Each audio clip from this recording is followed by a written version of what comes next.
Talk show. Recorded live. Welcome to the Lowdown podcast number 52 with your hosts, Claude and Justin. What's up, guys? We are talking about episode 503, Jughead. Jughead. Because that head is a jug. Why do you have a jug on your head? Why do you have a jug on your head, Jughead? That's why I'm going to call you Jughead. You know why? Because you have a jug on your head. So, speaking of Jughead, if I can segue back to our topic that we're on right now. Please. Segue into what we're already talking about? Yeah, can you do that? Okay, why not? Enough about Jughead. Let's talk about Jughead. I have to nominate this episode title for the worst episode title that really wasn't that bad. Yeah. I'm going to have to second that nomination. Yeah. You're right. I can't believe it's called Jughead, and then you watch the episode and you're like, oh, okay, that's not bad. And it actually won me over. Yeah. I actually think it wasn't such a bad title, and I liked how they used it in the episode. Do you know why it works, I think? Why? Because they used it with finesse. Yeah. Because no one was called Jughead. No one was nicknamed Jughead. Yeah. It was just something you saw on something that's a pretty big deal. Yeah. And that was it. If you saw it, you saw it. If you didn't, you didn't. Yeah. And I liked how they... And they didn't even have anyone say, hey, look.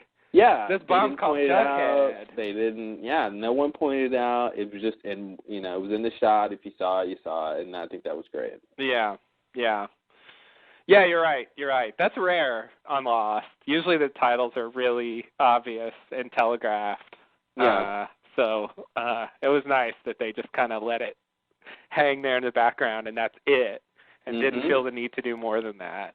Yeah, no, that was pretty cool. I guess we should thank Elizabeth Sarnoff and Paul Zbyszewski. Yeah, that's a rough name. It's ZBYSZ, another Z. EW, another S, KI. So he really doesn't want it to be easy to pronounce his last name, apparently. Yeah. But thanks. Yeah, thanks, guys. Mr. Z. Mr. Z. Paul Z. How about that? Yeah, there you go. Paul Z. And Elizabeth Sarnoff, she's been around forever. She's been around. Elizabeth Sarnoff has written such Lost classics as The Hunting Party. Ooh, that's a good one. She co-wrote a lot of stuff. Let's see. She worked with Carlton on Further Instructions. Ooh. Worst episode ever, but okay. Yeah. Let's see. We got her with everyone's favorite Eggtown. Oh, God. Yeah. Ooh. Wow. She worked with Drew Goddard on The Man Behind the Curtain. Oh, that was a good one. That wasn't too bad. Recovery. Pretty good. And then we've got Meet Kevin Johnson. Okay. Hey, that was pretty good. What are you going to do? That was a pretty good episode. Cabin Fever, if anybody remembers that one. Yeah. What was that about again? Someone was sick in a cabin, right? Yeah. Which one is it? that's the one with you see Locke has a dream about Horace, and the one with Abaddon coming to speak to Locke. That's right, and the one Kimi has the bomb on his on his arm, that whole thing. I don't think you want to do that, Captain.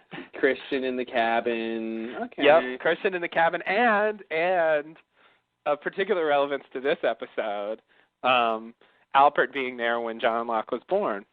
How interesting it is that we came across the very episode that ties into that. Yeah. It's almost like we planned that, but almost. we didn't. Maybe things like this would happen more if we actually planned them. Yeah. You're probably right about that. Yeah. Is that going to make us do it? I don't think so. Probably not, but we'll wait and see. Yeah. Yeah, so that's the thing. This episode, Cabin Fever, is definitely relevant to Jughead because Locke basically dares Richard to go meet him as a child, and he actually shows up. Mm-hmm. And then shows up again. That definitely puts things, changes how that episode plays out. Definitely changes it. Yeah.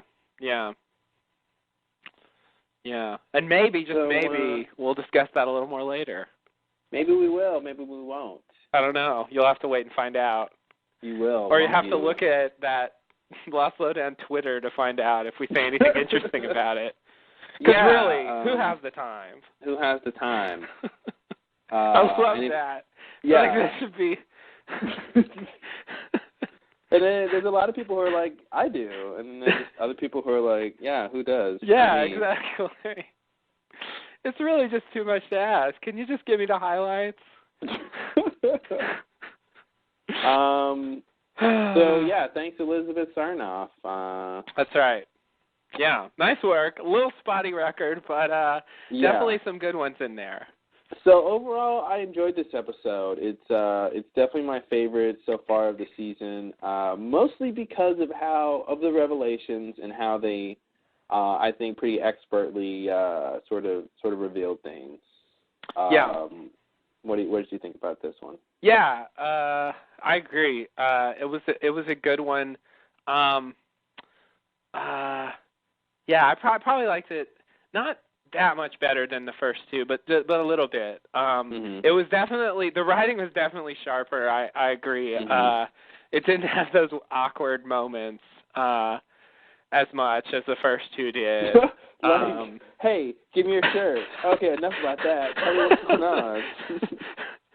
No, gonna tell me? Okay, slap. Okay, enough about that. I'm gonna hit you now. Okay, what's going on here? Diversion, please. Yeah, that was a little much, guys. Just a bit, just a little bit too much. Yeah, so I appreciate that. And I'd say there were some pretty big reveals here, pretty interesting bits of information. In general, it went pretty fast. It felt like a short episode to me. When it ended, I was just like, "Oh, that's it." Well, you get. I really expected more. Yeah. So yeah, it was a good one. I agree. I definitely. I don't know. I don't remember. What did I say? 80 something. I don't remember what I said. Anyway. For what? Oh, B plus. I gave last. You gave it B plus. Last one B plus. So I guess this one would probably be A minus or something like that. Yeah, I'd go with A minus, almost an A, but you know. Yeah, I didn't. It wasn't over the top great for me. It was just solid. It was and it was just not as rough around the edges as the previous ones. So yeah, good episode. All right. So I wonder. Yeah, I don't think they have it. Who has what? Well, we were just, before the podcast started, we were just talking about how, they show the enhanced versions of the episodes, of last week's episodes right before the new one, and but they don't have that. They don't have it for obviously this episode yet. They'll show that next week. Wow. So I was just wondering what little interesting tidbits they have. Those are the episodes that they show that has a little like pop-up stuff at the bottom, which I really hate. But apparently they have little tidbits that sort of put things in perspective, little bitty things. Yeah, although now that I think about it, I feel like I remember a time where they put something up there that was just like literally false. Was it? Maybe I'm wrong, but I feel like I remember they put something up there that was just later said not to be true at all.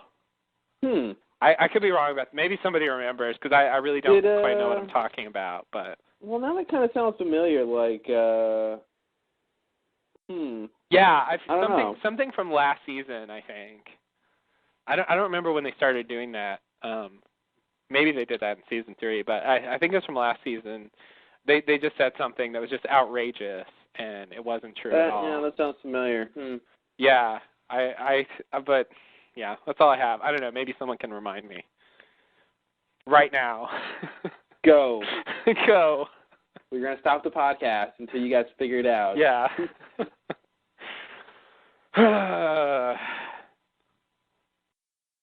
No?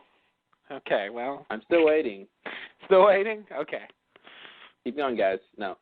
All right, you want to just jump into the episode, or? I guess so. What else are we supposed to do? I think that's what people came for.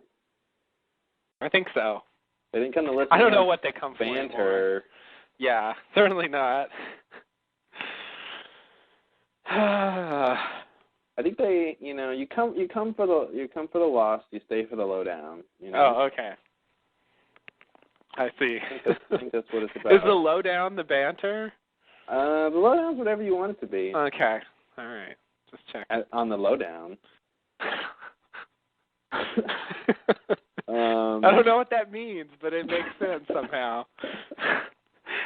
That's all that matters. Okay, good. So, all right, let's jump into the episode. Sounds good. We start with Desmond running through some sort of island village kind of a place. He's shouting something in what astute listeners will know is Filipino. He's frantic about something. He runs into a room with guys playing some sort of gambling game, and he's basically looking for a doctor. He finds the doctor. They keep running. Desmond shouts that there's a lot of blood. And then we come to Desmond's boat to find Penny in labor. Who knew, right? Who knew? They sure didn't suggest that in the previous. Yeah. So after what, was a pretty quick birth. Yeah. She not too bad. She pops one out real quick, and it's a boy. Time to move on. Oh, man, what a trying ordeal. Are we done yet? And so... It's a miracle, greatest moment of my life. Let's move on. Yes. Let's kiss each other, say we love you, and adore the baby. That's pretty much the scene. They kiss and admire the baby that Hope built. Is that what built a baby? That's what built it. Hope. Hope that the two would see each other again. That's where that baby came from. I see. Oh, man. Yeah. So we have another baby. This makes like 20 babies on the show so far. Yeah. I've been keeping track. We really had enough, but now we have another one. Yeah. I really didn't think they could cram another baby in. They did it. They did it. I wasn't ever so sure. I remember when Sun was pregnant, I'm like, oh, we'll never see that. I thought the same thing. It was just like, the show, the rate they're going, we'll never see that baby. Yeah, we'll never have to really worry about it. What are they doing? They're just fucking around. Of course, now she's just jet-setting around the world. Well, now we don't really have to see the baby because she's a bad mother, apparently. I know. I like bad mother, Son. I'm glad she's doing that. Bad mother, Son saves you the trouble of having to deal with Ji Yeon, right? Exactly, yeah. I just think she's so much more fun when she's unencumbered like that. And I kind of like that she doesn't have Jin around, too. Like, it just frees her up to do her own thing, and you can just enjoy her. She's not tied down to this constant sort of family drama. And she does not have that garden to tie her down either. The garden, that's right. Garden taking up all her time. That garden was really time-consuming. There's a new hoe in town, and her name is Sun. No. H-O-E, please. H-O-E, of course. What am I saying?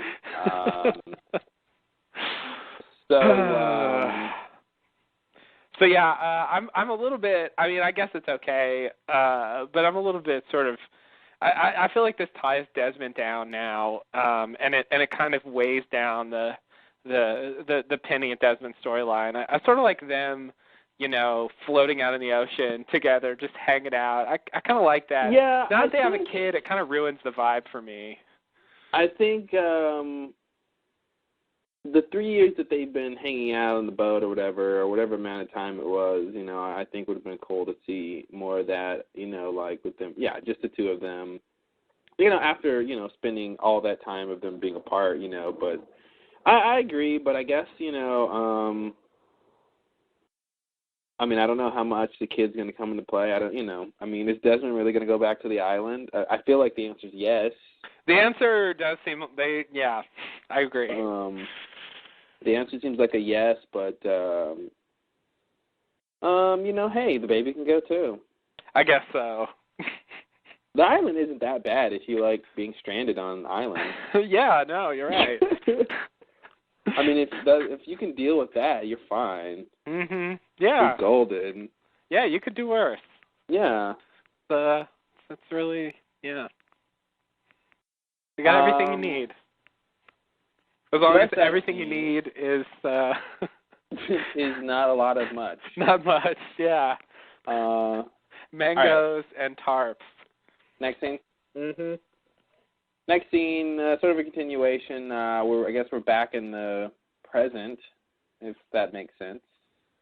I guess. What is the present now? Whatever they want it to be. Okay. Whatever they want it to be. I don't really know what the present. The show is not centered anymore. It's like it's off kilter. But I guess I think of the present as like the plot line where Ben and Jack are trying to recruit the people and post Oceanic 6 recovery. Yeah. Everyone's off. The people who are off the island are off doing their thing, and it's been a while. It's been a while. I guess this is 3 years from when they got rescued. 3 years from the rescue. Right? Yeah. Something like that. Yeah. So we're topside on the boat. The baby is older. The baby's not 3, right? It doesn't seem like it could be. It probably be maybe at like most 1. like it could be 2 potentially. Maybe if they had the baby young, right away. Yeah, I guess it could be 3. Yeah, I see. Okay, so Desmond is telling him a story about the island, but not the island you're thinking of. Of course not. The island of Great Britain, because it's only one island. It's only one, yeah. A little geography lesson from the expert Desmond. Great Britain is just one island, and Scotland is the best of that one island. Then Mommy enters, and things get kind of real. They talk about the fact that they're hiding from Widmore, and that Dan is the reason that they're going to Oxford. And Mommy is such a downer. And that Desmond has to help save all the people back on the island. Right. So yeah, they tried to do a little psych out with the whole island thing he was talking about, and it was really cumbersome when it's the British Isles. Yeah. Like, it's not like it was a little. They shoehorned that one, if you know what I mean. That was much like we can't even make fire. Yeah, exactly. Yeah, it was just a little more, well done than that. Or just get it was bit. Get, wasn't it? We can't even get a fire arrow in the chest. Yeah, I know they were that close from saying it. Yeah, you're right. I thought the same thing. It's like, I don't know, Desmond. My understanding of what an island is a little different from yours. Yeah, and I'm like, you're from there. You can't get it wrong. Yeah. Yeah, that's weird. It's really weird. But whatever. That kid will never know. He'll just grow up thinking it's all one island. And one of these days he'll pay the price.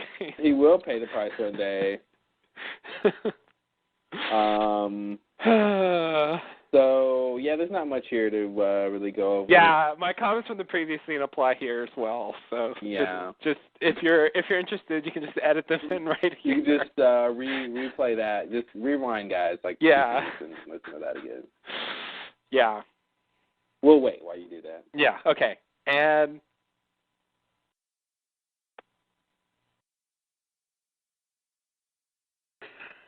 All right. So Next scene, we're back on the island. Dan, Charlotte, and Miles and 2 red shirts are making their way to the creek to meet with the rest of the guys. Dan questions Charlotte about her health. She's having both double vision and dizziness. She wonders why Dan is looking at her so worriedly and asks if he knows what's happening to her. But he just answers by saying that he won't let anything happen to her. They reach the rendezvous point, but no one else is there. Charlotte thinks that the others might have come and gone, while Miles chimes in that they could all be dead. Dan then chides Miles for his attitude, and then Miles starts picking up something on his spidey sense. He sees a tripwire connected to an explosive, and he tries to tell the red shirts not to move, but they're red shirts and they don't listen in time, and they get blown up. Then men with arrows and rifles come out of the jungle and sort of hold them hostage, and then a young woman enters and asks who's in charge. Miles tells her Dan is in charge, and then the woman asks Dan, "You just couldn't stay away, could you?" That was my impromptu British. Very nice. Sorry, I'm really sorry. And then we get the lost. It's more like lost.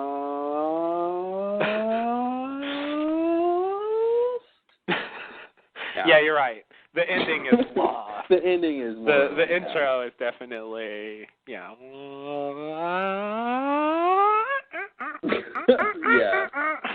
Yeah. What a theme song. I know, right? It's been happening. It's great stuff. Yeah, so Mines, more dead red shirts. I know we talked about that last time, but yeah, they're really on a mission here to kill off all the red shirts. Yeah. I think if you're a red shirt on the show right now, your days are numbered. Yeah.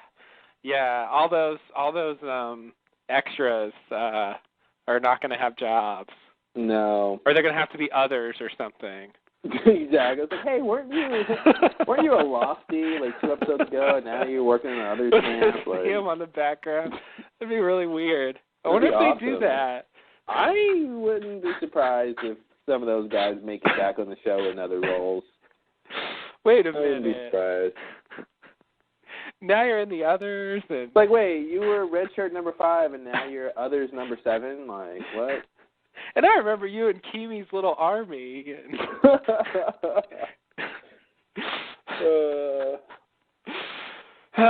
Luckily, I don't pay attention, just like they don't want me to, and so I don't even notice what those people look like.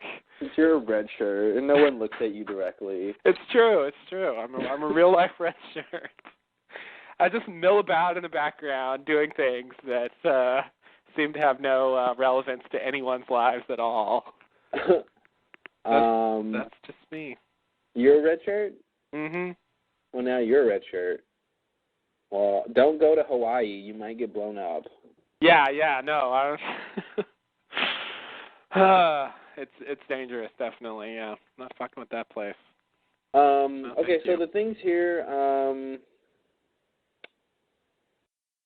obviously Charlotte's health is still, like, they're really slow playing that thing, right, at this point. Yeah. How many times is she going to ask Dan if he knows what's up? Like, it's obvious, like, he knows something. Yeah, of course he does. How did you know both of my symptoms? Like, come on, like, you know, like, she asked him that before directly, do you know what's going on? And he didn't answer. And then, like, she asked him again, like, next time this happens, we know what happens later, so it's going to come up, so. Yeah, it might hit a crisis mode before she gets to ask again. In fact, I can almost guarantee that it will. Actually, something tells me it's going to escalate before too long here, but that's a wild guess. I don't know what's going to happen. So. Yeah. Yeah, no, they're just letting that sit while they develop other things, only to bring that back later. Mhm. So I don't know what that's about. I don't know if I don't know, maybe we should talk about that later or something, but it seems like it gets worse every time they jump, right? Yeah, that's the sense I get. The jumping is I feel like the jumping's causing the problem and making it worse. Yeah. Yeah, I think that's what it is, too. But I don't know why just her. Because she was born on the island. All right, well, if that's it, okay.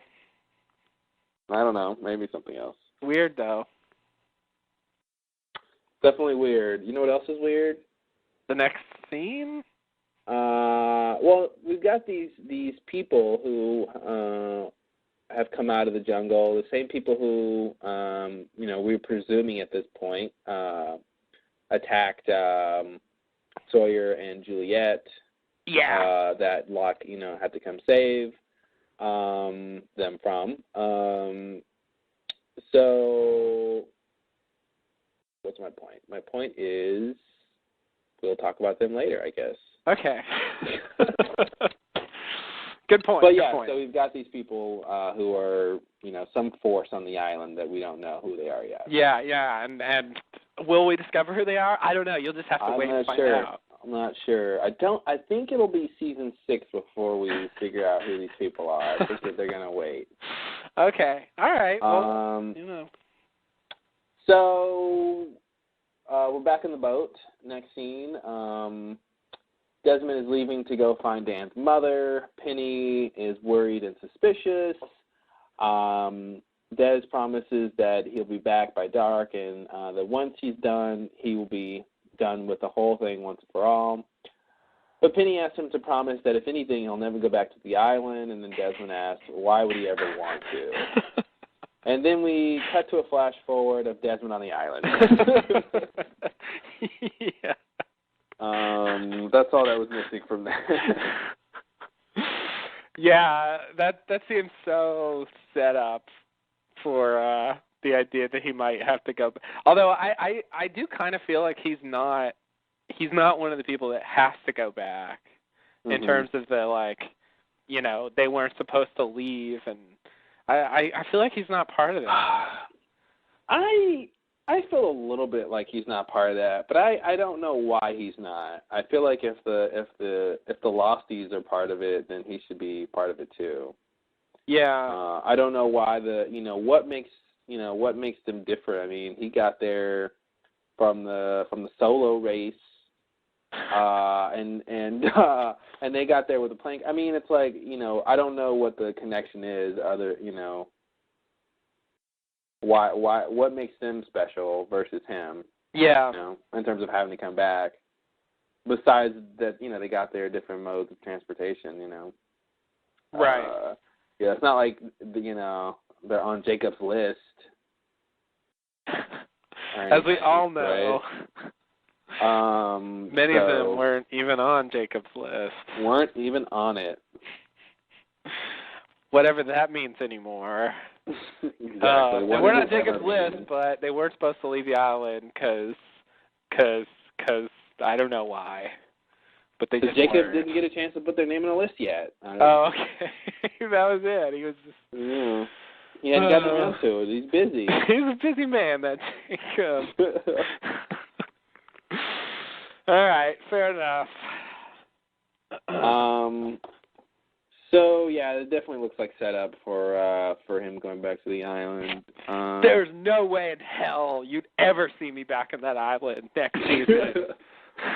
Oh man, yeah, next season in the season premiere when we all go back to the island. Yeah. Because I mean, he's at the end of the episode. He's headed to LA to find this woman. This mystery woman, Dan's mom, who could she be? And so that's gonna, I think that's gonna pull him into the plot. Oh, totally. Well, yeah, I mean, when Penny was, it made me think that when later when Widmore tells Desmond, when he's going to LA, he's like, deliver your message and get out of this mess. And it's like, really? Really? You think that, Desmond has something important to tell someone who is involved in, whatever this situation is that you know about, and you don't think he might get sucked in? Yeah. whatever he has to tell her is important enough for him to come out of hiding for 3 years. Mhm.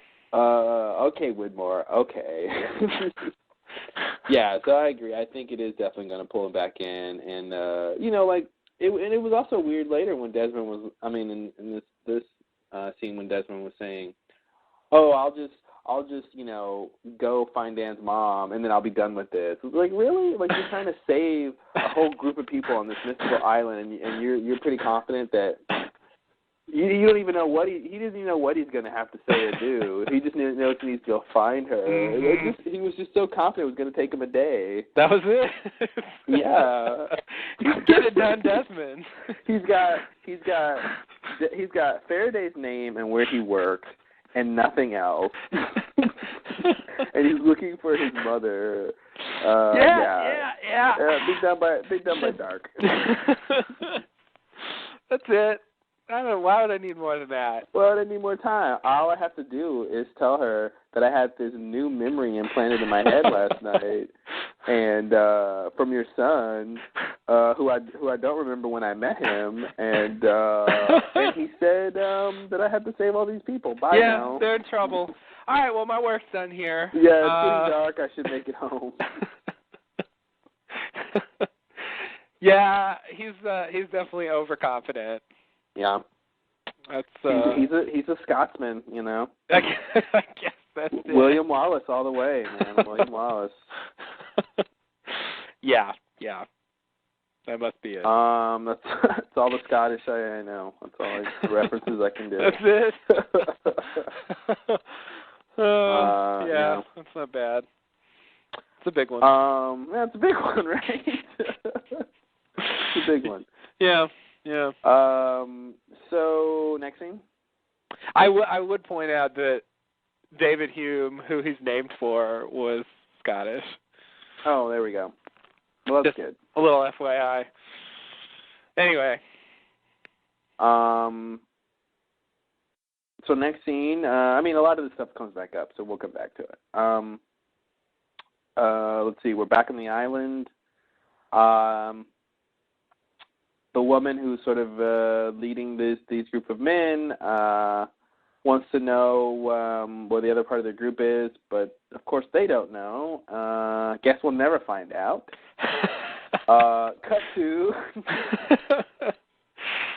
Cut to somewhere else on the island. Locke, Sawyer, and Juliet have the two of the other guys, the aggressors, at gunpoint. Locke questions to the Yar. Mr. Handcott. Yeah, exactly. Locke realizes that the rifle's really old, but it looks new. Ooh. Juliet suggests that they get a move on to meet up with the other part of their group. Sawyer thinks that they'll have to kill the two guys since they don't have any rope. One of the guys speaks in a dead language to the other. Ooh. Juliet enters the combo, and we realize that they're all speaking Latin. The man asks why our gang is not in uniform, and the other guy tells them to shut up in Latin. Then they ask, how do they know, why are they speaking Latin? And Juliet says the same reason she knows how to, because they're others. Ooh.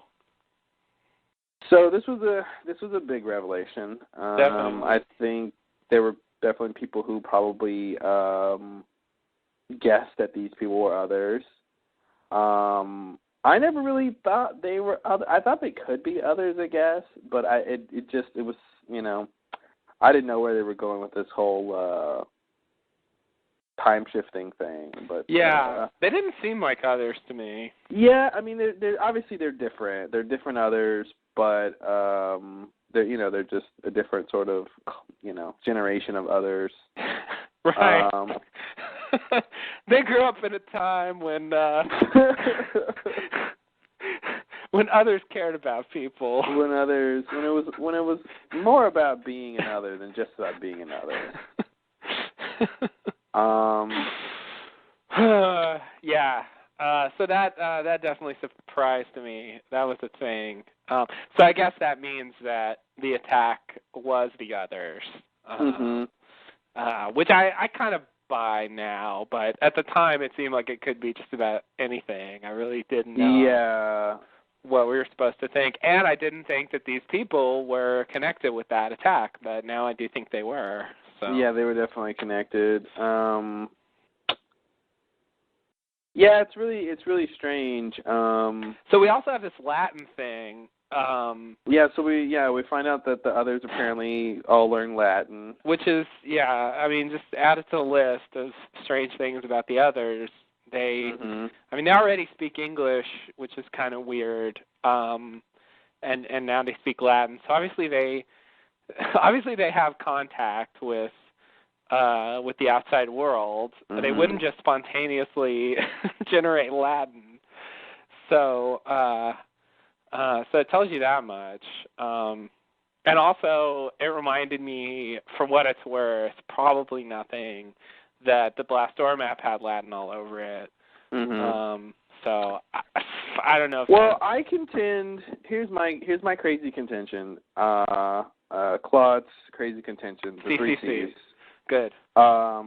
Is that the reason that the others learned Latin is because there were people on the island back when Latin was the common language.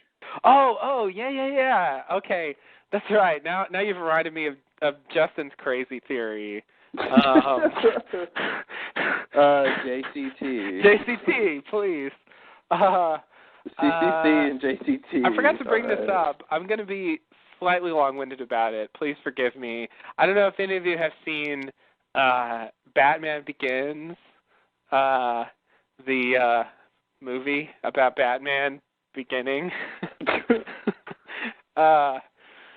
It was a big deal a few years ago. I don't think anyone cares about it anymore because there was a sequel that some people may have seen. But before the sequel, there was Batman Begins, and there was this character. Where it all started.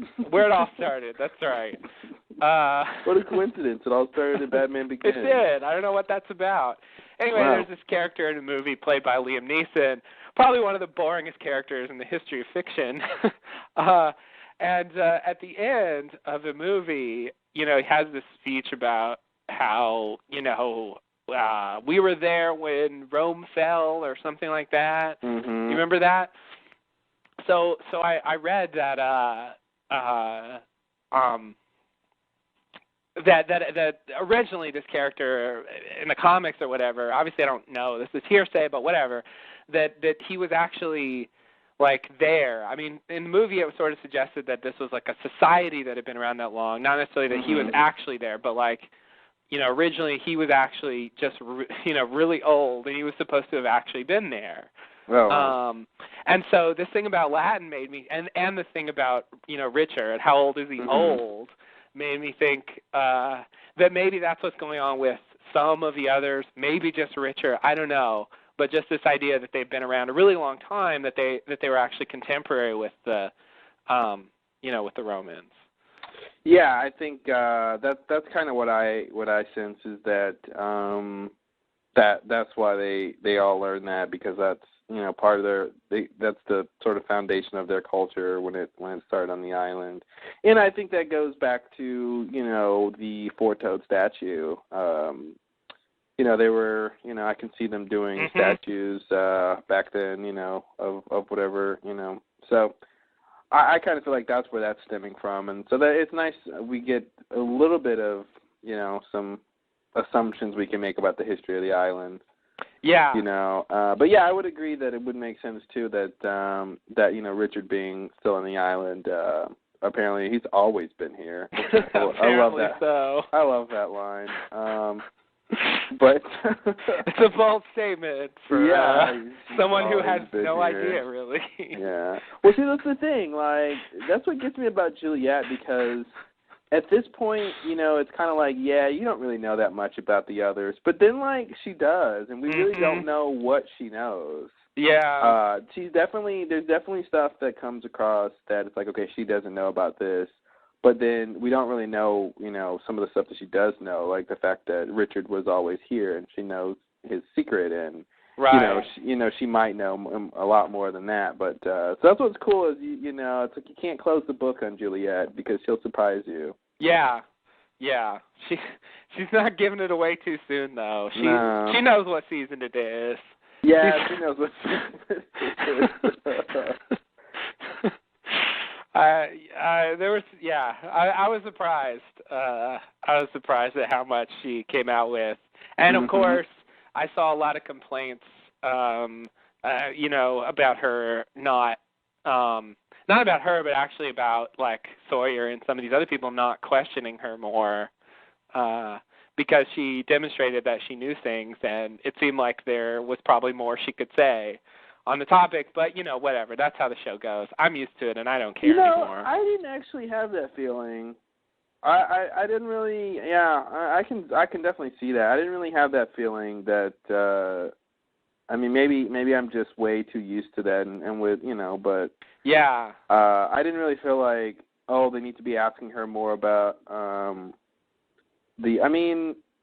just given the context of they're in the middle of all this time shifting and all this other stuff and yeah that's true. They had more free time in the old days.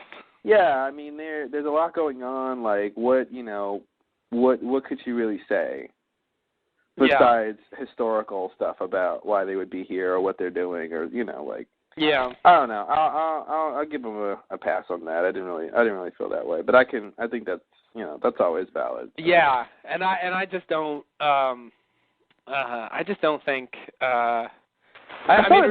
remember when it was actually we talked about it in the early days. It was actually a theory that the people on the island were stricken by some like anti-curiosity disease, and the longer you're on the island, the less you really care about leaving and stuff like that. Yeah, and you just inherently don't ask questions about anything. You just kind of blindly walk through your life until something like really directly affects you. And it's pretty clear to me now that that theory is not true. And that that was just a function of the way they were writing the show. When they were focused on one character, they got more involved just because it made sense, and the other characters just kind of milled about in the background while other plots were going on. So, I don't think that was a thing. And so, whatever. And I also felt like the chain of events, I think went fairly quickly. It wasn't like they're just sitting around. Why aren't they asking more questions? It was like. It's right after this scene, they're talking, and then the guy, breaks his neck and runs away, and then they're chasing him. So it's like, when are you going to ask questions while you're chasing this guy through the jungle? Like, you know what I mean? So I didn't get that sense, I guess, because I didn't really see the sort of time to do that. That's the thing that makes it better. I mean, back then they used to play golf and play ping pong. Yeah, exactly. And just like loaf around and talk, and garden and just like it was just like there's obviously time to sit and ask questions, but at this point, it's plausible because like they're constantly dealing with stuff. I mean, it's a crazy time on the island right now. It really is. So that wasn't a big deal for me. So I agree. It wasn't a big deal to me, but I did see it. So whatever. I occasionally bring these things up. So I meant to say, the woman who is sort of the in charge of this group or whatever. When I think it's really good casting. I like her character. But I was just thinking, it looks like she was this close to being cast as one of the Lost Boys in Peter Pan. Like she's almost there. She can pull it off. She would make a really good Lost Boy. But then I wanted to just start calling her Wendy because I feel like if Wendy had stayed with the Lost Boys and kind of never grew up, but got a little bit mean, then that's this who she turned into. Yeah. Yeah, I agree. She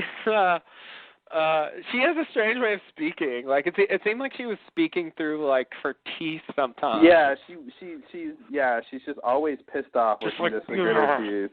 Yeah. Like, I don't know. Settle down. You're gonna, that's not good for your for your dental health. She's so mad because she's a Lost Boy. Yeah, I guess so. But yeah, you're right. She would be great. Hook is just around the corner. You never know. Yeah. You know, I mean, it doesn't help that they're, they have bows and arrows and they're traipsing around the jungle. Yeah. You know. You're right. It doesn't help at all. That hadn't occurred to me. I really don't think about Peter Pan that often, but it's a good analogy. Yeah, I think it works. I wish I had. So yeah, call her Wendy. I guess she gets a name pretty soon here. Oh, she does get a name, doesn't she? So where are we? Blah blah blah. You know what was weird about the end of this scene? You know, they say, the big revelation is because they're others. Mm-hmm. You know, they show sort of they cut to the two men and as if they've been found out, but those guys don't really know the reference to the others, right? It's not like they understand what that revelation means to them, means to the Losties, right? Right.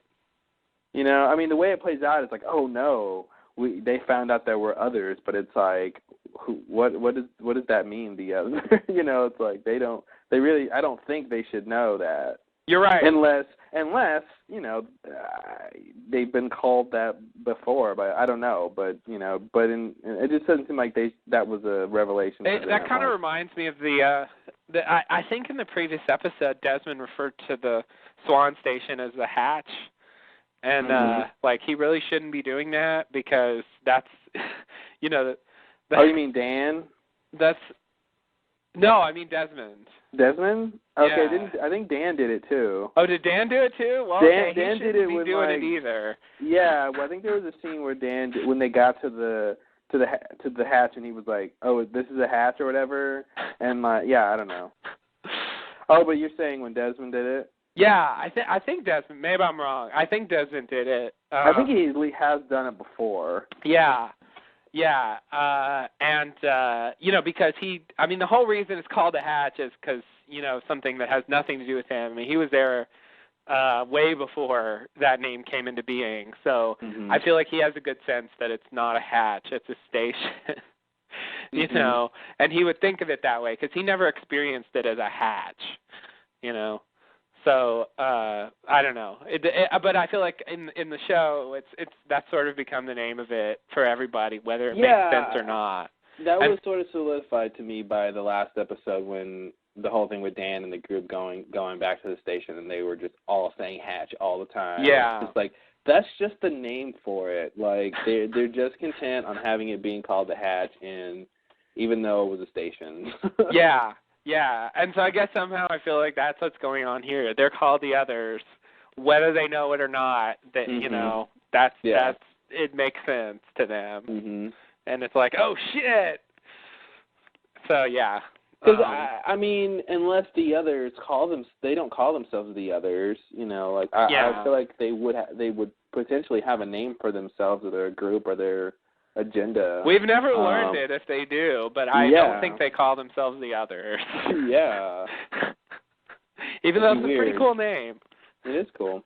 I do like it. And a good movie. And the ending, but pretty good movie. That's the thing. The ending not so great, but overall not a bad movie. Overall, yeah. If you can get past that nose job. I know I had a hard time. What do you mean? What nose job? Sometimes people's noses just change over the years, all right? Yeah, all right. Maybe I'm being unfair. They do say, your nose and your ears keep growing forever. They do. Of course, hers shrunk, but whatever. I'm sure it's the same kind of thing.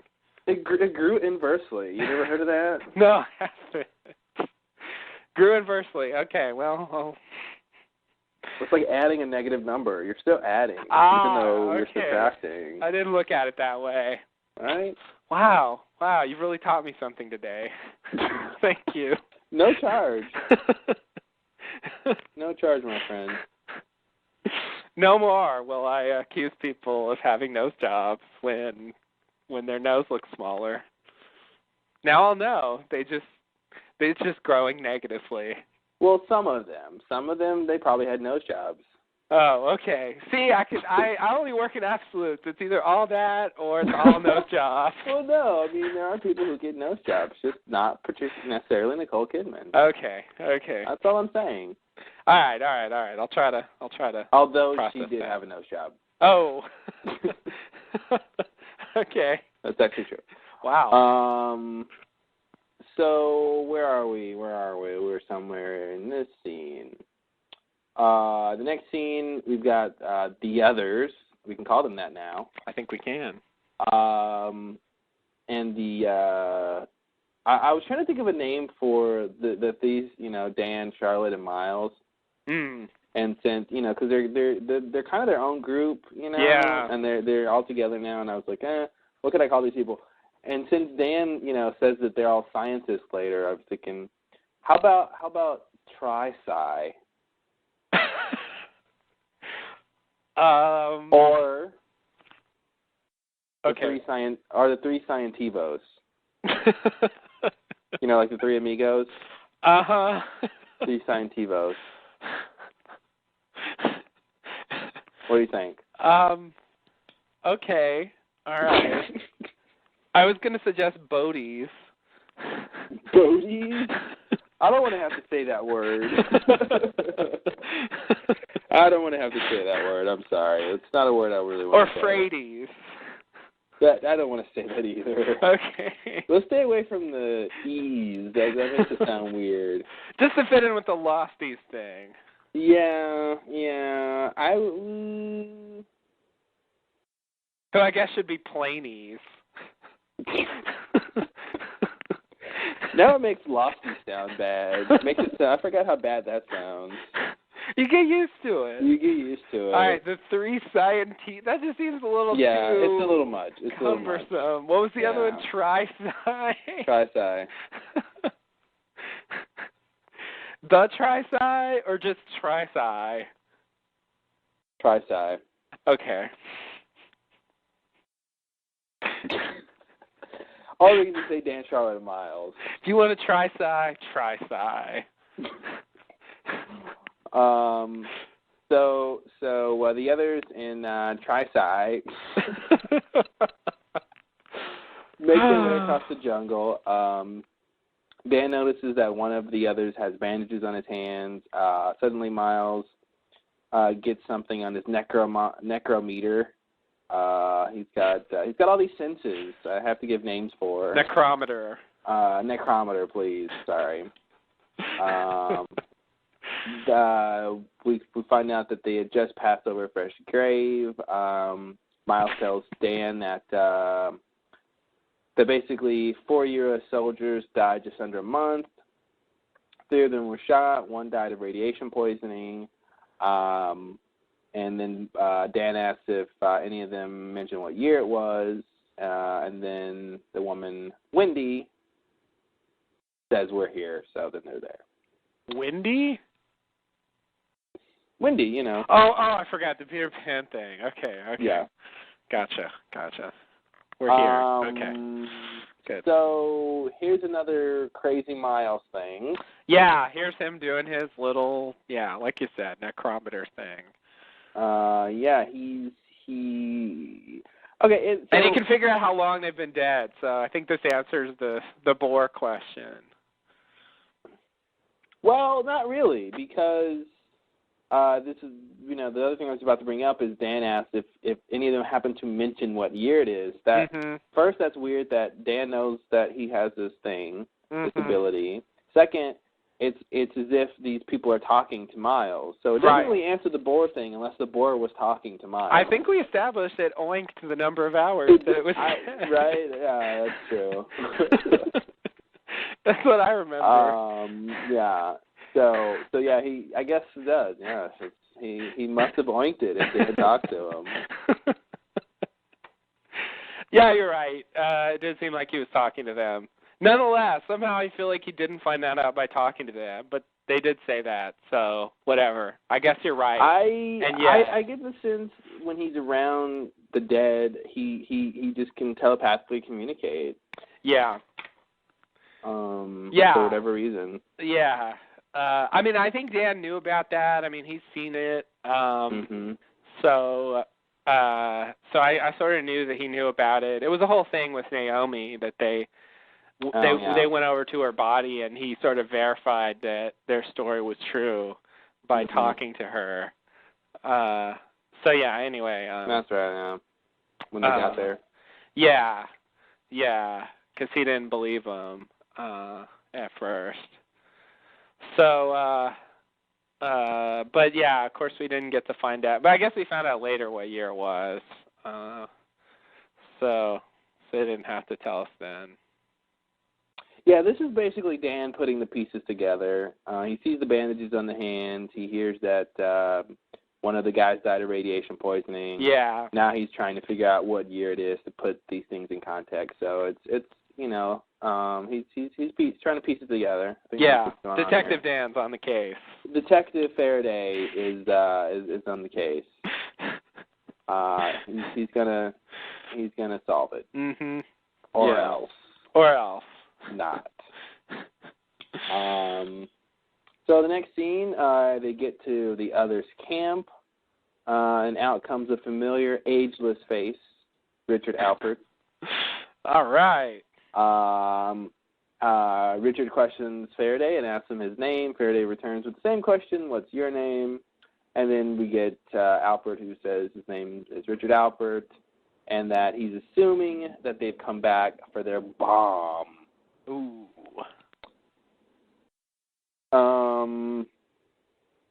I didn't really like how the whole, like, what's your name? No, what's your name? I'm Richard Alpert. Revelation for the people who can't catch that. Just like, come on, guys. We've been talking about Alpert, like, the last couple episodes, too. Like, do we really need him to say his name for that to hit home? No, come on. We know who he is. Well, sometimes they have to overdo it. Yeah. Do they? Yeah, I think they do. Yes, they do, because they always do. Yeah. What's your name? Thanks, Dan. What a comeback. Exactly. Touche. Yeah, what a comeback. I think Dan knows who Richard is anyway. You do? I do. I feel like I don't know. Honestly, I'm really. That's one of the things we have to talk about is Dan's role in all of this, because I have some pretty wild ideas about Dan's connection to some of this stuff. So some of those are beginning to seem. It does seem there's something going on with him. So yeah. I'm much more willing at this stage to entertain crazy ideas than I would have been. Oh, I don't know. Last episode. Yeah. I think I wouldn't be surprised if Dan had at least heard of the name Richard Alpert. No, something. Yeah. Okay. So not much in this scene except for the big reveal about the bomb that we come back to later. Right. Let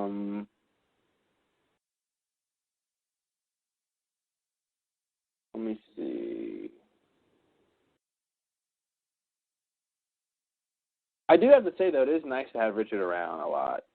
Yeah. I remember back when he was on Kane. Mm-hmm. When he wasn't able to be on the show and stuff, and it was like, well, is Richard going to come back, and what's going to happen? And he's been a pretty big deal since he's been back, so it's kind of nice. He's pretty prominent. He's the face of the others on the island now. Yeah, and it's and he's a great character, and and I'm glad Dan is around a lot and doing stuff, because Dan's always been great. Yeah. And I was just thinking, I could have a show. I just want a show with just Richard and Dan. Yeah. The Richard and Dan show. Richard, Dan, and Juliet. Okay. What would they do? What kind of show would it be? 3 characters who, to me, have pretty much been always consistently good. Mm-hmm. I don't know what they would do, except something interesting. Richard Alpert was one of those characters that he appeared in season 3 and he got pretty prominent towards the end. Like we saw quite a bit of him towards the end of the season. Mm-hmm. And you got kind of used to him being around. Season 4 was disappointing because he really didn't get to show up very much. No. Then they finally brought him back once the writer's strike was over and Kane was canceled. They finally got him back, and so it's nice that this season that isn't a problem and they're using him a lot. I don't know what they do without him really. If Kane were still on, I'm really not sure how they would run this plot, because he's really an anchor. We don't have any other reference point for the others. So it really makes you wonder what they would have done. They might have just had one of the others that we've seen, one of the older ones, probably just be in charge during this period of time. Yeah.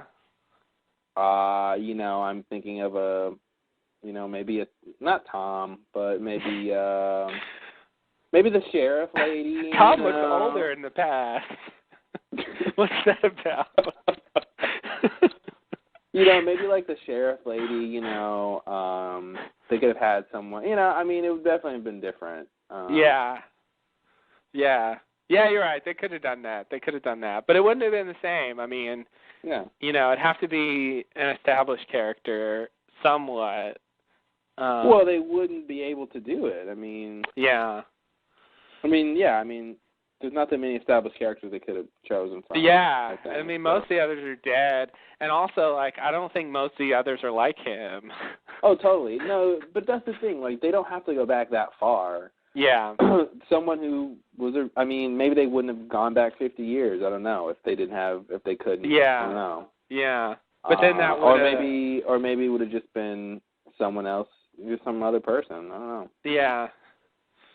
Maybe it would have been the old lady at O-Town who was part of the book club. What's her name? Yeah. Who showed up at the door when Juliet was cooking the muffins. Yeah, she, didn't Ethan fix her pipes or something? Yeah. I think you're right. So maybe she was in charge. Okay. That would have been a surprise. I wouldn't have seen that coming. There you go. But he sort of assumed the role of Locke's advisor or sage or whatever, and oh, totally, yeah. It would have been different if they didn't have his character. They would have, it would have been different. He just seems pivotal, and so it's hard to believe that they actually don't have him, locked in. He really could just leave and go do another series. And they wouldn't necessarily be able to do anything about it. Yeah. So, it's just weird to have so much seem to hinge. Well, they have him on a contract for how much of the story they know they need him for. Yeah. Which is the season. Right. So. Yeah. That's the best they can do. I guess so.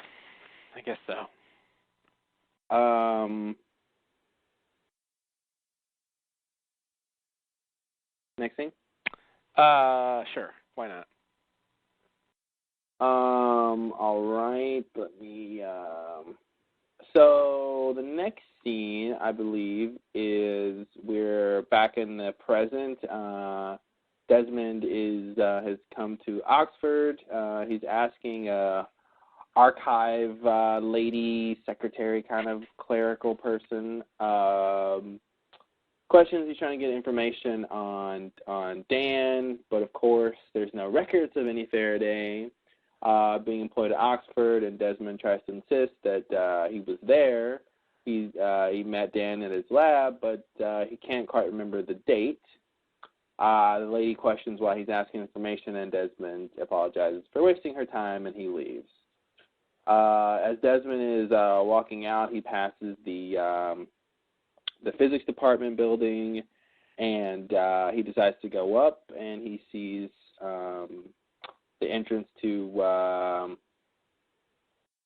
Dan's lab, and he sees that it says, what does it say? It's being fumigated.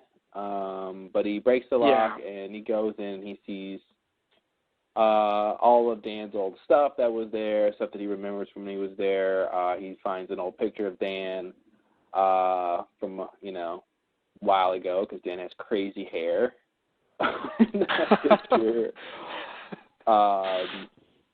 Looked like a 70s picture almost. Mm-hmm. And he sees the big maze that the rat was in and parts of the equipment that Dan was using. Then a custodian comes in and says he wonders when someone was going to figure out that they weren't just fumigating in there. He questions who Desmond is, and Desmond tells him that he's not exactly a professor, whatever that means. But whatever it means that he's honest. The custodian tells Desmond that he was the one who had to sort of clean up after the debacle that Dan apparently got in, and that other people have been coming around asking about Dan. So the custodian basically tells Desmond that he'll forgive him for breaking in, and he won't tell anyone as long as Desmond tells his friends, or his mates, as he calls them, that there's nothing here and just rubbish left behind by a madman. Desmond then, before he leaves, he asks why their university says there's no record of Dan, and the custodian says, "Well, can you blame him after what happened to the poor girl?" So here's our little clue for the next part of Desmond's story. I hope Where are they going with this mystery. I hope we can solve the mystery before night falls. Yeah. I don't know. Yeah. No, I'm sure he can. No problem. Yeah. Desmond's on the case. He's going to get it done by supper time. There's like 2 detectives on this show now. Mm-hmm. I think Dan's a detective, Detective Faraday, Detective Hume are on it. Absolutely. Yeah. They will get it done by tonight. Don't worry. And they'll never think about it again. Well, Dan doesn't have to get it done by tonight, does he? One day man. I guess not, but kinda. I mean, he's got to get it done before they flip. Yeah. Or he can just not get it done and maybe it's the same. Not have to deal with the consequences because he's leaving. Yeah. So this thing about the year and Desmond not remembering the year. Okay. I don't know why I don't know why they did this. I don't know if there's a real explanation for it. When he goes to find the stuff, like that's. I mean, for anyone who watched A Constant, which is probably most of you listening to this, you see the equipment from that show. Besides the maze, like there's the little thing that he zapped the mouse, the rat with, mm-hmm. That sent it to the future, I guess, where it learned a maze and then came back in time and all that. Anyway, I mean, that was, that was an explicit reference to that episode that if you didn't see it, you won't get because they didn't really set it up in the previously on or anything. Mm-hmm. So if he had said the year, I don't know what harm it would have done. I'm not sure if there's supposed to be a reason why he forgot, or because at first I thought they just didn't want to. Well, tell us why he should know the date. He should know the date because he knew the date at the time. Like the whole thing that happened initially was that his 1996 consciousness came into his 2004 body, and so he thought it was 1996, and he said so because they asked him.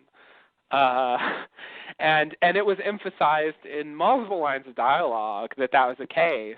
And you even had when Dan was explaining the constant concept, he ends it by saying, "Here in 1996."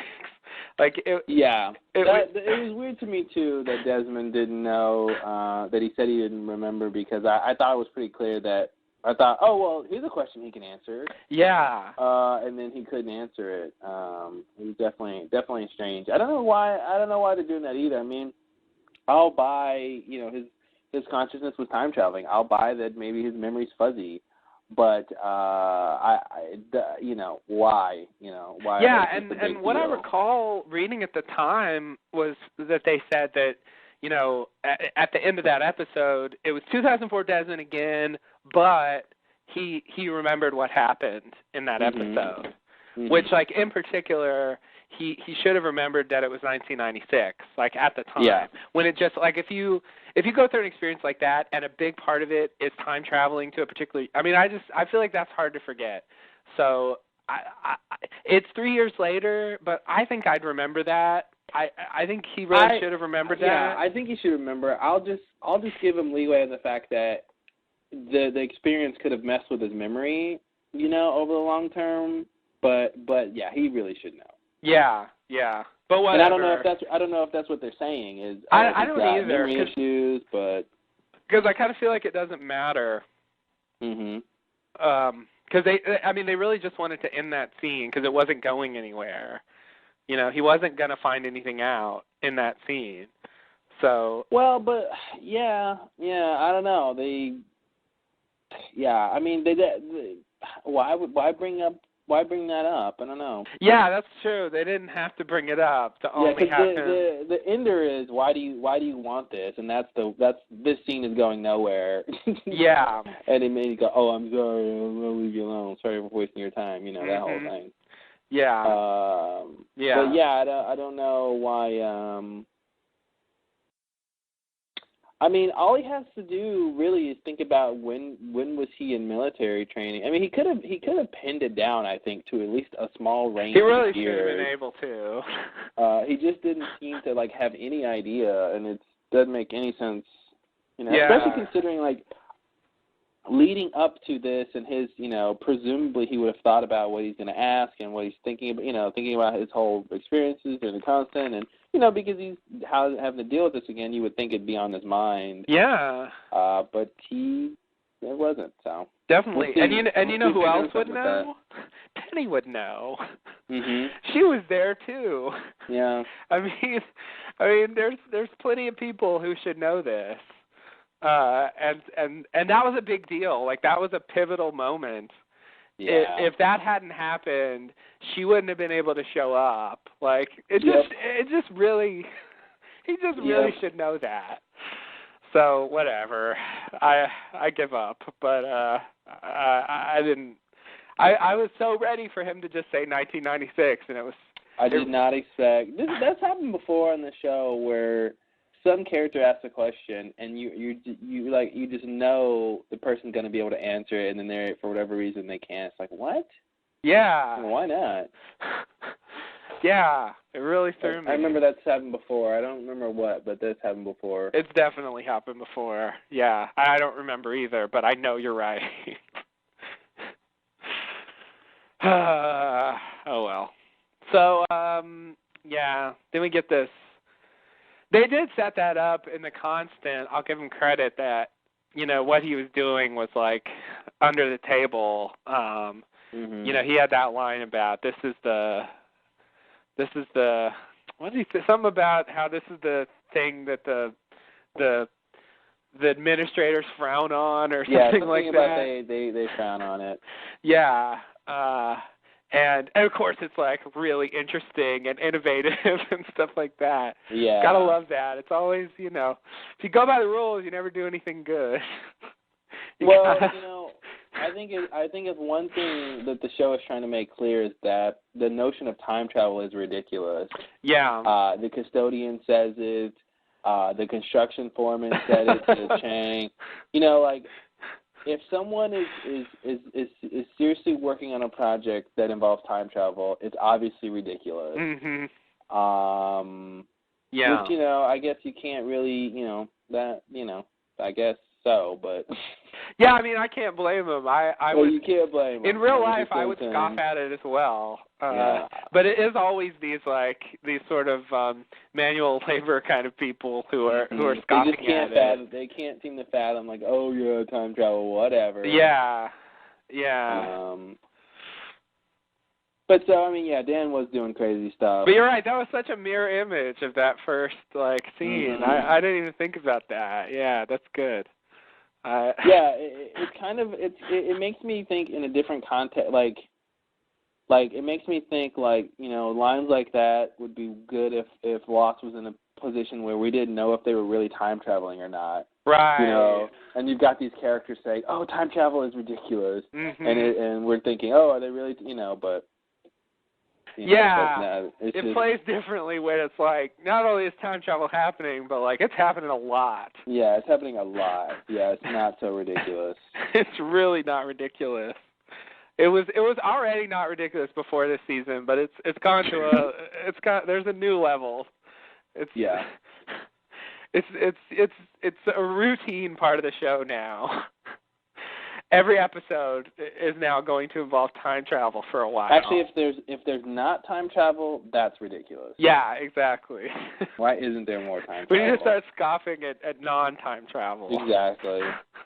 What do you mean you're not time traveling? You mean you walked over to here? You didn't just time shift over here? How dare you, sir? You expect me to believe that? You expect me to believe you drove a boat to Oxford? You didn't just time travel to Oxford? Wow. All right. Well, if you say so, crazy.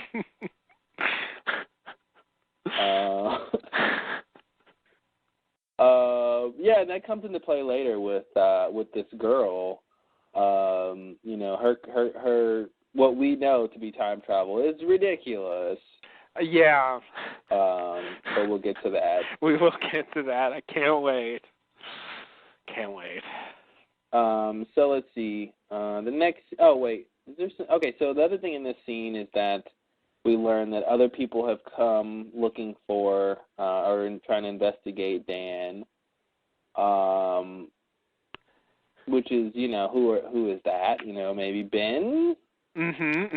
Maybe Widmore. I don't think so though. Yeah.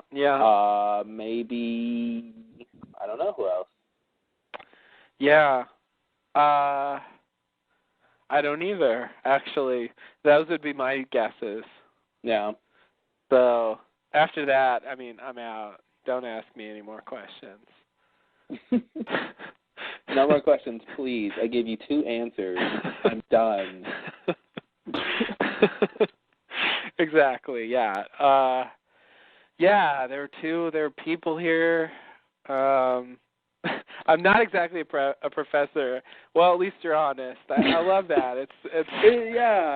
He gave him more credit than was due, I think. He really did. It's like, well, you know, him being honest about saying that is pretty easy. I mean, all he has to do is not exactly be a professor, which applies to, I don't know, 99% of the world's population. Yeah. It's not really a difficult thing to be honest about.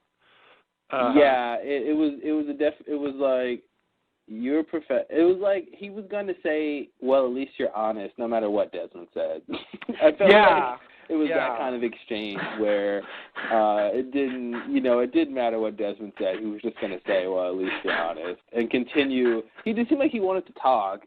He had a story to tell. You're right. He did. He did want to talk. He wanted to talk. He's been mopping up this room and he's been lonely for a while, and he's been hiding this room under the guise of fumigating.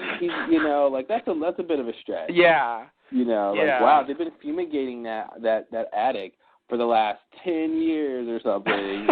How long has it been? It has been like 10 years at this point, and he just wanted an honest, sympathetic ear to hear his story. And then to go away. Forever. Never to be seen again. This was the first scene that I thought was, in terms of writing, was a little shaky. Like the exchange. Where's the line? Oh, when Desmond brings it back home, when he says, "So why did you tell me not to touch it?" And then the guy says, "Because I'm the one who had to take the rats that he made run through this bloody thing down the incinerator, so no one would find out what he was up to." And it's like, that doesn't really seem like an appropriate response to that question. You just wanted to tell me that, sir. You didn't really answer my question. Like, okay, you didn't want me to touch it because you... Is that why he said that? As soon as he said that, I forgot what the question was. Exactly. Because it wasn't about the question, it was about the answer. It was just about him giving us that bit of exposition that he was why would he be touchy-feely about this old thing that like, doesn't make any sense at all. Doesn't make any sense. So that was the the first one was when he says what's the thing? Oh, someone figuring out we're not just fumigating up here. That was the first, like, okay. And then the well, at least you're honest was number 2, and I'm like, all right, that was a little rocky. Number 3 was his third line, because I'm the one who take the Reds to the. So that was a little shaky, and then the if I'll forget you broke my lock if you tell your mates all you found was rubbish. I was like, okay, whatever. Yeah. So yeah, this scene wasn't too hot, but it got the point across. Yeah. It's that it's such a cliche scene anyway. Someone shows up someplace, looking for clues, and there's the person who gives them the one clue they need to continue. Right. Yeah. Yeah. It happens. It's one of the scenes you got to write sometimes. You do. Yeah. I kind of liked revisiting the place, and I sort of liked the scene, but yeah, it could have been better. It was nice to know the stuff was, to know that, to get validation that he's in the right time frame and that what happened really happened, and that he wasn't sort of crazy made it real, and all that. having him go it back. Definitely made it real, yeah. Yeah. The fact that this custodian is sort of holding on to all this time travel equipment for no real reason behind this, that was left behind by this, madman who, did this sort of horrible thing to this young woman in his perspective. It kind of makes the custodian seem really weird. Yeah, it does. It makes him seem really weird. He doesn't believe in this time travel thing, but he's covering this stuff up. It makes me wonder, how did he get this job? Like, who put him in charge of keeping this place off limit? Yeah. It just seems like it's some secret he found, and somehow he likes having that. But he doesn't quite believe.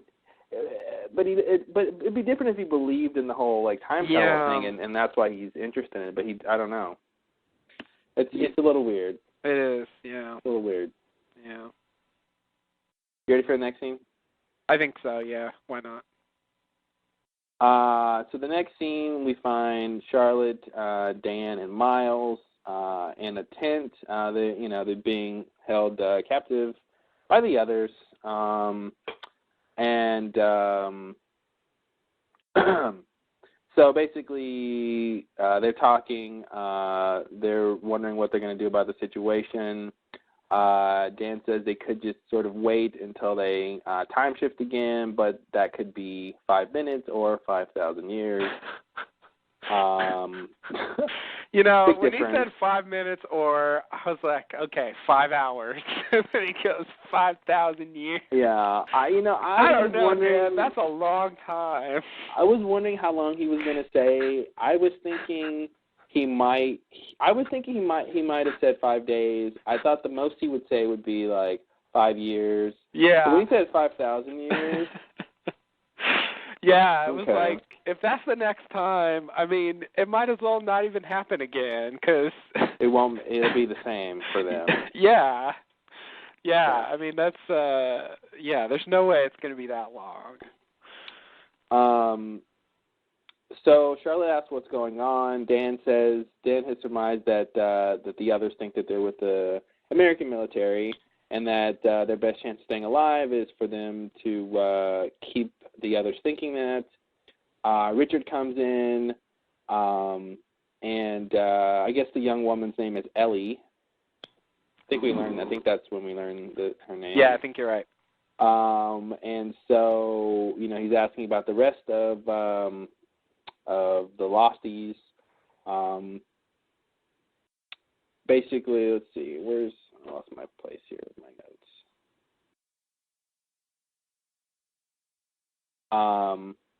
Dan and Richard are talking. and asks about basically he starts talking about the conflict and says that your people came to the island on your test, you fired on us, didn't you expect us to defend ourselves? And then Dan says, we don't know anything about that, we're scientists. Then Faraday drops the bomb, if you will, and basically tells Alfred that he knows that there's a hydrogen bomb on the island, and that he saw the man's radiation burns and that the housing on the bomb has been compromised, and he wants to basically make it inert, mirroring what happened at the Tempest. Sort of the same situation there of, there's a big thing that's going to kill everyone. I need to go make it inert. He seems to like to do that.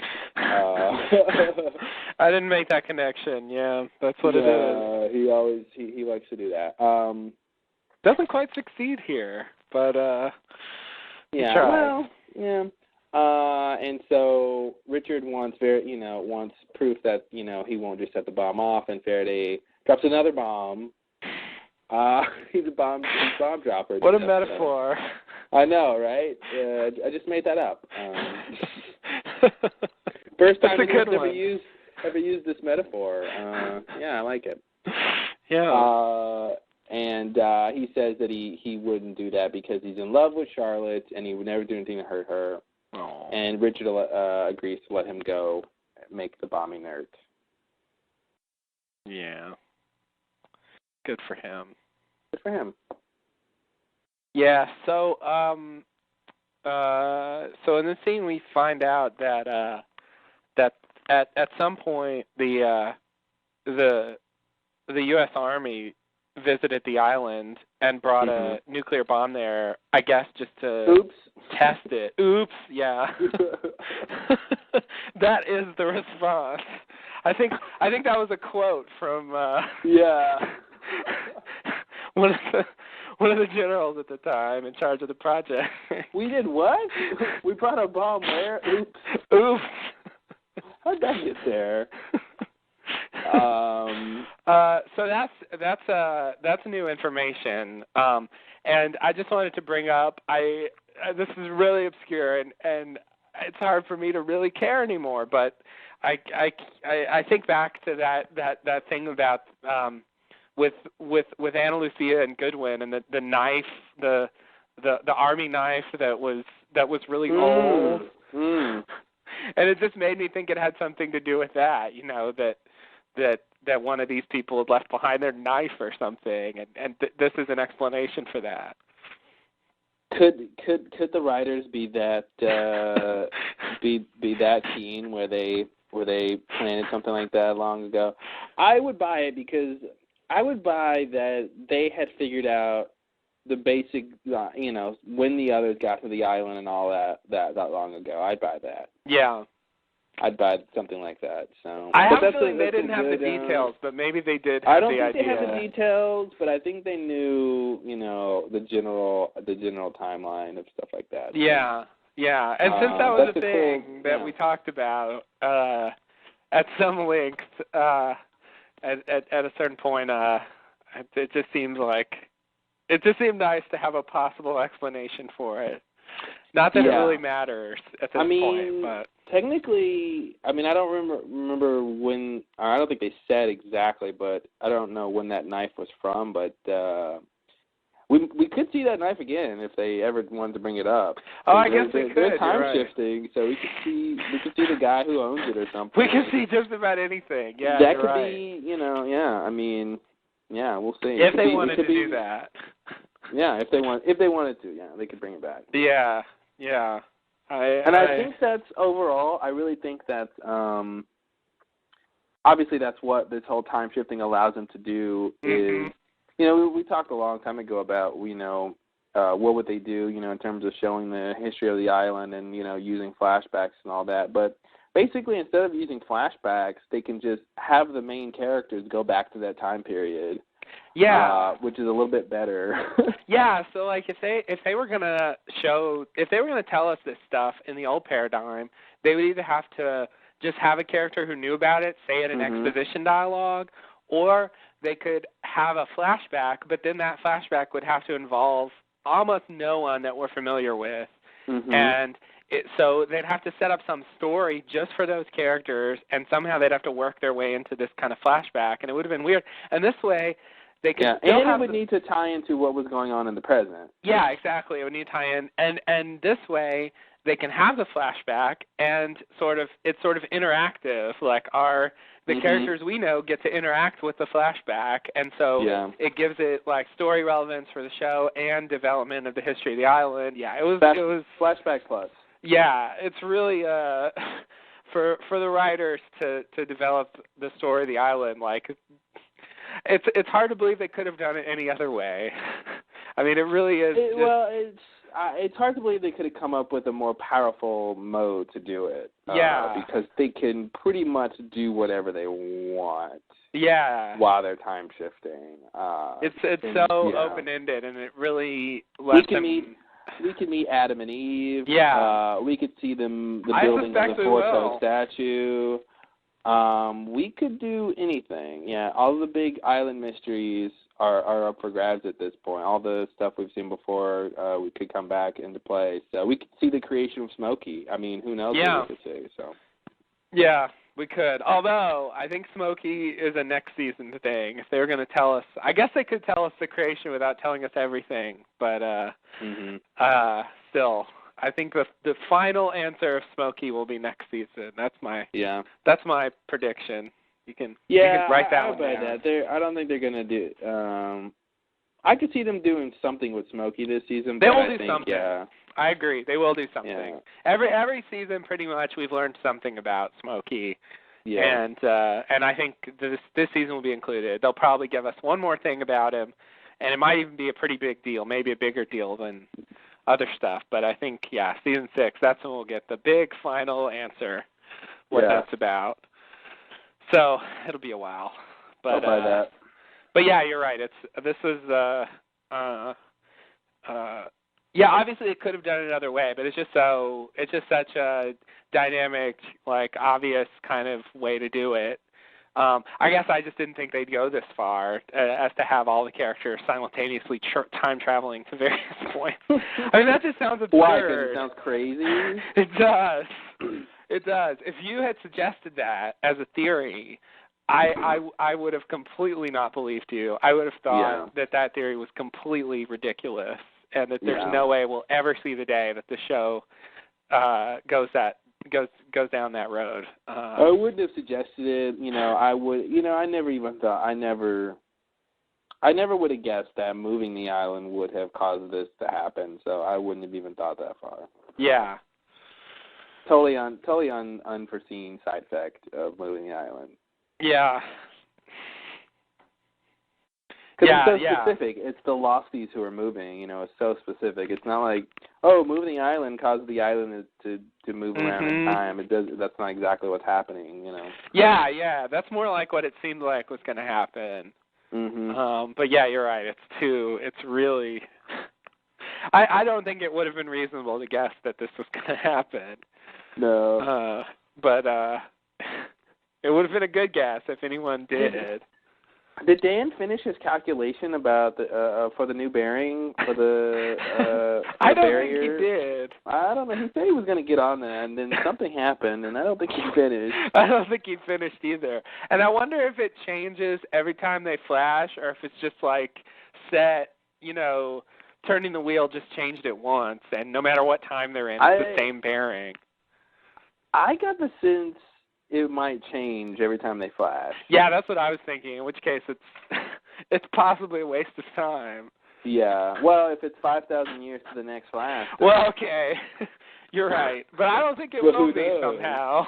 Yeah, I don't think it will be either. I guess Dan doesn't know that. But oh, Dan. Yeah. He tries. So, is there anything else? What else happened in the scene? Yeah, he's going to go out, blah, blah, blah. Nah, I think that's it. That's all I got. Yeah, that's pretty much it.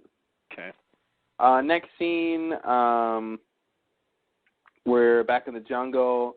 Locke, Sawyer, and Juliet are with the two others that they've captured. Sawyer asks Juliet, who taught her Latin. She says, Others 101. Oh, Juliet. Oh, Juliet.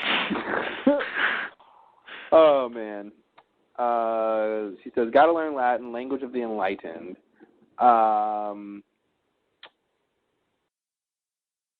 So Locke basically is, let's see.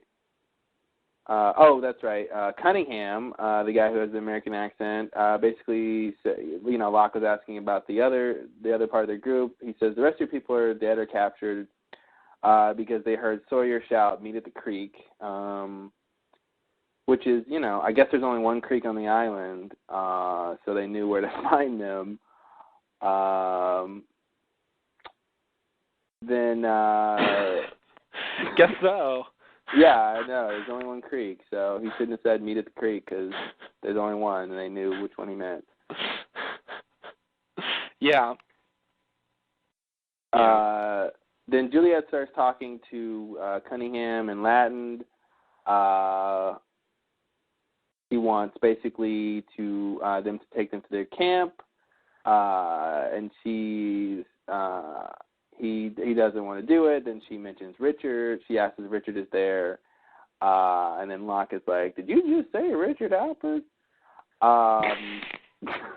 The good luck impression. That's my Locke. The befuddled old man that he is.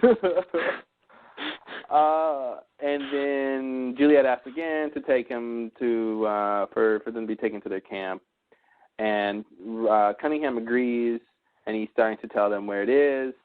And then Jones, the British guy, runs over and snaps Cunningham's neck, kills him, and starts running off. Sawyer tells Locke to shoot him, but Locke does not. And Sawyer asks why Locke didn't shoot him, and Sawyer says, because he's one of my people. Oh. Well, you stabbed one of your people in the back with a knife in the last. Yeah, so. he did. He's one of your people within the last 30 seconds. You just found that out. Yeah, and but here's the thing. I feel confident in saying I think with the rules of time travel, Locke could not have shot him, even if he tried. See. Yeah. I believe that to be true. That even if he took aim at him, square aim on him, he wouldn't have been able to kill him. Right. I think that's true. I guess. Maybe not. Yeah. I mean, that's something we can talk about later, is the rules. I know there's been some discussion on it on the forum about Certainly it. has. There's some people who have some ideas that I think work, but I don't want to believe. Yeah. Because it's like having your cake and eating it too. Definitely. But, anything else in this episode, in this scene? Yeah, what did I want to bring up?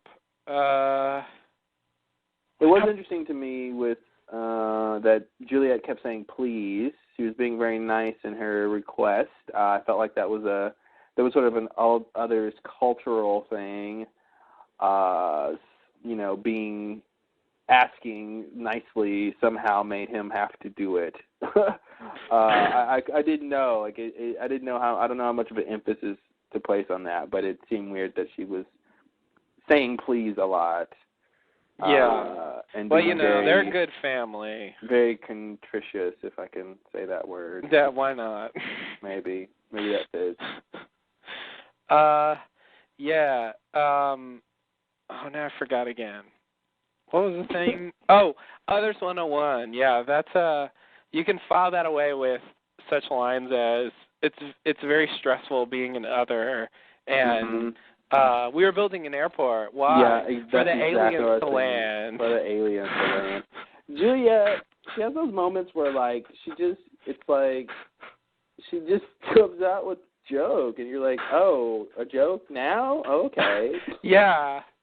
Yeah, believe it or not, that was a serious question. Do you not know, or are you just having a laugh? I can't tell with you. Yeah, she just picks her moments to make her little jokes. It's so random. She does. Yeah, you just never know. You never know, and she's gonna pull a little joke. Others 101.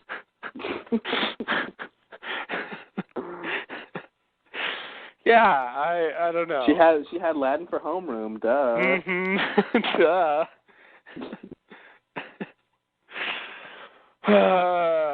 Yeah. But the fact that she said language of the enlightened, I thought was somewhat important to why the others learn it. Yeah. Yeah. There was this strange comment on the forum that I almost responded to on the forum, but I decided to respond to it now. Where they said that sorry, I don't remember who it was.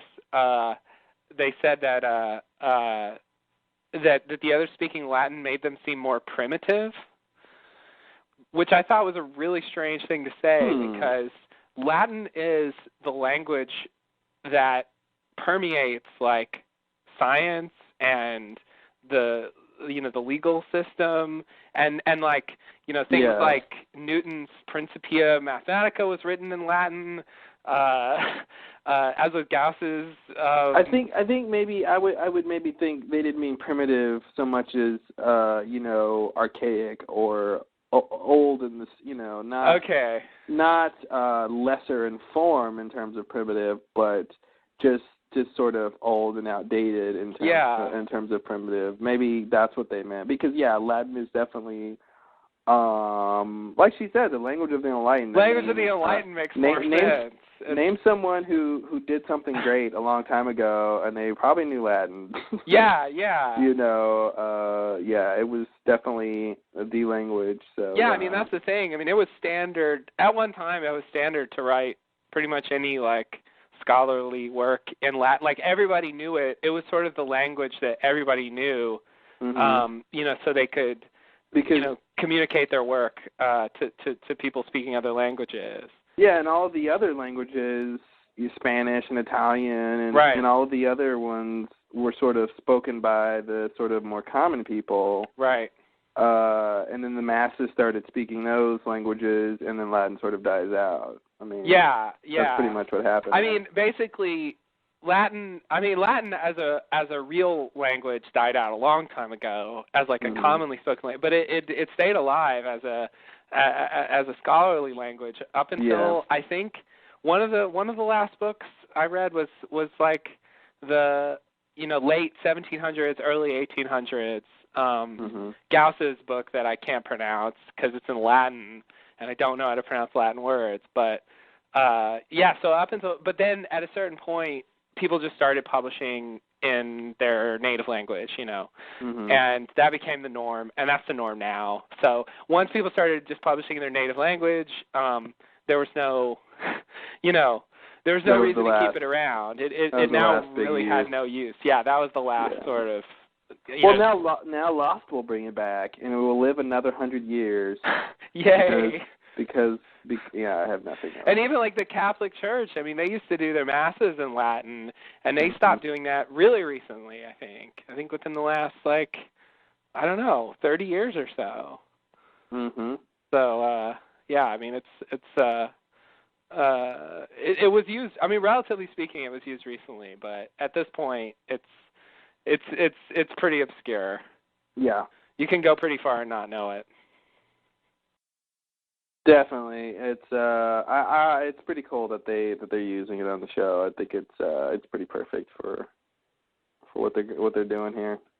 Yeah, and I saw that on the recent podcast they were talking to Elizabeth Mitchell, and according to her, she actually made an attempt to like understand the words rather than just saying it phonetically, like to sort of figure out exactly what she was saying and what it meant and all that stuff. Put some emotion behind it and all that. And she said she actually talked to some professor somewhere, and she's like, I don't know if that was really worth it, but thanks. I appreciate it. She didn't have a lot of Latin to speak, but I'm glad you felt the need to do all that for 5 lines. So it's nice. See, plaquette. See, she has to know how to pronounce that. If she wants to get across that. Was it like Ricardos Alpert? Yeah, that was Ricardus. Ricardus? Ricardus, that's it. Yeah, Ricardus. I don't know, that's a weird one. Yeah, that's the kind of thing I'm like, is that really, like, Latin for Richard, or is that just, like, you just did that, you know? Yeah. And Alpert, there was just no hope there, I guess. Yeah, some words, like, when you're speaking a different language, they just don't change. Yeah. Alpert, it just sort no. of takes you out. Just Alpert, that's it. Yeah, I don't know. It's weird. Because that would make me want to think he would, like, maybe that was really his name originally, and he's just, like, anglicized it. But the fact that Alpert stayed the same is sort of, I don't know. It's weird. Alpert is a I mean, it's not a very common last name. I don't really know the origin or what kind of name it is. Yeah, I don't either. I have no clue. I guess I could look it up. You could, but I don't know do you if I want find to? anything. Do I want to? Maybe I do. The big see what question. This says. So, according to I don't know where I am, some site. Apparently, it's there's a Jewish version. Which I guess Alpert is one of the many variants of Halpern, the city of Hebron in Württemberg. Maybe I'm pronouncing that wrong. I probably am. All right. And then there's a German and Dutch origin where it's a variant of Albert. Oh, okay. So, which that makes sense. So that's very much not Latin Yeah, derived. Albert is apparently let's see. Apparently it's all over the place.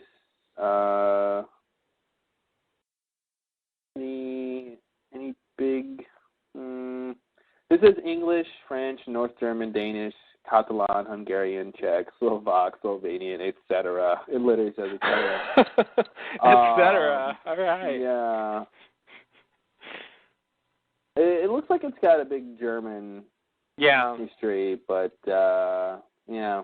So not really Latin, nothing Latin. That's probably why it didn't have a good translation. Yeah. Okay. But okay, so anyway, it's cool that Julia brings up Richard, that she knows to ask for him. Yeah. I get the sense she knows a little bit more about him than she says in this episode.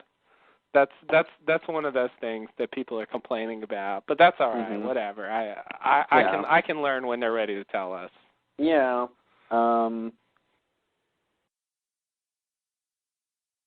Yeah. Something else I was going to say about her bringing this up. Oh, that she didn't ask about Ben. She wasn't like, oh, is Benjamin or Benicus Linimus here? Yeah. Whatever that would have been. She didn't ask for Ben. She asked for Richard, so that was important, I think. Yeah. Yeah. Did they? Yeah. I wonder why she did that. It's interesting. I feel like it's. She probably surmised that they were further back in time than Ben was in charge. Yeah. Ben hasn't been in charge that long. He hasn't. He really hasn't. So, yeah. I was gonna say something about that. No, I'll talk about that later. Yeah, you're right. That's yeah. It's interesting. It'd be weird if Ben shows up in one of these things. Oh God. Because he's not. When was he born? Where was he? I guess. I was thinking, when was he born? Because they're in what are they in 54 or 52 or something? Yeah. I don't think they specified exactly what year he was born, but he should have. I think he's a little younger. I think he probably, based on the character's age, seems like he should be born in like the 60s. Yeah, you think he's a little younger than Locke? Yeah, I do. Okay. Yeah. I mean, I could be wrong. I mean, I don't think they've specified his age, so, like, technically he could be the same age as Locke or something, but yeah, I'm just basing it on how the actor actually is. Yeah, I can see him being a little bit younger. Yeah, I think, yeah. This says he was born in the early 60s. Okay. So he's a little bit younger than Locke. Yeah. Yeah, that sounds right. But yeah, it'd be weird if he showed up in one of these. Of course, he wasn't born on the island, but, I mean, he did go there when he was relatively young, so yeah, there's a range of years where they could potentially run into him. Definitely. And that just would be weird. I guess the other thing they could do is run into themselves, which they haven't tried to do yet. Which is a disaster waiting to happen. You want the universe to fold in on itself? Have someone meet their other self back in time. I just don't think it's going to end well. Well, if it happens, then it always happens, so it doesn't matter. But if it doesn't happen, then it wasn't supposed to happen because it never happened. Well, there you go. Well, so no problem then, huh? No problem. But it's the potential seems like it has to be there. I mean, but that's the thing. Even if it's to me, the problem isn't it happening. The problem is two of the same person being in the same timeline. I just feel like that's bad. Yeah. Meeting and interacting with yourself, that seems really bad. Yeah. They've definitely shied away from that. Although they have been in time periods where they would have been there. Yeah. You know, so but they were conveniently not by the beach when that happened. Mhm. So I feel like they're That's probably why they made the camp disappear that first time. Yeah. So they're like, oh, our camp's gone, and then Dan's like, hey, let's go somewhere else. Yeah. Basically. It seems like they're judiciously avoiding that. Yeah, they needed a reason for them not to be at the camp, which is where they are most of the time throughout their time on the show. Yeah. So they were like, yeah, let's not have them here. Yeah. I wonder if they'll ever do that. I can't decide whether they'll avoid it forever or they'll actually use it as a big thing. I would be really surprised if two characters met themselves in the same timeline. Okay. I'd be surprised. The repercussions of that and the, why don't you remember this and you should change things differently because now there's. You're right. If it happened, then it always happened, and they really should have remembered it. So. Mm-hmm. So you're right. I guess it can't happen, pretty much. Yeah, hopefully not. So, all right, good point. Maybe they'll see themselves from afar, though, and not interact. I still think that's bad, but I still think that's bad, too, but just want to throw that out there. Maybe. Okay.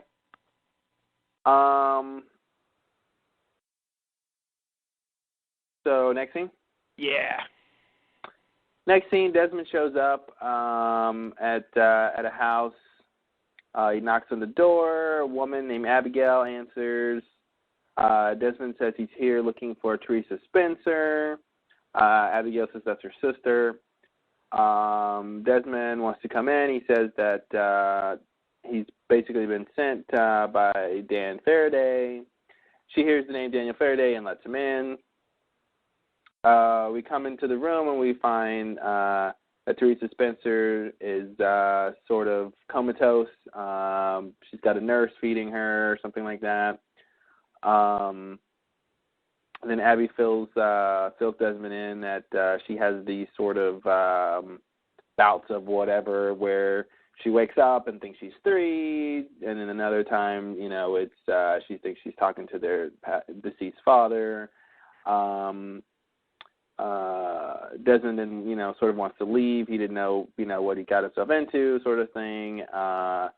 Then we find out that Dan is the reason that she's in this condition and that he went off to the States, never to be heard from again. and that the only reason that they're able to care for Teresa is because of Charles Widmore. Who knew? There's a name we heard before. Beneath the iron fist lies a heart of gold. Mhm. That's right. Iron gold. And yeah, that basically Widmore funded Dan's research and took responsibility for what happened and has been taking care of Teresa ever since. Mhm. An A-class bloke, if you ask. Look at that. Look at that. You know, he may seem like a villain, but when the chips are down, Widmore's there for you. You know, I have to say, Widmore, yeah, he's like increasingly less like a bad guy.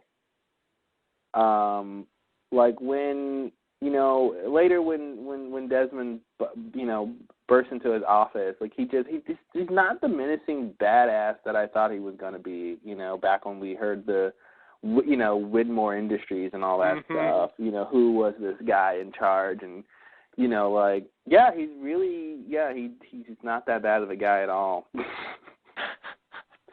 You know, except for, you know, the whole sending the people to kill the people on the island kind of stuff. Yeah. I mean, you know, that kind of stuff, but he's not as, you know, he's not as sort of this maniacal, power-hungry mogul guy that I thought he was going to really be. At this point, I'm willing to say that he's not all bad all the time. Mm-hmm. I'm not willing to accept that he's a good guy or anything like that yet, just because he's done this or he helps Desmond or whatever. But yeah, he's not pure evil. Mhm. But yeah, he's done enough. He's done enough to be at least somewhat suspect. Yeah. So we'll see where this goes. Yeah, so this is a thing, right? So what do you think's going on here? Well, I think this is a case of, you know, what was the guy called? Minkowski? Ah, yes. This is Minkowski syndrome. Okay. That, you know, her consciousness is time traveling. Mhm. And I don't think she was near the island or anything like that. I think the experiments that Dan was running, sort of, you know, these time travel experiments are sort of related to, you know, the sort of time travel ability that the island has. Right. And that basically what he was doing was stuff that Widmore sort of knew or suspected that the island was capable of, or something like that. That's kind of what I think is going on here. Yeah, okay. Yeah, I think you're right. You know, that's sort of what happened to the rat, except the rat died rather than, you know, just went comatose. But but yeah, they sort of set that up. It just seemed to me like they didn't quite hammer it home what was going on with her. I expected them to be more clear. You know, they definitely could have been more heavy-handed with something like this. I'm glad they weren't, but they definitely could have been. You know, like, what's going on? Oh, blah blah blah blah blah blah. But you know, part of it is, you know, Abigail doesn't know what's really going on. And Desmond doesn't either, so there's really no one there to say much more about it. I'm sure we'll find out more details later once this, you know, probably once Desmond meets the mother. Because I'm sure Mom knows what happened with this whole story. Oh, I'm sure Mom knows, yeah. Mama always knows what her baby's been up to. Yeah. Yes, she does.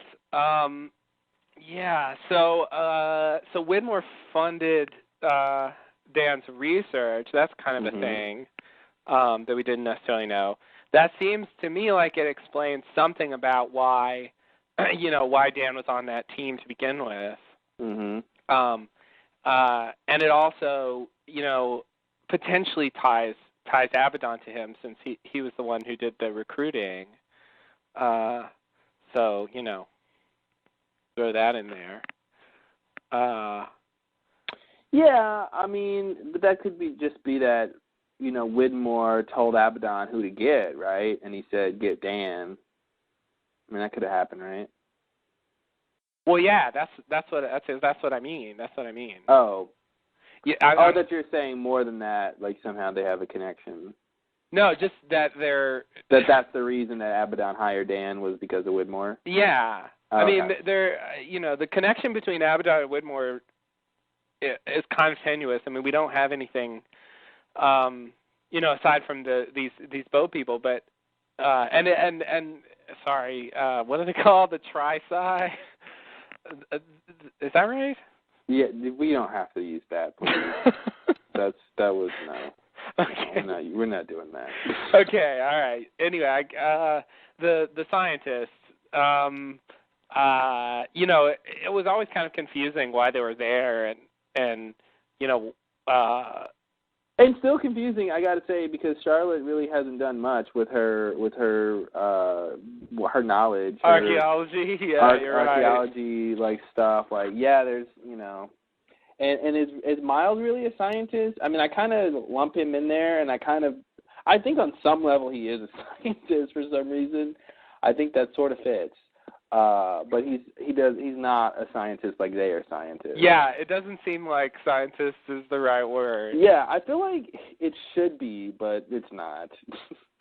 I don't know. Yeah.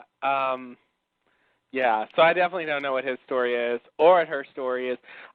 But whatever they've done, it doesn't justify it, but just the idea of why Widmore would have sent them there in the first place, Mm-hmm. It doesn't seem like they fulfilled that goal, but at least, what he had in mind for them to do, Mm-hmm. The fact that he was funding Dan's research, ties him in with, with all the stuff he was doing and, whatever's going on in the island, the properties the island has, the thing they set up, at the beginning of the season and stuff like that. So, it ties Dan in better with Widmore.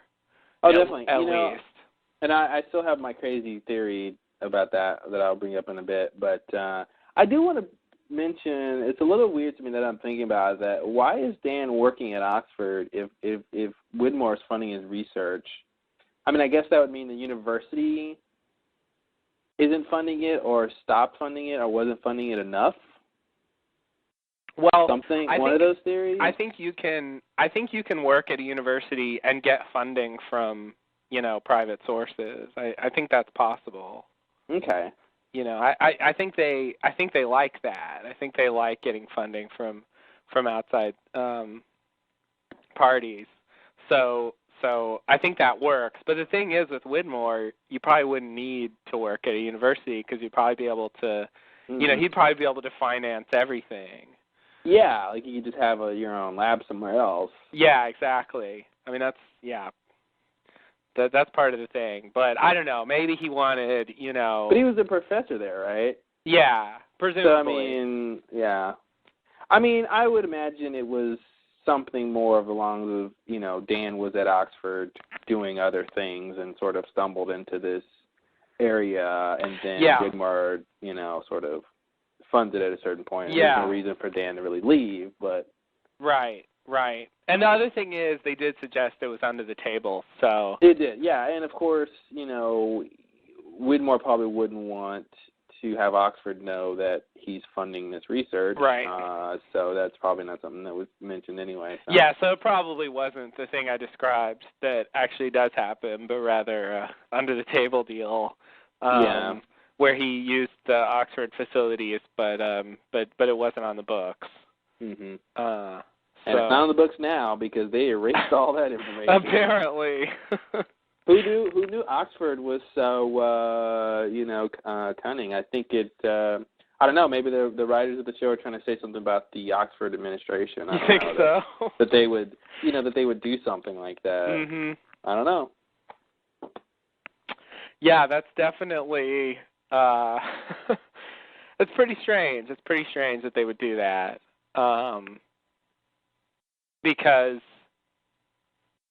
yeah, I mean, I just don't get it. Like, why would they do that? Aren't there going to be students who can verify they were in his class, and aren't there going to be, I mean, did they erase him on people's transcripts and the classes that he taught? You know what I mean? I mean, at a certain point, like, I mean, even that wouldn't be enough. I mean, if someone wanted to if someone wanted to find out that he worked there, they could, I mean, it would take more work, but, like, it's possible. Mm-hmm. I mean, shit, all his stuff is still there. Wait, more work than going to ask the clerk if he worked there? How much more in-depth of research could you do on it? He asked one person. You know what, you're right. The end of the road, man. That wasn't just a roadblock. I mean, the road was just gone. He had nothing. She said there's no record, and she looked in a computer. Computers don't lie. Computers don't lie. They have all the information. But you're right. That would be great. The whole show is some kind of elaborate critique of the Oxford administration.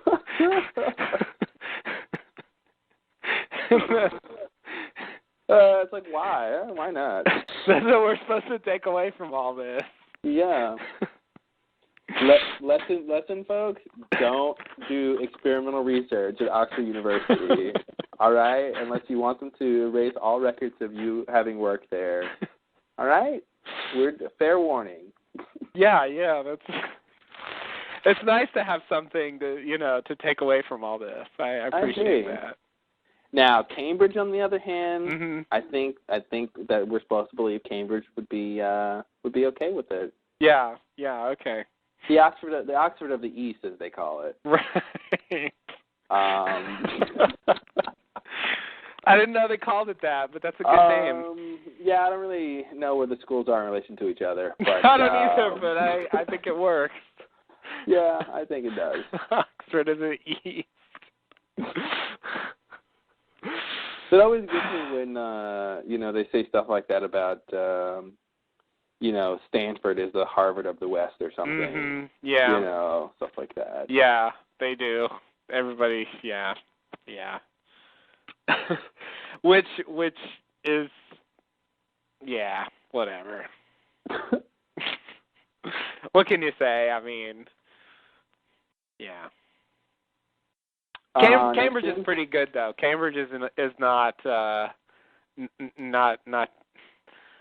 Hey, I wouldn't kick Cambridge out of bed. How about that? There you go. I wouldn't kick Cambridge out of bed. There you go. Those with Cambridge degrees have nothing to be ashamed of. You heard it here, folks, on the Lost Lowdown. You heard it here first. To all those who worked their ass off to get a degree from Cambridge University, it was not in vain. Your validation can be found here on the Lost Lowdown, all right? Cambridge is A-okay. It gets the satisfactory seal of approval.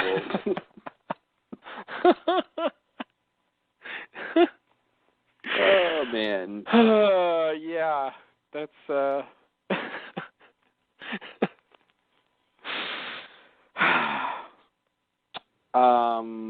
Next scene? Yeah. Wait, what scene is this? Oh, the woman. Do I want to say anything else about this? Oh, I was going to say, I'm just going to bring this up again until we get an answer. I don't feel like this ties in because it just doesn't seem to work, but the scene at the beginning, in episode 2 where they show Dan crying when he sees the report about the plane being found, and the woman asks why he's crying, and he says he doesn't know. I don't know. Mm-hmm. Now that we have a tragedy in the past for Dan, there's at least something for him to cry about. I don't know that it really makes sense that that's it, because it seemed like it was somehow connected to the report. But anyway, throwing that out there. What I would say about that, maybe that scene is supposed to be somehow related to the fact how Dan sort of implanted a memory in Desmond's head with this time travel thing. Mm-hmm. Like maybe him seeing the plane crash is something related to that of like, I haven't yet experienced the connection I'm going to have to this plane crash, but thanks to time travel, I somehow sense it or something. Okay. You know what I mean? Like, he's sensing this sort of, memory of future events that are going to happen. I see. Okay. Yeah. Yeah. I don't know. We'll see if they come back to that. Because isn't Dan supposed to be mental or something? What did they call him? Or isn't he supposed to... Didn't they say he was crazy or something? Yeah, I think you're right. Frank was drunk. Frank was drunk. Yeah, no, it was... Frank was drunk. Yeah, that scene was great. They do bring up the fact that he was having mental problems or something. Mm-hmm. But when they're doing the scene, I think they say like, I think they call him I think they say a physicist, archaeologist, a ghost. What is it? A ghost talker or something? And a drunk. Drunk. Oh yeah, I forgot. That was his big case. That was Frank's special ability. That's all he was. He's a drunk. I don't think we ever saw him drink on the actual. He had reason to drink too. He really did. He had a rough time of it. Even in the flashback, I don't think they really showed him drinking. Because he was already drunk. I guess so. I really like that. Those are the crazy old times. But yeah, you might be right. Some kind of future memory sense thing, where something they do causes that. I think that's as good as any explanation. Something along those lines, yeah. Yeah. Yeah. So next thing. But this does I don't know. This is the idea that he did this and then just ran away. I mean, it's just kind of a weird thing for his character. That's the thing. I don't obviously think it was the way she describes. I think what probably happened was he went to the United States to probably potentially that's where let's say his mom is. Maybe she was already there or something, or I think the reason he left has something to do with him trying to help her. We're gonna find out that it wasn't just whatever, I'm gonna abandon you. It was more like he was trying to maybe find out a way to help her or find some information about this thing I did to her, maybe he finds out that the island has that effect on people, and now he wants, maybe that's part of the reason he wants to come to the island and all that. You know what I mean? I think it's going to tie into that kind of a thing. Yeah. But I do think... okay, so you don't think he'll look bad for doing this? I don't think he's going to look bad for doing it. I just think from her perspective, she doesn't know why he did it. I see. And I kind of feel like he's, that his whole reason for all of this might be tied into this Teresa character. Okay. And I think also what we'll talk a little bit about next scene is I think the reason that he's so adamant about not wanting so adamant about Charlotte being okay has to do with the fact that he did sort of hurt this girl in the past. Right. Good point. And he's sort of vowing to never do that again. Yeah. The classic. Classic, man. Just classic. You know what? People don't change. They're just different characters. They really don't. Yeah. Yeah. And back then, I swore I would never let that happen again. And I vowed from that moment on. Oh, man. And now it's happening again. And I'm not going to let it happen again. And I've got to stop it. Yeah, exactly. That's pretty much it. Yeah. It's so, oh, God. That didn't even occur to me. I didn't make that leap. It seems really obvious now, but yeah. I count on you for these dramatic observations that I try to think about, character level stuff and, motivations and all that. And I kind of feel like that's what they're going for. I mean, I just don't see Dan being the kind of guy who would just, like, up and leave someone like that. I feel like he would, he's a scientist. He wants to figure out how things work. And at the very least, her being in that condition is a problem to be solved. Yeah. And I think it could lead him to sort of where he is now. So yeah, that's kind of what I think is going on. Yeah. Well, because who knows? He might be thinking something along the lines of time travel might save her somehow. If he can figure out how this time travel thing works. Right. Maybe he can stop it from happening, because if he stops it, then it happened all the time, and therefore it can stop it, although he shouldn't be able to because it's the past. But is it? Because it's the future. So there, then. Good point. Yeah, thanks.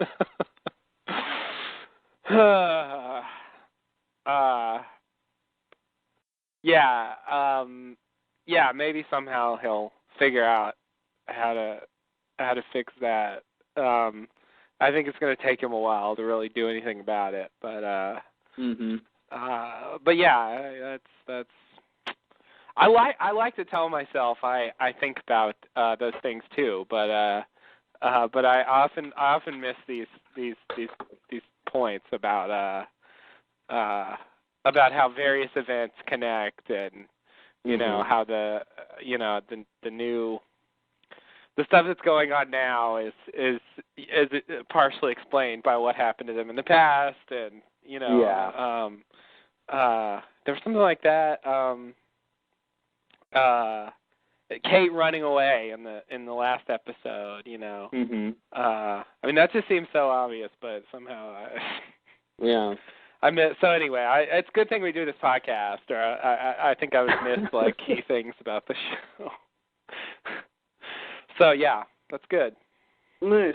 Well, it's always good when you can benefit from the podcast. Exactly. It's nice. Get something out of it yourself. Yeah, I like that. Next scene? Sure. Next scene. We're back at the others' camp.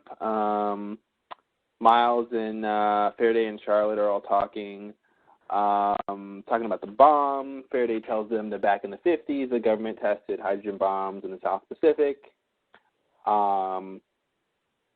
Charlotte tells Dan that he didn't have to profess his love the way he did, but then he tells her that he said it because he meant it, and then her eyes sparkle.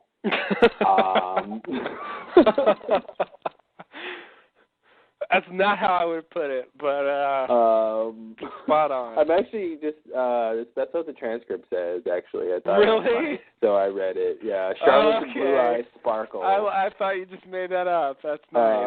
Her eyes sparkle. Yeah, I don't know, guys. That's an editorial comment. That's not quite how I read the look, but okay. I think that was in the script. Okay, it might have been. Now make your eyes sparkle in action. Okay, that's scary. Okay. Oh man, it's part of actor training.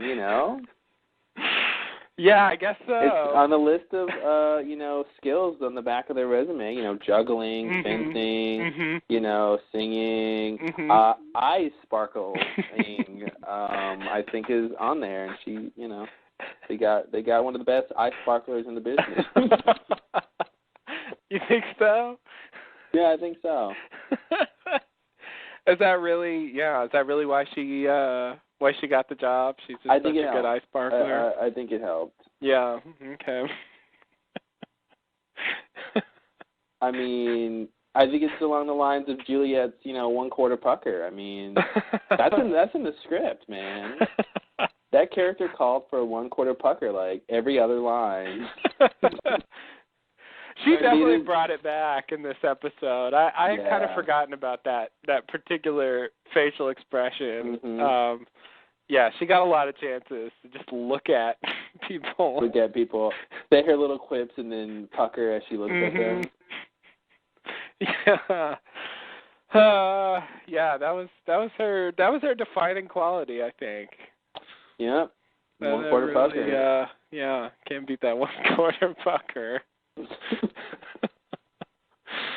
Her eyes sparkle. Wow, guys. Wow.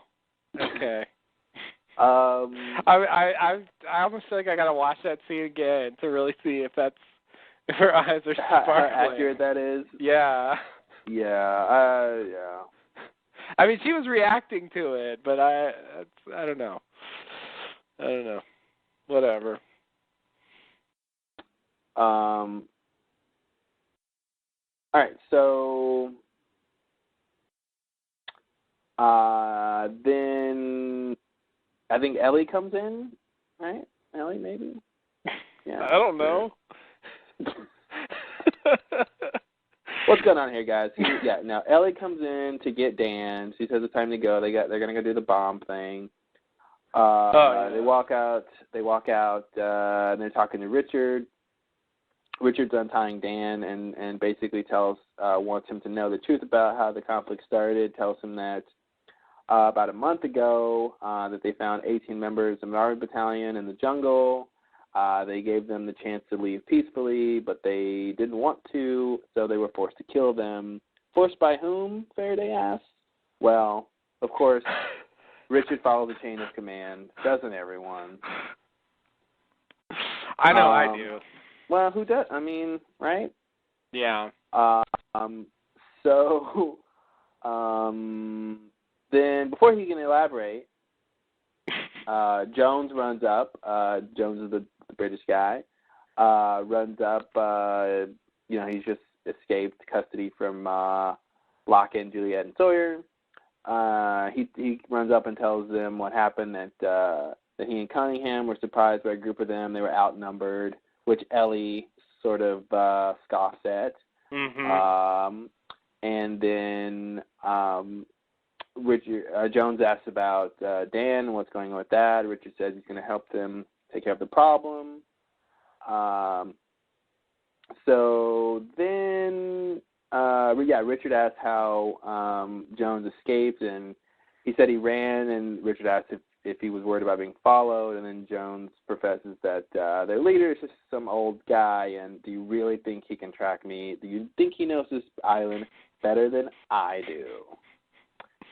Cut to Locke having just tracked him.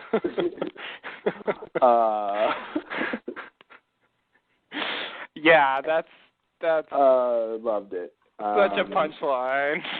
Yeah, right. It's an arrow in the chest, right? A flaming arrow in the chest.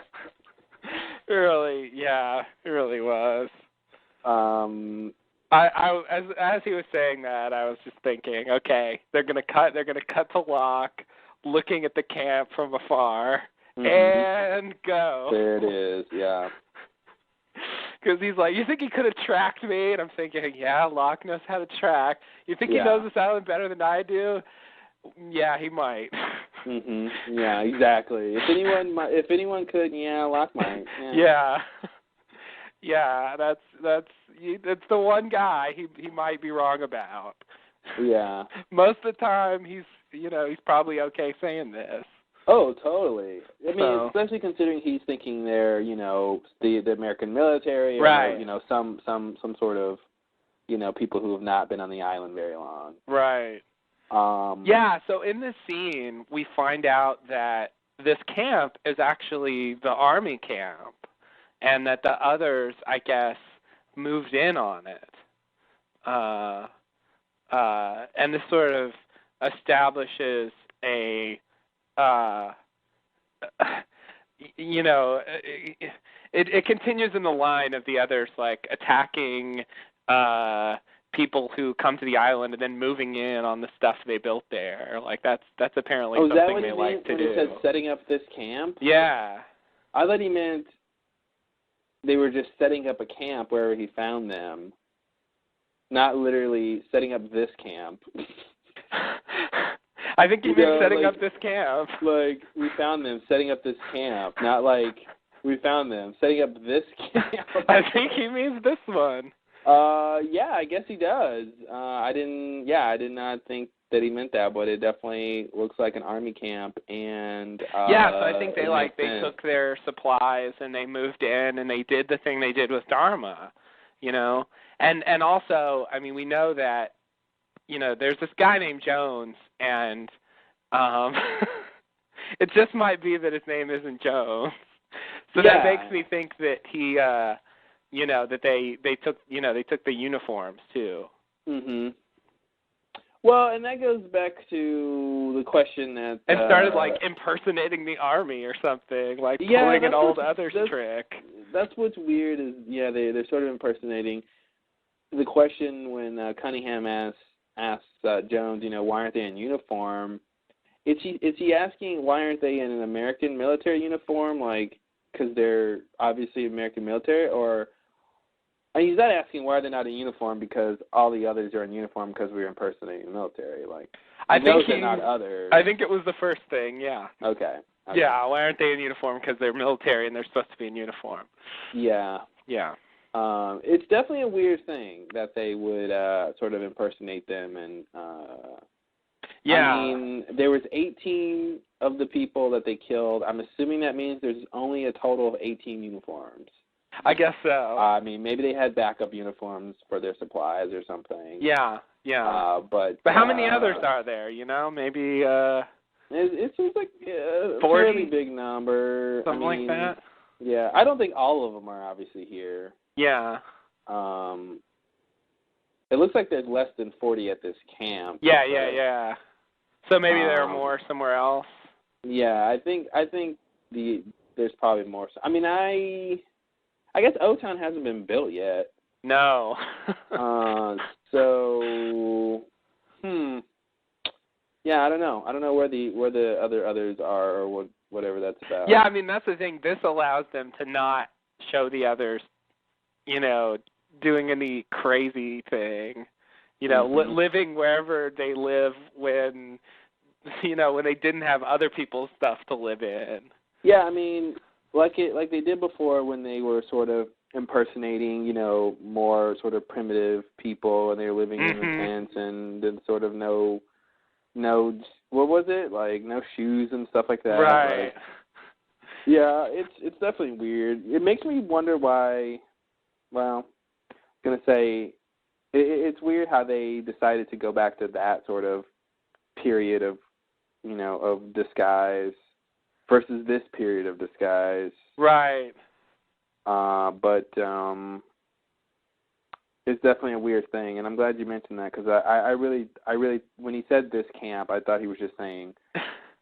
Yeah. You know, the way he sort of motioned, like they were in the jungle in the area, you know, I thought he was just saying that he found them literally setting up a camp somewhere. Yeah. Not they were setting up this camp that we're standing in right now. Right.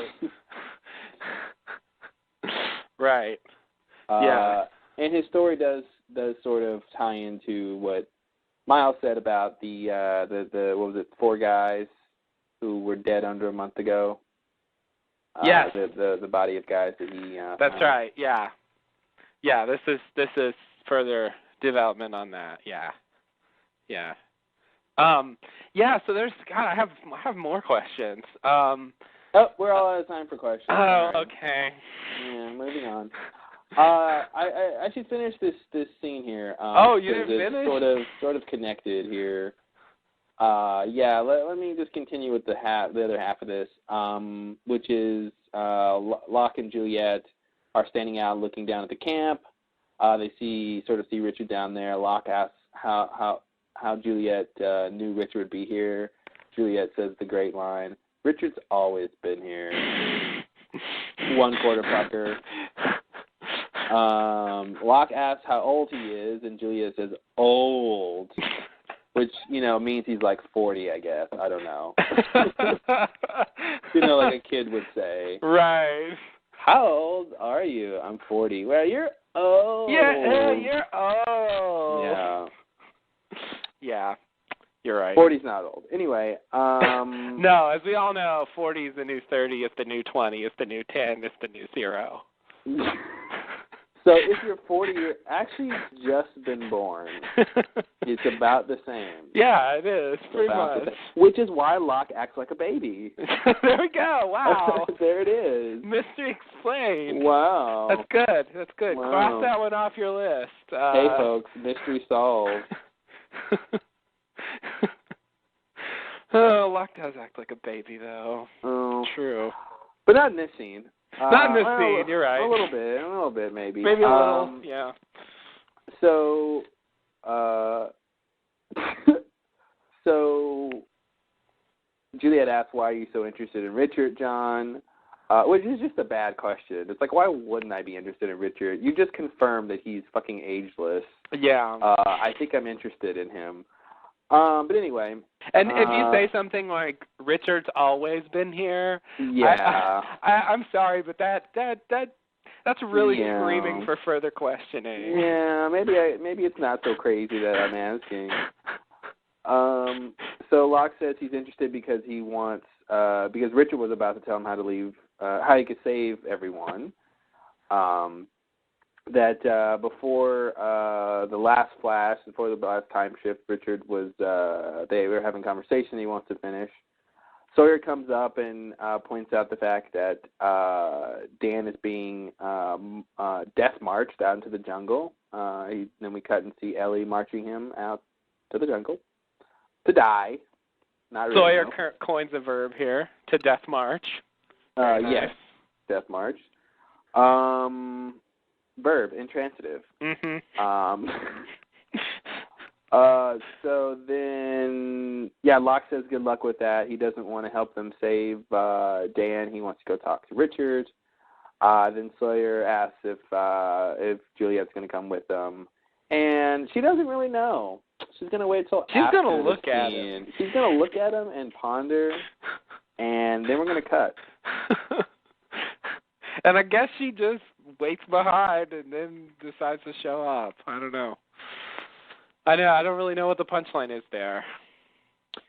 Well, I think she goes with them. I just think, Sawyer, it's the whole thing where, you don't want both people to come out at the same time. Oh, okay. All right. You don't think she just walked in like, okay. Yeah, like she was still thinking about it while he was like, well, fine, you stay here and think about it. I'm leaving. Mm-hmm. And then she just stayed, and like 30 seconds later she decided to go and was 30 seconds behind him the whole time. Right. Yeah, I don't think that happened. Exactly. Okay, so my questions. I wanted to ask about. Let's see, where am I here? Yeah. So first of all, we gave them the opportunity to leave the island peacefully. They weren't willing to do that, so I was forced to kill them, all of them. But then. Forced by whom? You answer someone, don't you? You follow chain of command, blah, blah, blah. So, I mean, I'm thinking here he's referring to Jacob. Mm-hmm.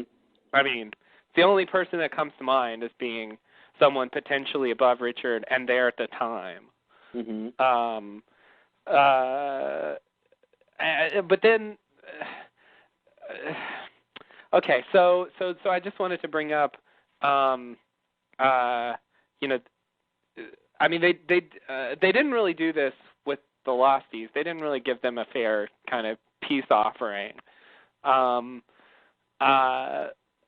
besides that, there was that whole scene. I brought it up last time. I guess this season I'm just going to bring things up over and over again. Awesome. Until we get a definitive answer. So there was a scene in Cabin Fever, I think, where they're standing over the Dharma grave, and Ben sort of insinuates that it wasn't his idea to kill Dharma, and I feel like the implication is that it was Richard's order. And here we have Richard kind of throwing it over to someone else, potentially Jacob. So I don't know. It just makes me wonder what the real story is there. Well, I mean, couldn't it be that that what Ben was talking about was Jacob's order? Yeah, it could have been. I mean, I get the sense that that's probably he's at the top of the chain. I mean, I don't really know. What does that mean in terms of this time period? Can Richard talk to Jacob directly? That whole thing. Yeah, I don't know what's going on with that, but because didn't Ben say he was the only one who could talk to him during that time or something like that? Yeah. So it's like, can Richard not, or could he at some point and he can't anymore? Right. How does that all work? Yeah.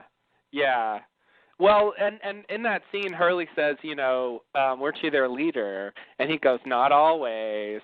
Mm-hmm. And so that suggests, of course, that there was another leader. I don't feel like he's talking about Jacob there. I feel like I think he was talking about Richard, yeah. Yeah, I feel like he's talking about Richard. And if Richard was the leader, then it seems like maybe, the leader can talk to Jacob. Like maybe that's the rule, Because like Ben doesn't go in to talk to Jacob once Locke's supposedly the new leader. I don't know how that's working out for him, but apparently that's that was the idea. So yeah. I mean, he keeps trying to say he's a leader, but he never quite gets to take command. But yeah, so maybe since Richard does appear to be the leader here, maybe he's at this stage he's allowed to talk to Jacob. I'd buy that. Yeah. Okay. Wow, that was easy. Okay. Yeah, did I want to say something else here? Yeah. Yeah, I already said my theory about Richard. We'll see how that works out. And I don't know if that applies to all the others or if it's just Richard, if there's if like pretty much all the others are normal except him, I think at this point, yeah, I really think he's the only one. I think there might be other people like Richard that we haven't seen, but I don't really think there's a lot that there's others who are like immortal or whatever he is that are just like hanging around this whole time. Okay. So that really makes me wonder what his deal is. I mean, this is, I don't know. I mean, they've already established pretty much that he doesn't age to this extent, but I don't know, bringing it to the forefront or something. It's just, I really wonder how they're going to explain him. Yeah. I mean, I guess they've gone pretty far already with this time travel stuff, but I just what sort of explanation they could offer up for why? Well, I think it's pretty obvious. I think Richard is really Adam, and the island is the Garden of Eden. I didn't think of that. I didn't. Yeah. Okay. All right. Smokey is the snake. Smokey's the snake. Okay. Now there's one other character missing here. Where's Eve? Eve? Yeah. Eve is missing. That's who he's looking for this whole time. This whole time. Okay. Yeah. That's maybe Eve is Charlotte. Oh. That doesn't make any sense. Okay. All right. No. Yeah, I don't know how they're going to explain Richard. I think I'm thinking along the lines of he, for all intents and purposes, is part of the original group of people on the island. No group of people predates his group of people. I think it's something along the lines of he's the last one or something. And he is basically, the island has these healing properties, and since he's been on the island so long and is sort of indigenous, that it basically effectively he's immortal. I mean, and maybe he has to be on the island for a certain amount of time, and maybe if he's off the island, the effects aren't the same and he would age normally.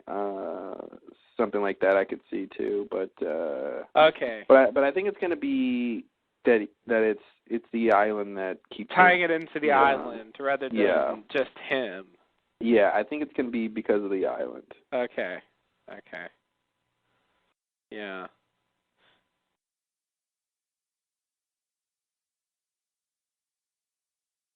Okay. All right. So, what else is going on here? Oh, so the whole tracking thing, I did like the fact that Locke was able to track him, and he got to use his skills and got to sort of, be competent in something. I know. Isn't it nice? Yeah, it was great. He's off to nice. a good start this season. Let's hope he can maintain this. Yeah, it would have been bad to cut to Locke having trouble tracking him. See, that's what they would have done in season 3 or something. I mean, but also, Jones was running at breakneck speed, and he didn't have the whole shoes off thing going on. Yeah. The others not leaving footprints thing. Yeah, it wasn't that crazy, but Locke is a good tracker anyway. Plus, he's got the other crazy qualities, so. Right. But no, it was nice. It was good that he was able to track him. And I thought Juliet could have tracked him too. I mean, if she's really another, she should have learned how to track. So. Yeah, you're right. She probably could have tracked him too. Yeah, I think I think she definitely could have done it. But it's nice that he got to, not only that he, he's got what he's going to do. I'm interested in what he's going to do. He's not quite befuddled yet.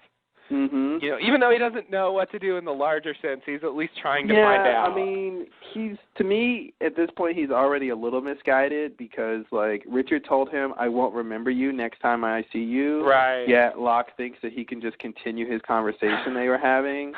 It's just don't you remember what he said? Right. He's not going to have any idea who you are. You can't really just pick it back up, but... He definitely, has his idea, and he's going to go make it happen. So, yeah. And the fact that he wasn't going to save Dan was a little weird. Yeah. I mean, not that he, has some big tie to Dan, but he really didn't care at all whether Dan lived or died. Apparently. Or he was just really confident that Sawyer and/or Juliet can handle it. Yeah, he did kind of. Good luck with that. Yeah. Yeah, you're right. And he gave him a 10-minute head start. It was Dan being marched into the jungle by one soldier girl. I guess he figured they could handle that, but it still was a little this guy could die. Right. Yeah. No, I agree. It's weird, but Locke's already jumped over the line for me where. In terms of being a hero or something. Mm-hmm. So, at this point, I don't mind him, oh, yeah. He doesn't have to go deal with that stuff. Yeah. If Jack did this, it would be weird. Mm-hmm. But Locke can get away with this, because I want him to go talk to Richard, Yeah. That's what I want to see here. Yeah. It's just nice that he's doing that. Yeah, I mean, something when Sawyer says, you're not going to help me save him, and he says, no, I'm going to go down and finish my conversation with Richard. A little thing that, no, I'm going to go down and finish my conversation with Richard because that's what's going to save us all in the long run. That to me means that Locke isn't callous. He just is looking at the bigger picture. I see, yeah. The little difference like that. But, it wasn't a big deal. Because I agree. He needs to go talk to Richard. So. Yeah. But he does come across as callous, I think. But I don't know. I'm kind of okay with that. I don't feel the need for him to, do the right thing all the time as long as he's doing something interesting. Mm-hmm. So, anyway. All right, next scene. Ellie's marching Faraday out towards the bomb. Faraday's kind of looking at her, and she's asking why, and he tries to deny it, but then he agrees that he is and says that she looks so much like someone he used to know. Ellie it's questioning, more, as someone other than the girl you just profess your love for, and then he claims that he's not a Romeo. So then Ellie stops him and basically tells him that she's not convinced that he and a British woman and a Chinese man are all members of the U.S. Army. She questions who he is, and then Dan basically, he does that thing that people do where, you want to know who I am? I'm your this that doesn't tell you who I am so much as why you don't need to be asking me that question right now. And so the this that he says is, I'm your best chance at disarming that bomb. Yeah. People do that all the time. All the time. It's a great writing thing. You want to know my name? My name is, shut up and let me do this so you can... Exactly. My name is, I'm the only one with the key code that can disarm... Yeah, it's like, Yeah, it's one of those things. Whatever, Dan, whatever. She's about to find out who you are anyway. Yeah, exactly. So that's pretty much this scene.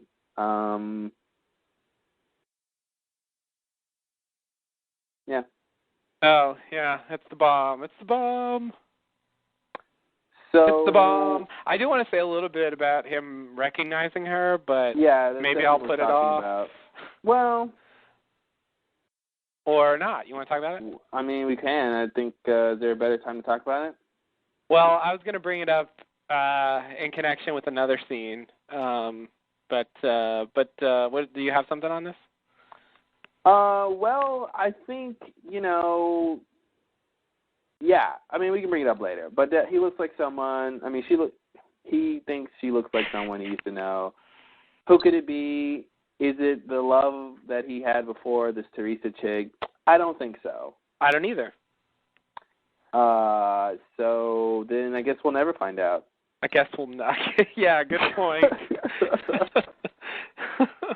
Oh, well, we'll never find out. Next scene. Oh, God. That reminds me. I want to talk about that line when Joan said that they were outnumbered, and then Ellie said, "Outnumbered, eh?" I didn't really get that. Yeah, somehow that was preposterous. Like, yeah, like she just didn't buy it. Like she didn't believe that he was really outnumbered, or that, yes, you may have been outnumbered, but that shouldn't have been a factor in what happened. Something like I don't know what she was going for, but he told her to shut up. So yeah. Yeah, it was weird. Outnumbered, it was weird. Huh? She just didn't buy it. Like, yeah. Pull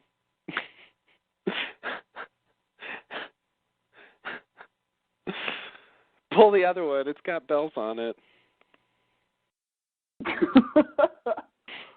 What?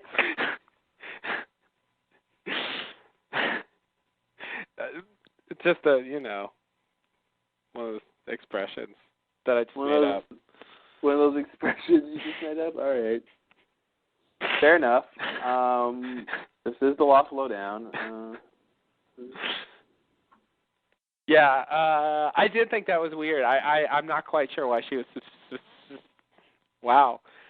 suspicious. Try again? For the number of arrows that were being fired, made it seem like there was, approximately a shit ton of people firing those. That totally reminds me of fucking Hunting Party. Yeah. When all the lighters, the little torches go out in the jungle, and it looks like there's 1,000 others, and you learn there's really not that many of them. I thought it too. Yeah, so I think that's that's a thing. They just made it look like that, and for dramatic effect. And, something like that, yeah. Yeah. It made it seem like this huge attack. But yeah, and I don't remember how many of them there were, but I don't think they were initially outnumbered. I think really what happened is they were surprised. You know, they were caught from behind. Yeah. I mean, Locke came in and it was 3 versus 2. Yeah. I mean, they were outnumbered. I mean, if it wasn't for Locke, they had everything. Well, actually, in weren't control. there 3 originally? And Locke, like, kills one of them? Oh, was there 3? Yeah. So it was 3 against 2. Yeah, 3 versus 2, and then Locke shows up. And then it was 2 against 3. Yeah. Yeah. Yeah. So, I mean, they were outnumbered. Eventually. Yeah. I mean, once Locke comes into the picture. Yeah. Because he kills one of them, and then he adds to the other numbers. So I mean, that's what I'm saying. Like, if they weren't eventually outnumbered, things would have been fine. Because if Locke didn't come to the picture, they would have just chopped Juliet's hand off and like probably killed them both. Yeah. Yeah. So take that, Ellie. Ha. And they didn't, they didn't give him time to mention that, he killed his the other. Yeah, I feel like he didn't mention that. I feel like he was. Yeah. He was. You don't think it's because they didn't give him time? You think he was withholding that on purpose? I do. Really? Yeah, I do. I think he was just about to say it, and someone cut him off. I can't tell if you're serious. Oh man, no, I'm kidding. Okay. Yeah, I think he definitely did not want to mention it because Richard said, "How did you escape?" and he said, "I ran." Yeah. But that's I ran after I snapped Cunningham's neck. Mm-hmm. Is what he should have said. Right. Yeah. Yeah. That does bring to mind the episode where oh shit. Oh, that was a great episode. Hold on. It's been a while. Patchy, where Patchy shoots Miss Clue. Mhm. Or she tells him to shoot him because someone's trying to get information and all that stuff and leading. It was like the same thing, leading back to the camp. Yeah, it was the same situation. Yeah, exactly. Or they wanted to be, or maybe they wanted to be led to the. Were they trying to get to the Looking Glass? Or where were they trying to get to? They wanted somewhere. At the time, they were trying to get to. Oh God, where were they going? It was something crazy, wasn't it? Yeah. Initially, they were following because they had the map. I thought isn't that during the time that Saeed had the schematic of the Looking Glass, and they were trying to figure out how to get there, and then they didn't. I think they were trying to find Jack. I think that was the original reason for the mission. Yeah, they were trying to find Jack. But I mean, at the point that they shot Miss Clue and all that, weren't they trying to? I thought they were trying to get them to take. Well, they knew the others had Jack, so they were trying to find the others as well, so that they could find Jack. When did they go? When did they do the whole thing to find? Oh, that's right. Okay. I'm sorry. It wasn't the Looking Glass. It was. Wasn't it? Oh, it was the barracks. That's what they had. Yeah, it was. And then they were able to follow the, like the power lines or whatever. Yeah. And that led them to the wall. Yeah, they found a schematic, and like Saeed just takes one look at it and deduces that that's where they probably are.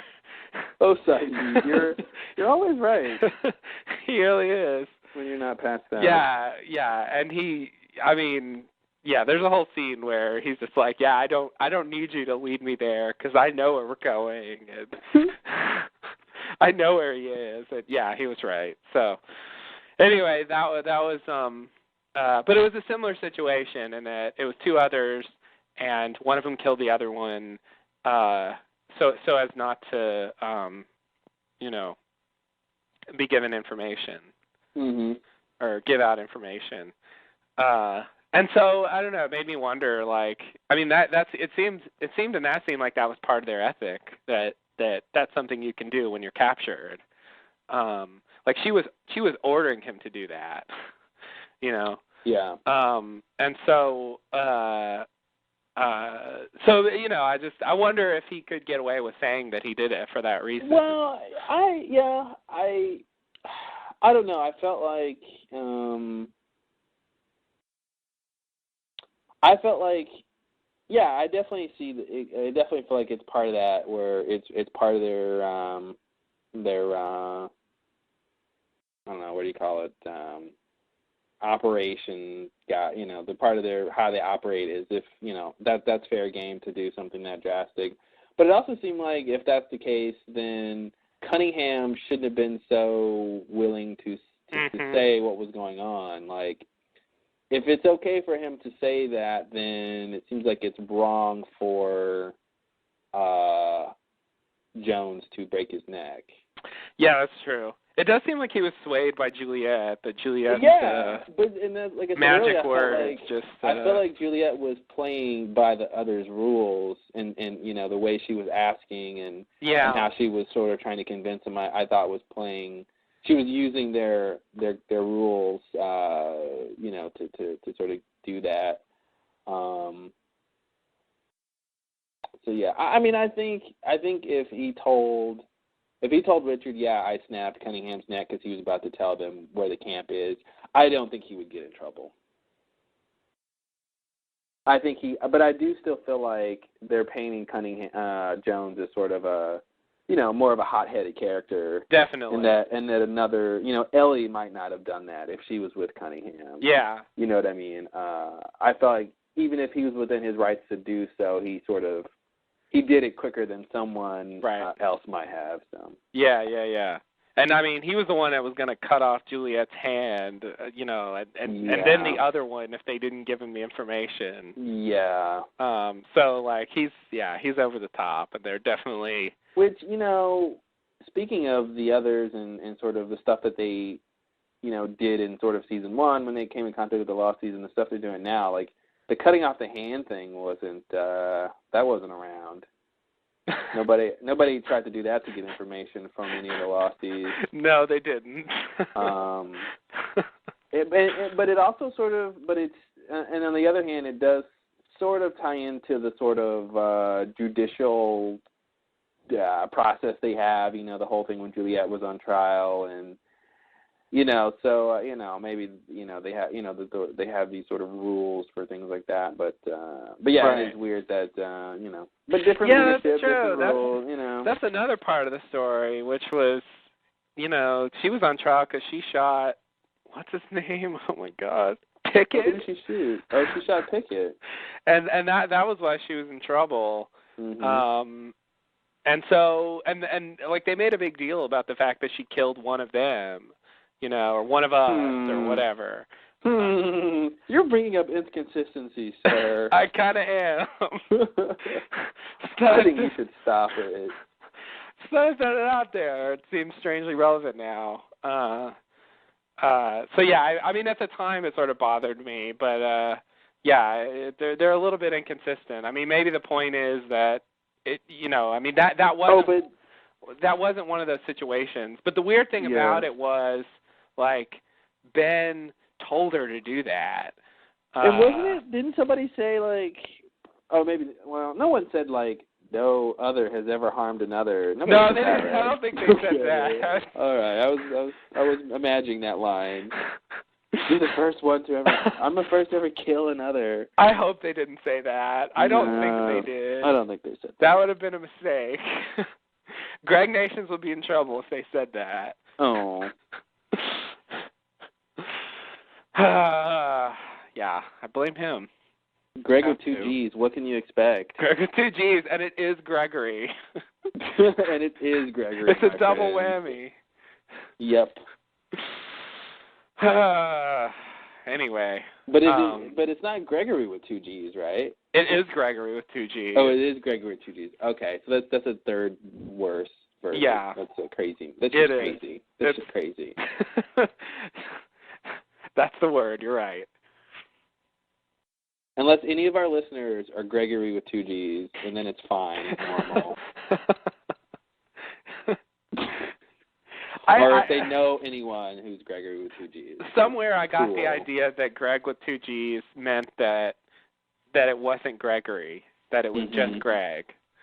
I don't know where I got that idea, but I thought it was true until I met Greg Nations. Oh, you met Greg Nations? Yeah, I did. Oh, nice. I want to hear that story. Yeah. Well, yeah. It was by met, of course. I mean, read what he wrote on the internet. Oh. Yeah. Okay. I do. I guess I should have pointed out back then that Matt with 2 T's is still Matthew.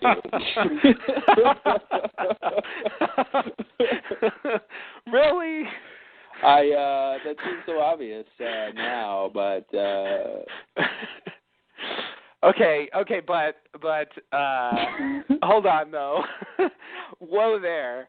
But Matthew already has 2 T's in it. I know. It's sort of a joke. But I like that. Maybe Matt with 3 T's would not be Matthew. Matt with 3 T's better not be Matthew. All right. Matthew. That's too much. But there's another word like that too, where the shortened version puts an extra letter. There's another one like Greg that's like that. I don't, of course, remember what it is now. Fred with 2 D's? No.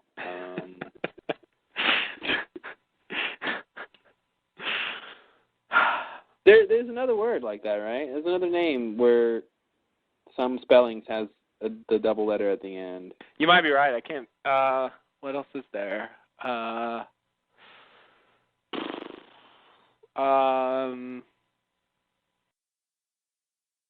can't even think of a name anymore. Justin? That's a name. Yeah, okay, but that's not... I can't think of a name anymore. Yikes. An abbreviable name.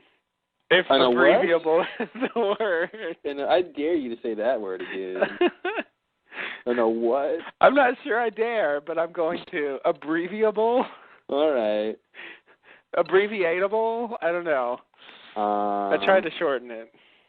I think it's abbreviatizable. Abbreviatizable. Oh shit. Able to be abbreviatized. No, I think that's it. That'd be so weird. Abbreviatized. God, that's wow. That's a long. That's a hard. It's like, well, what do you do when you are abbreviating? You're abbreviatizing. You're abbreviatizing. Okay. Well, I guess you're abbreviating. That's what I thought, but why not? When you're doing one thing, you're doing something else. Mm-hmm. Okay. Good. Next scene? Good point. Yeah, what were we talking about? Oh. Did I have a point that I didn't get to? No. Oh, we were just talking about the others. Yeah, whatever. We'll talk about that later. All right, next scene. Ellie and Dan find the bomb. Dan is up on the platform where the bomb is, examining it. This is where we get our shot where we see that the name of the H-bomb is Jughead. Mm-hmm. There's our connection to the title. Dan's looking at it. He sees that there's a part of it that where something like battery acid or something has leaked through. There's some corrosion on the shell. He jumps down, tells her to back up, and says that it's unsafe and need to sort of get away from it. She threatens to shoot him. He sort of takes a moment to be sarcastic and say, "Really? Do you really want to shoot me next to a big bomb? Okay, you don't, do you?" So he tells them that he asks if they have any access to lead or concrete, that there's a crack in the casing that needs to be filled with lead, and then they need to bury it. Duh. What if I had a hydrogen bomb and I didn't want it to explode, I would bury it. Bury it. Just bury it. Bury it. Why wouldn't you bury it? I don't know. I'm a scientist. I came here to disable this bomb. I'm telling you to bury it. What did you expect? You didn't expect me to somehow disable it in some, like, realistic way, did you? Mm-hmm. All right, so she's sort of not understanding why she needs to do this. She doesn't trust him. And then she wants to know how he's so confident that burying the bomb will sort of solve the problem. And he says, because 50 years from now, the island is still here. The bomb has not gone off in that time. Yeah, he dropped another bomb. Not Jughead, though. So then he says, then he tries to explain himself and says that he and his friends are basically from 50 years in the future and that everything is fine on the island. And then this is the point where Sawyer comes out and tells her to drop the gun. Juliet comes out with a machete. I guess she's going to chop things up a bit. He's got crazy. She was going to start slicing and dicing.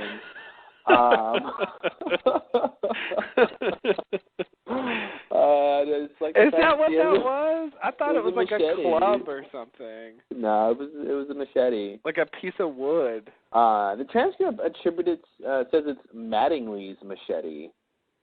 Who? Mattingly, who I guess was the guy who was when her arm was going to be chopped. Oh, the arm chopping guy. Okay. Yeah, I guess that's what his name was. Okay. All right. So, 1/4 pucker and a machete, man. She's a force to be reckoned with. Yeah, you're right. Yeah. Don't mess with her. So, yeah, she enters the picture. She's, cool as a cucumber. Tells everyone to drop it. Ellie eventually drops her gun, and then Sawyer sees the bomb, and then Ellie asks if they're from the future, too. And then Sawyer asked Dan if you told her, oh, man, that was our secret. You done gone told her. Oh. Yeah. Are you saying aw because we're from the place where people talk like that? Yeah. Yeah.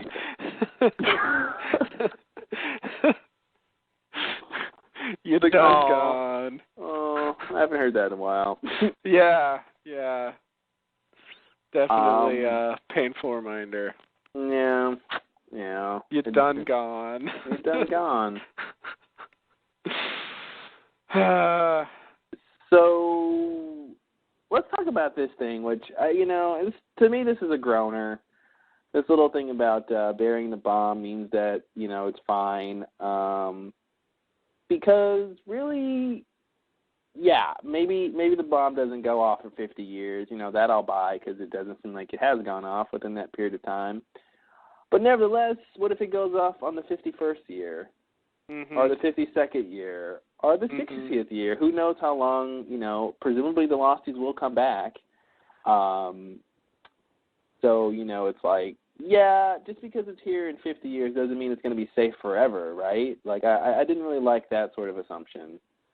Unless he knows more about it than that. Yeah. Just bury it. And it could be that it hasn't gone off in 50 years because, someone else disarms it within that period of time. Like, who's to say that, just leave it hanging where it is, it'll be fine within 50 years. Like, the burying it thing, I think, makes no sense to me unless Dan knows that it was buried at some point on the island, and he knows that. Which I think could be true. Possibly. Now, what makes me think it could be true, I think people have been talking about it. Maybe I read it somewhere. Yes. It being buried in a wall of concrete somewhere on the island. We know that, under the Swan, there was that whole thing about something behind it that was sort of magnetic behind a wall of concrete. Mm-hmm. So, I don't know. They seem to like to bury things behind concrete. So. Right.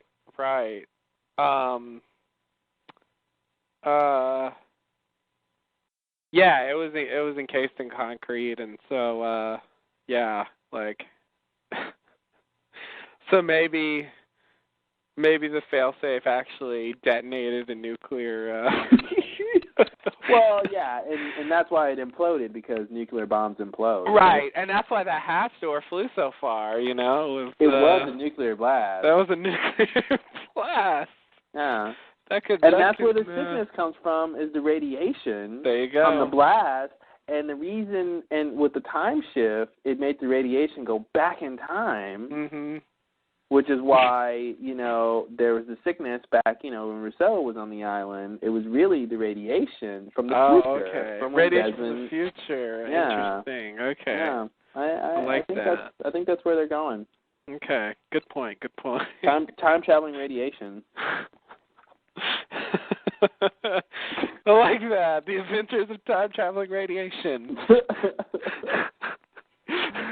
Where are we now, guys? I don't know. I'm just an ion. Radiation has a horrible voice. I know. Well, it's a pretty, bad thing. So I think it should have a pretty annoying voice. Yeah, fair enough. It's just an ion after all. It's a radioactive isotope. What do you want? What should we do, radiation? Don't ask me. I'm an ion. That's all it's got.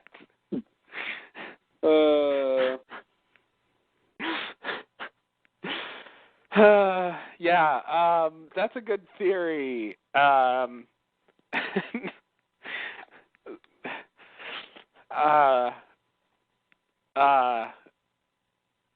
But I do wonder if there's a connection, although I don't really know what a hydrogen bomb has to do with electromagnetism.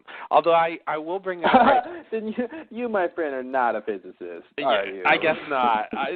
Maybe, for all I know, it has something to do with it. Anyway, I found out, maybe you knew this, I never quite got what the difference between an H bomb or a hydrogen bomb and an atomic bomb or an A bomb, that atomic bombs work primarily by nuclear fission, and hydrogen bombs work primarily by nuclear fusion. Yeah, I did learn that at some point. The big difference. I feel like I learned that at some point, but I forgot it then, and I kept hearing both things, and I kind of thought they were the same, but then I thought, well, Then why is there a different name? Yeah, why do they have different names for the same thing? So I thought they probably are different, and then when they talked about it in this episode, I looked it up on Wikipedia. On Wiki what? Yeah, that's right, Wikipedia. Whoa. The pedia that has everything you ever wanted to know. Yeah, wow. I actually heard All they might be changing the rules about that anyone can edit it and stuff like that, because apparently there were recently some people defaced some pages of some senators or something like that. I guess it was a pretty big deal. Oh, really? So Wikipedia I think is reevaluating their policies. So interesting. Which is sort of sad. I think that's what makes it good. It is sad. That everyone can edit it. So we'll see what happens with that. But a few bad ones, they always spoil it for all of us. What are you going to do? Bad ones? Bad apples, maybe? Bad apples. Bad ones. Bad ones in the bunch. Yeah. All right, well, hydrogen bomb, atom bomb, now we know the difference. That's the difference. They are both nuclear weapons. Yeah. But they work differently. So,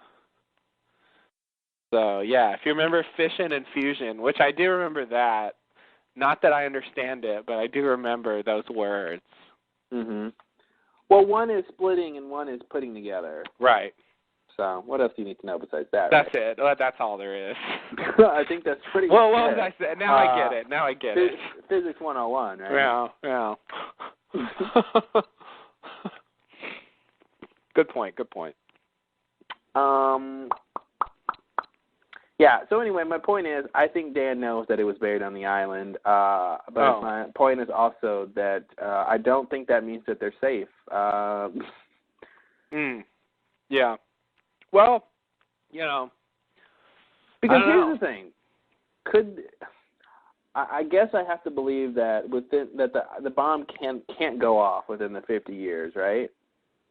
Yeah, I think not. Like if Ellie shot at it right now, she wouldn't be able to make it go off. That's the thing. It seems like either that or like she wouldn't be able to shoot at it or something. Yeah, like something would prevent her from. Maybe her gun wouldn't go off, or it would jam, or somebody else would stop her, or whatever, thing would, or like you said, it just wouldn't affect it.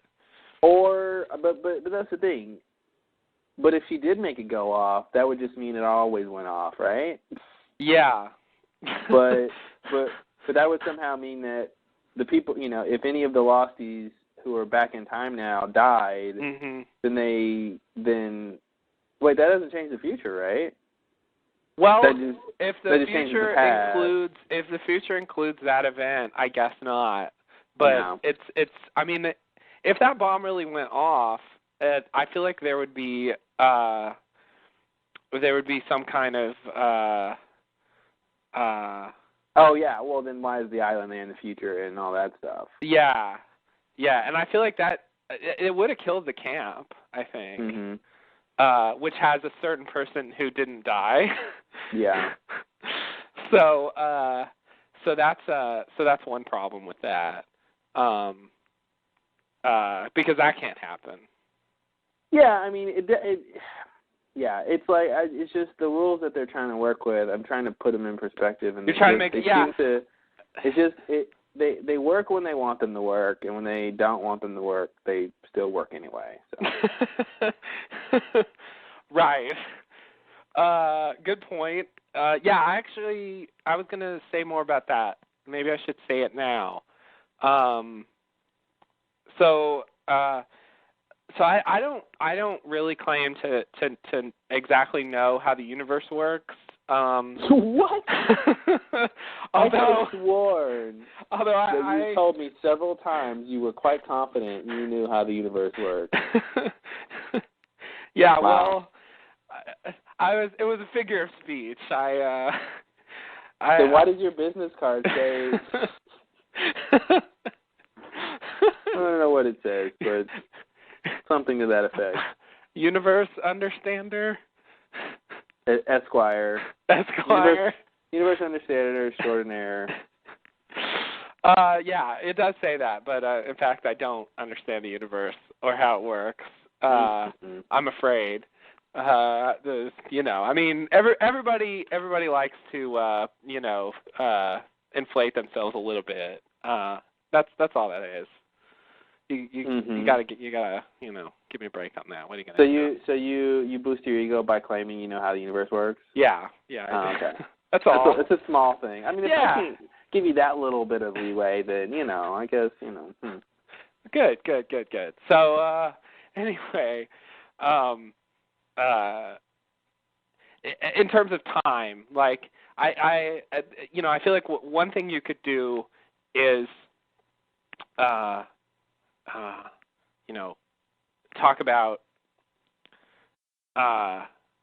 you could talk about coordinates or something of particles and as a function of time and sort of describe the motion of every particle in the universe in those terms over time and so the whole if you do that if you think of a moment in time as just a sort of long, very long list of where all the particles in the universe are at the time, then you can't travel to the past because by doing that, it's different. The mere fact that you're there makes it not the past. In the sense that that's not what that's not what the long list said at that time. So just that. I mean, you don't have to do anything. Just your presence changes the past. So I mean, it has to be different if you're going to the past because But here's the thing that people used to get around that is to say, well, the very fact of going back to the past changes what the list says. So the list always was this new thing and never the old thing, even though it was the old thing. Yeah, I mean, that's the problem. It seems like it has to happen the first time, you know. Yeah. It's otherwise, just like you didn't know that it was that because you, for whatever reason, but it was really that. You know? I mean, if time doesn't run, like if it isn't directional, if it's just this thing that sort of sits there, and so, you know, all the information, you know, as they were going through that time period, every bit of time travel that's ever going to happen has already been sort of incorporated. I mean, that sort of that means something about what has to happen in the future. Mm-hmm. You know, it really implies this strong amount of determinism in terms of what has to happen, because if all that is already incorporated, then there's no way that those people can't go back in time and do certain things. You know, because all that's already been factored in. Yeah. And so I think that's a weird way to try to deal with time travel, to just say that, you know, every event like this has already been accounted for. You know. Well, that's the thing. If time is sort of, you know, continuous forwards and backwards, and if I'm going to do, you know, ABC in 3 years, then, you know, if you look at the list of things that happened during that period, that includes that, even if it hasn't happened yet from, you know, my perspective here. In the same way, I guess, is if, you know, in 3 years I'm going to go back in time, then, you know, then even though I haven't done that yet, if I could look at the sort of, you know, list of time events for when I go back in time, it would say, hey, look, you're back here in the past, even though you haven't gone yet. Yeah. Because it's all linked. Like, I mean, to me, that's a weird way to look at it, but... So the point is, like, you can't choose not to go back in time.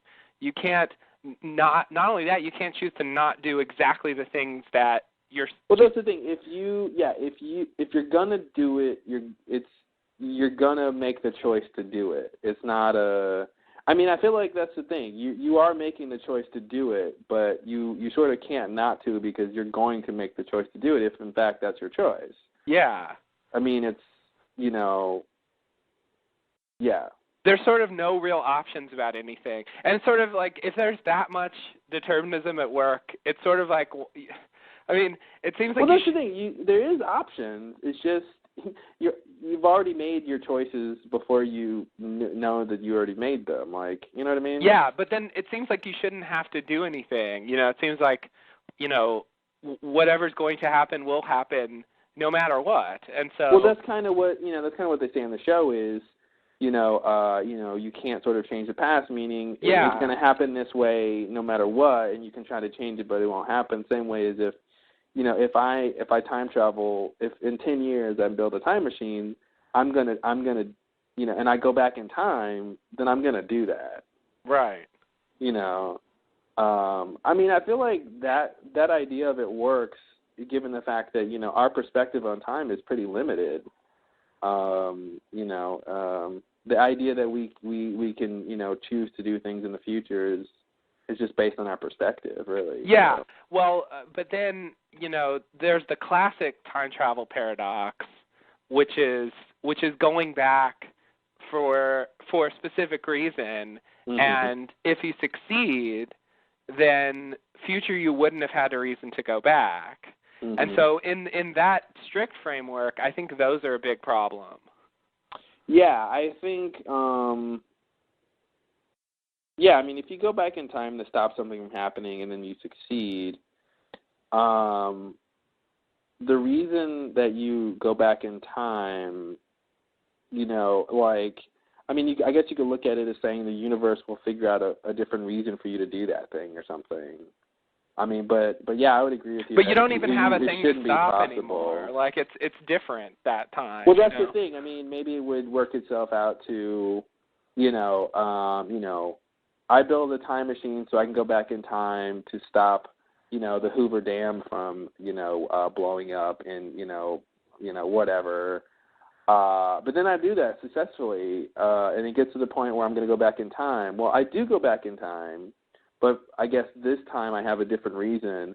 But through some course of events, I still stop the Hoover Dam from, you know what I mean? Like, I feel like that could be an explanation, which I don't buy, but that could be the way it sort of works out where you still sort of do those things the same way, as if in the past things have to work out the way they are, then the future should be the same way too, right? Where it needs to work out to be this thing if they're all like,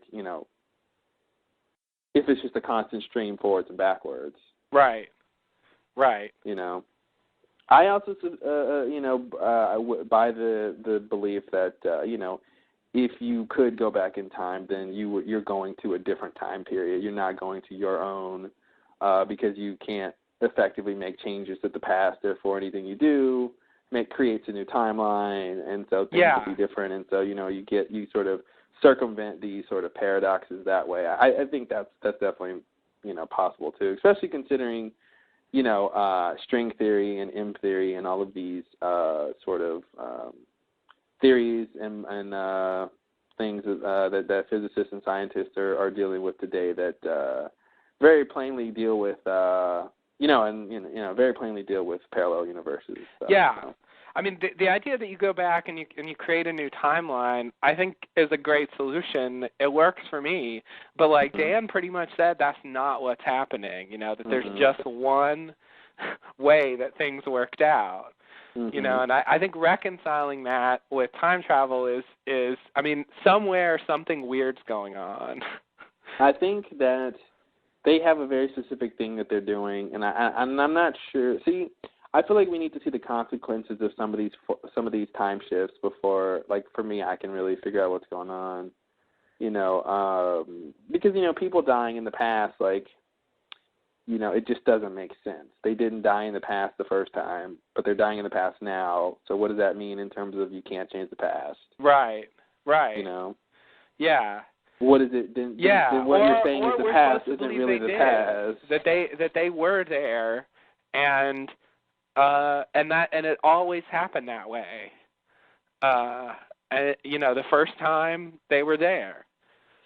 And the other thing about this kind of story is that it's kind of a loop. It's kind of circular. You have Locke going back to like a couple years before he was born and getting Richard to go visit him. Richard goes and visits him, and then little Locke grows up, goes to the island, and then goes back in time and tells Richard to visit him, and then and this sort of endless loop goes on. Yeah, like it's weird when you're insisting that that this is the same, that it's always this way, and this is the same. There is no other timeline. Yeah. Yeah, I mean, I think to me, like, I feel like it's effectively the same, I guess, as saying, in the original timeline, if you were there in the 50s on the island, you would just see the Losties show up, like that's, But think about it this way, like, does that mean that if in this past, they were to affect some change, say one of the bomb doesn't go off, but say if the bomb went off, then that would mean, presumably that, say the bomb goes off on the island and then, like, people find out about it or something, bomb goes off in South Pacific or whatever, whatever, that would be part of, like, history, that these people would remember that and know that, you know what I mean? Like, it's definitely a cumbersome thing to have to deal with,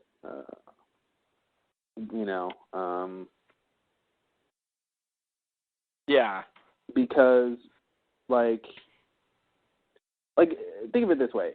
If you were to talk to Richard before they started time shifting and said, hey, do you remember Locke coming up to you telling him he was your leader? And he gave you a compass? Like that, he wouldn't remember that because, like, they haven't done the event to make that a reality, but nevertheless, they're trying to say that is what happened in the past. So why doesn't he remember it? Right. You know what I mean? So that's the kind of weird stuff, that doesn't make a lot of sense.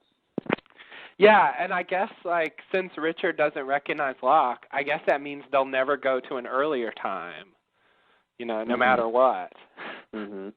Which, I don't know. I kind of wanted them to go back a little farther than that. I guess if they do, they won't talk to Richard, or Locke won't, at least.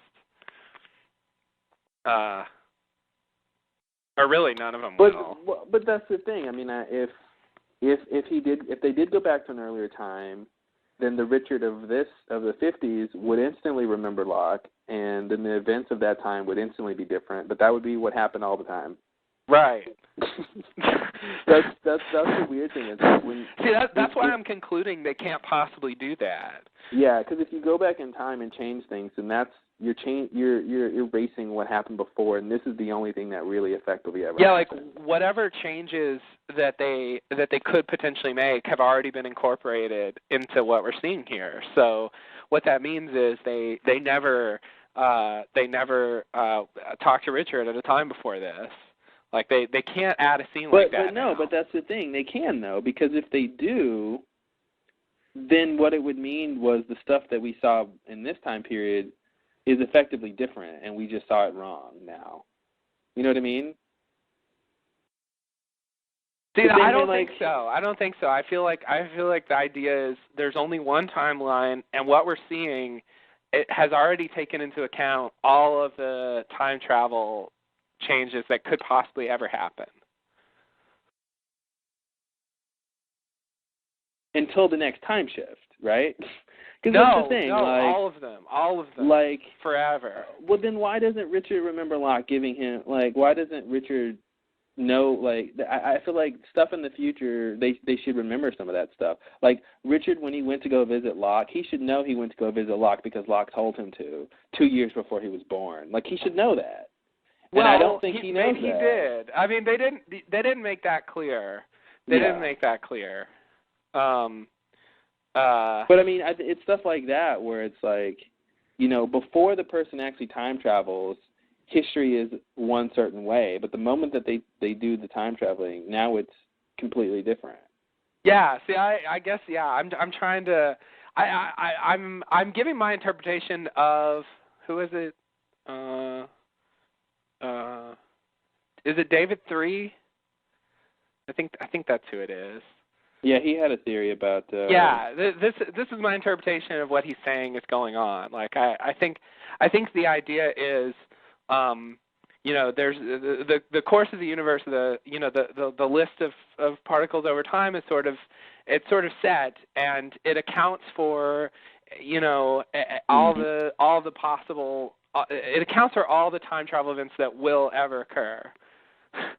And so what's happening now is determined by those things. And so when they go to the past, that's already taken into account time travel event. Yeah, no, I get what you're saying about the time travel thing, and I feel like that's the way it's working. I guess my point is, you can. Yeah, no, I mean, I think we agree. I think we agree that basically.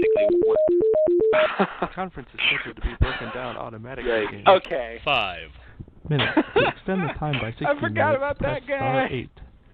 *8. Wow. That's so not the same voice. Oh, man. Why not? Yeah, that's so bad. That's so bad. How about if we're still talking and recording, we want it to go, we can continue. When we're done, we'll exit or press terminate. I don't understand that. Why interrupt the whole point of this being a conference software recording? And I don't get it. I don't know. It's so weird to me. It is. It's really irritating. That's like you're in the middle of surgery. Yeah. And your doctor wakes you up from under anesthesia and says, "If you want me to continue, this surgery will end in 5 minutes, unless you tell us you want us to continue." I don't know. It seems weird to me. It is. It's a ridiculous system. Because, you're right. It really should be the other way around. I wish they just wouldn't interrupt at all. Well, we're done when we're done. Exactly. It really just shouldn't interrupt. We're still using it if we're using it. Yeah, we're not here because, we forgot. We're not waiting. Yeah, exactly. Like, man, I wish they would end this call for us, or else we have to keep talking. Yeah, we just feel obligated to stay on until they tell us to leave. Finally, we can end this. Don't press star 8. Don't press star 8. Let it end in 5 minutes. Yeah, it's so weird. What an awful feature. It's so really strange. bad. Yeah, feature just doesn't seem like the right word. Yeah. Seems too nice, but it is a feature. The creature feature. Yeah, good. Why not? Oh. Creature feature. Yeah, creature feature. So yeah, I think we agree about the time travel thing. I think there's a slight additional thing that I like to add to that, but it's sort of effectively the same, which is that you go back in time and you do something. Well, you always did that. You didn't know that. There was no way to tell before you did that or something. Well, yeah. So unless, so my question is like if you went back in time. And I don't know. Let's see. Let's say. God, I can't think. What's a thing people do? God, I'm bad at this. Stop Hitler. Yeah. Okay. So if you go back in time, and you kill Hitler, then. You're saying you weren't already living in a future where you killed Hitler. Is that right? But now you are. Yeah, pretty much, because I think that's where the paradox comes from, right? Like if you're living in a future where Hitler wasn't around because you killed him, then you didn't go back. Then what are you going back to do? Because you are, that person is not there to. But you went back and killed Hitler, so you have to go back and kill Hitler. Does that mean maybe the solution to that is makes it a big problem, but maybe the solution is if I decide I'm going to go back and kill Hitler and I build a time machine and I do it, right? So the first iteration of this, the iteration 0. I go back in time and I kill Hitler. Well, iteration 1, when I'm back in my timeline, I still decide to kill Hitler, but this time I guess the universe would make me choose to go back to an earlier period. Maybe that's the thing. It seems like your original reason, like he was already stopped. He just was never a big deal. But you just killed him. How about this though? If you and not just killed him, but you prevented him from being born. So that means oh dear. In the second iteration, you really should have no knowledge of him. That's the thing. I just don't know. Yeah, see, I guess you shouldn't be able to do that. I guess if someone was born, it seems like you can't. If you're living in a timeline, you can't do that. Where Hitler is around, then you can't go back and kill him because you didn't. Yeah. And if he wasn't around, then maybe he's not around because you killed him. Right. I have to say this theory I'm suggesting I don't actually totally agree with it. I'm just trying to throw it out there because he was sort of saying we were missing the point, so I thought I'd try to inject it because I feel like I get it, and I think like it kind of works if you. That's the thing. It kind of works. But the problem I have with it is I just think it's really rigid. Like I think it kind of ruins drama if that's what's really going on. And also I don't think they're going to stick to that. But that's the thing. Like I said before, like there's certain things that characters I feel like should know if this is the case. If this is the timeline that is always like someone like Richard is a prime example. He should know certain things about. When Dan, like now, like in season 4 or whatever, if you would have had, if he was around. Season 3. If you ask Richard about Dan, he should know about Dan. He should say, "Yeah, I met Dan in the 50s." When right. when a couple years from now the island starts time shifting. Like that's the problem is like you sort of instill this knowledge of the future like when you do stuff like that. Yeah, so I guess that to happen. So when Ben does, gets Michael on the boat and he finds out who's on the boat and he finds out all their names and stuff and if he and Richard talk about this, if Richard finds out, he could potentially say that these people visited him 50 years ago from the future, and so so Ben could potentially know in advance what's going to happen to the island. Well, once he does the thing, which maybe he does, but I mean, so basically, here's the problem. Here's a very, very, very basic problem. Okay, say say I build a time machine, right, and I go back 10 years, and I tell you all this stuff about the future, right? Then you should be able to affect change throughout that point on based on what I told you, right? Which seems like it would be altering things, Yeah. But if it does alter things, then that's what has always happened, and then my memory is just different, and then I would be the only one who remembers it differently, maybe. Yeah. And I really shouldn't remember it differently because it never happened because I just prevented it from happening. That's the problem. Exactly. Yeah. And I guess in my mind, time travel's no good if you can't do anything. On the other hand, if you try to do make stuff, please don't. Yeah, exactly. On the other hand, if you do things, it creates a mess. I think if they were going with the multiple timelines route or something, that would be okay. That's a mess of its own in a way, but it's a mess for the drama of the show, I think. Yeah, it's a mess for the drama of the show. It's theoretically nicer. It sort of works out better because you don't have to reconcile all those things because you have separate things, and so it's okay that the things play out differently. But trying to fit it all in is kind of crazy. To where you can go back, but you can't do anything that you didn't already do. But you can go back and do things you didn't already do because if you do them, then you already did them. I know, but not really. Yeah. So I don't know. I mean, there was a thing with Desmond.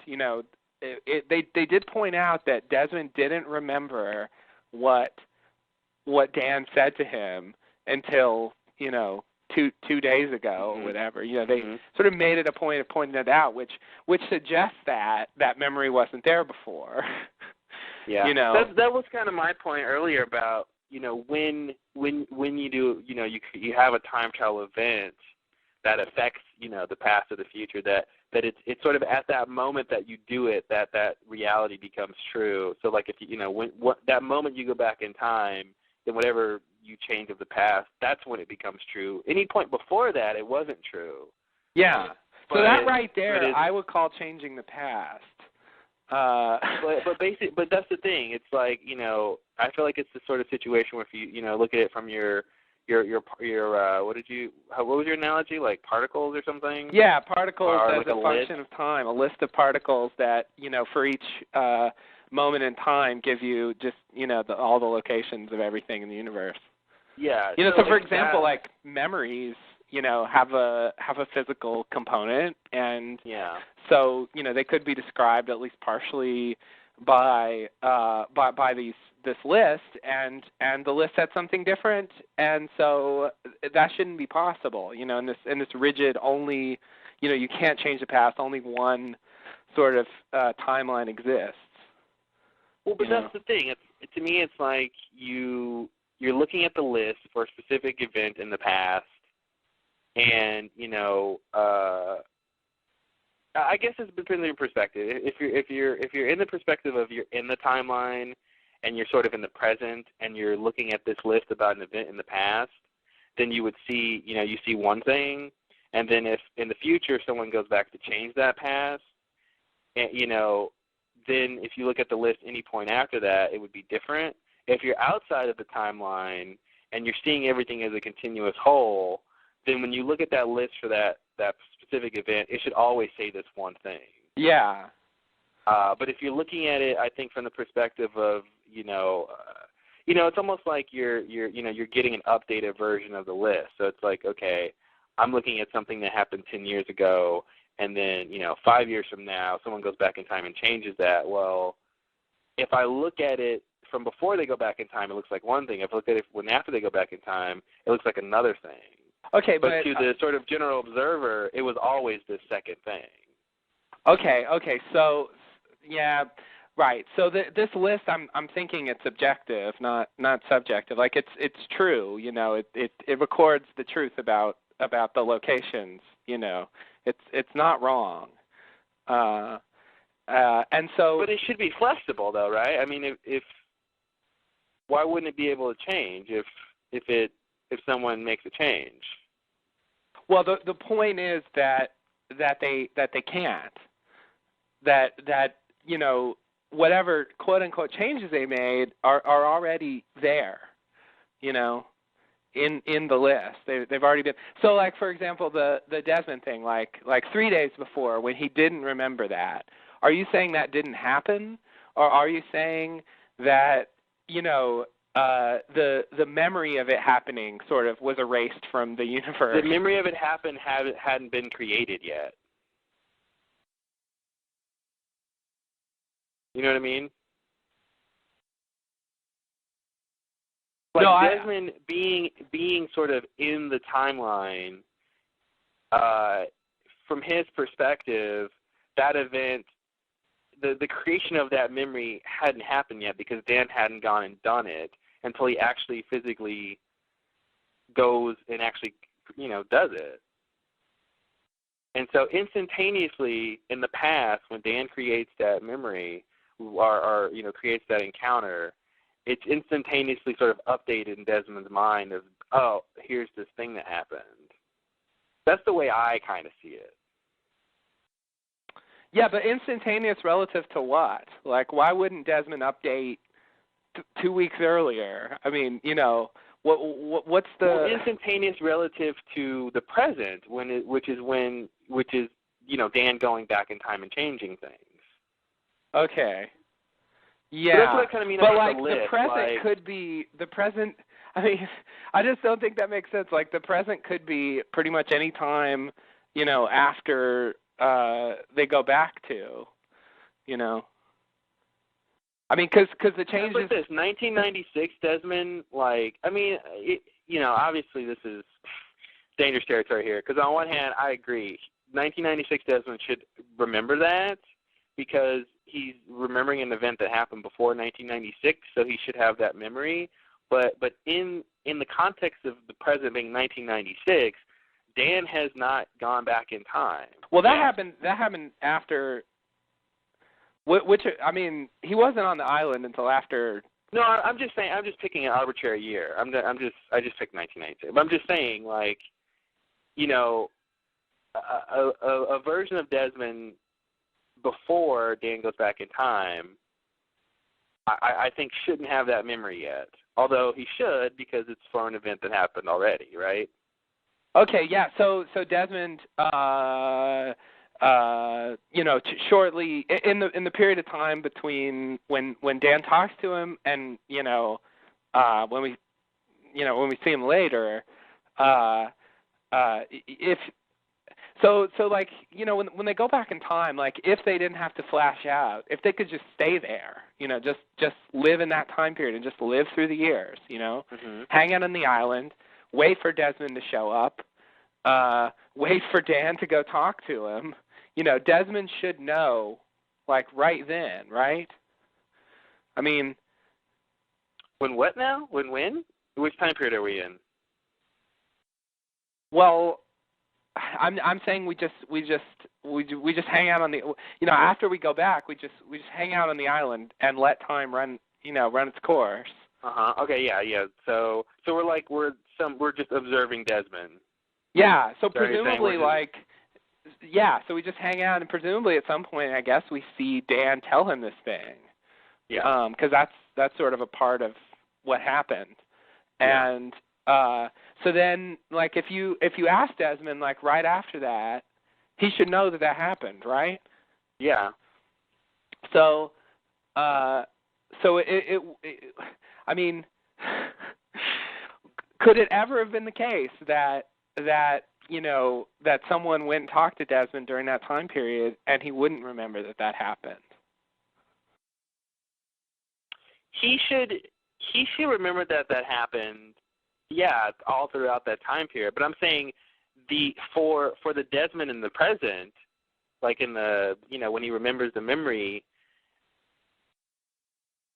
that's the moment that he remembers the memory, or has whatever the memory. I don't want to say remembers, or whatever remembers the memory. See, I'm not sure what once you have time travel, I guess I don't know what the present is anymore. See, here's the thing. Say for instance, it was the year 2000, right? And and there was some need in the year 2000 for Desmond to need to know something, and Dan says that, like, if you're looking at Desmond in 2000, I feel like that's when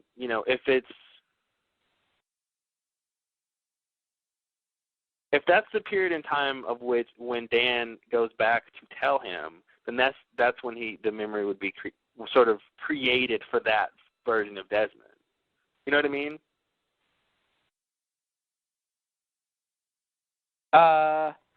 Yeah, I guess I just feel like that shouldn't be possible. It's almost like this. It's like, yeah, it's definitely a conundrum. But it's like this. It's like, I just feel like those two things should be linked. The period of the point in which you go back, you're in the future, and you go back in time to do something. So that the point of when you go back, and then the point of when you're back in time and you do this thing that affects that point, those things are kind of linked. You know what I mean? I feel like they're linked.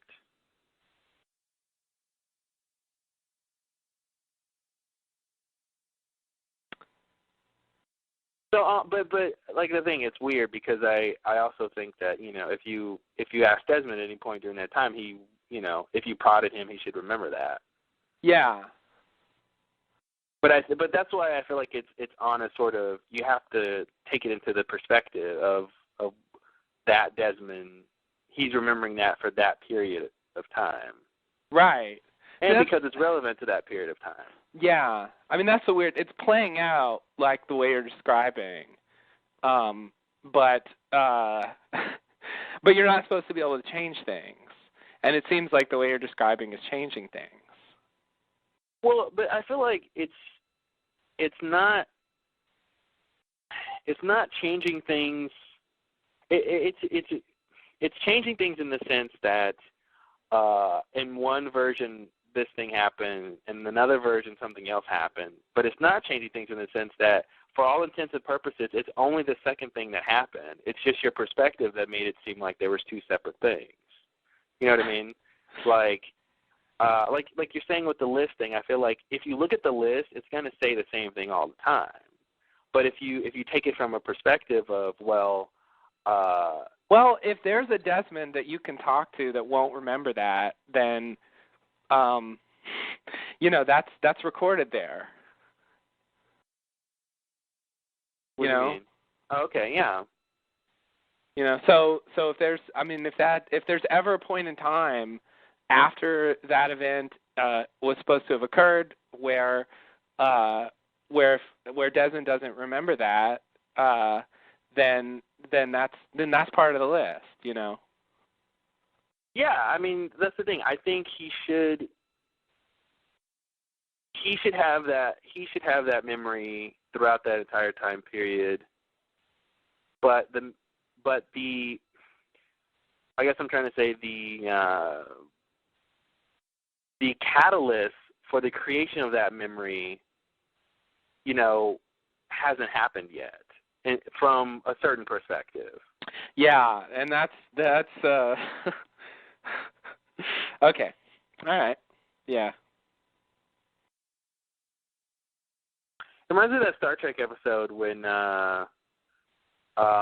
Next Generation, when I forget all the details, but it was something that they did in the future caused an event to occur in the past, and sort of the event was sort of it was gonna like wipe out the whole human species. Yeah, that's I the think. finale. That's the Yeah. Oh, was that the finale? Yeah, that's the finale what they do in the future causes the thing. Causes in the past, which really didn't happen, because if it did happen, then they wouldn't have been there in the first place. Yeah. And that's what I kind of mean about, like, you know, when you're in a timeline, when you get to the point that you're going to do something to affect the past, like it kind of hasn't happened from your perspective yet, because you haven't done the thing yet. From a objective perspective, you should see, yes, this thing always happened, but it just seems like, how do you, it's the killing Hitler thing. It's like, how do you live through a period of time where Hitler is around and then decide to kill him, and then you do that, but then, then he shouldn't have been around. You shouldn't have had those memories. Yes. But if you can actually accomplish that, then, then that was always the case.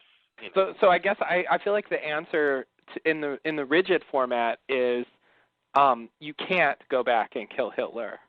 Like it's just not possible. You can go back, but you will fail. You will not be able to alter what has happened. Then that means Desmond always. Then that means that like. Then how does that work when he he didn't meet Desmond on the island before? Like, if you would have asked, you know what I mean? Like, see, I feel like the way that's the thing, and this ties into my thing. Like, if you would have asked Faraday, before, if he, like, how does that work? Yeah, that'd be weird. Because Faraday is going back in time and meeting Desmond before he met him the first time. After he met him the first time, actually. After he met him the first time? Yeah, because the first time was 96. Yeah, because Desmond's on the island now. And this is like 2001 or something like that. 2002, I don't know. So they had already met at that point. And Dan was fully aware of it. Desmond seemed to be vaguely aware of it. But that's the thing. Then that means that, like, if in the beginning of season 2 or something, when we meet Desmond, if you would have asked him, "Hey, did you meet Daniel Faraday?" Mm-hmm. Blah blah blah, then he would have been like, yes. Yeah, he would have to say yes. Yeah. He would have to say yes. Yeah, I mean, like, I just don't buy that, but that's how it would work. Mhm. Yeah, I kind of don't buy it either, because to me, like, yeah, I mean, that goes back to, it's just really weird. It's really weird to think that would be true, because it wasn't true.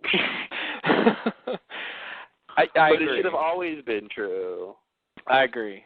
I mean, I think it's I think it would be a severe retcon if they tried to claim that he knew about all that back then. Yeah. That he remembered, like, finding a constant and coming to the future and all that shit. Like, it's hard to buy that Desmond at that time knew all that stuff. Yeah, that some guy came up to him, some madman came up to him shouting that if he ever got off the island, blah, blah, blah, he would be the one to save them, blah, blah, blah, and then he vanished. Yeah. But he just forgot, he just didn't really remember that until, like, years and years and years and years later. Yeah. Yeah, that's the thing. I don't think they're sticking to that format, even though that could be internally consistent. But I just don't think they can pull that off at this point, because basically everything they've filmed so far would have to take into account everything they want to do. Here's the thing. think of it from this scenario. Okay, so say I have a button, right? And and when I press this button, it's going to. I built a machine that's going to blow up the world, but it's going to blow up the world in the past, right? I sent a bomb back in time, right? Yeah. I've got this space-time transceiver that's going to send the detonation code to this bomb 50 years ago, right? Okay. Now, up until the moment before I pressed that button, that bomb never went off, right? It couldn't have, right? Yeah. But at the moment that I press this button and that bomb goes off back in the past, then that becomes the reality, right? Like that becomes what happened in the past. So in the rigid framework, I would say you can't do that. It will fail no matter what. In the you can change things, then yes. Mm-hmm. Then yeah, the future now includes the fact that the world was destroyed 50 years ago. So in the rigid framework, I can't build a bomb and send it back in time and have it go off. No. It'd just be impossible. No, because you would already know about it. Like if the effects are catastrophic, like you would already know about them. So see, that's what's weird. So that means that say for instance, so if I was ever gonna at some point in the future travel back and meet myself in the past, I should already remember that. Yeah. Yeah. So I can say for certainty right now that I will never meet myself in the past.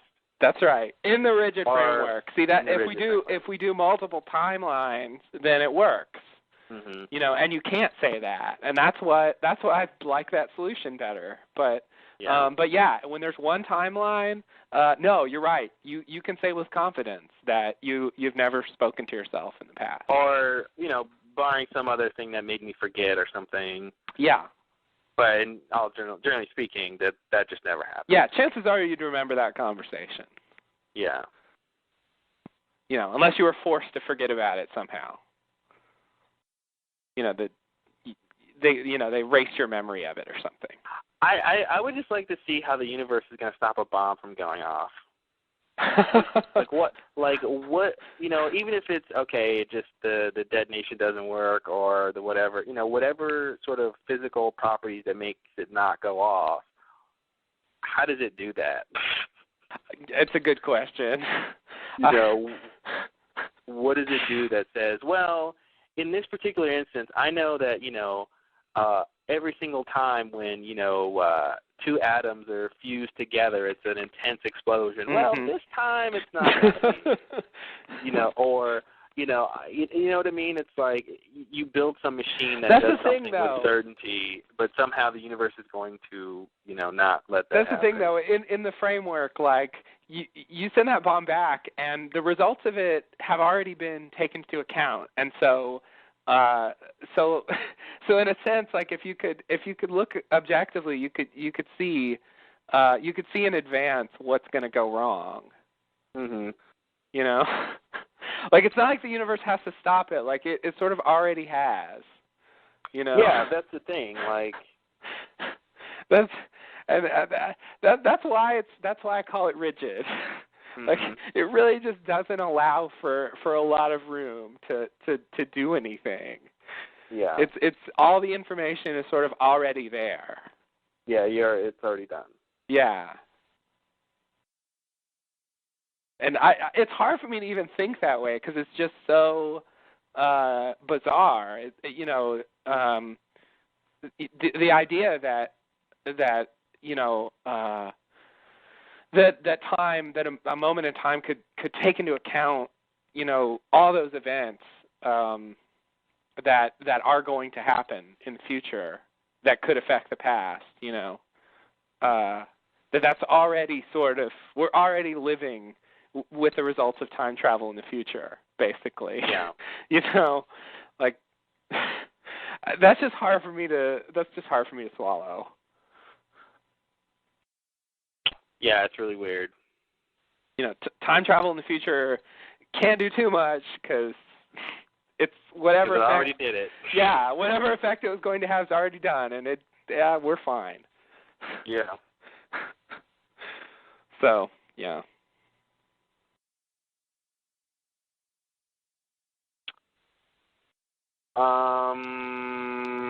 Where are we? So that's time travel.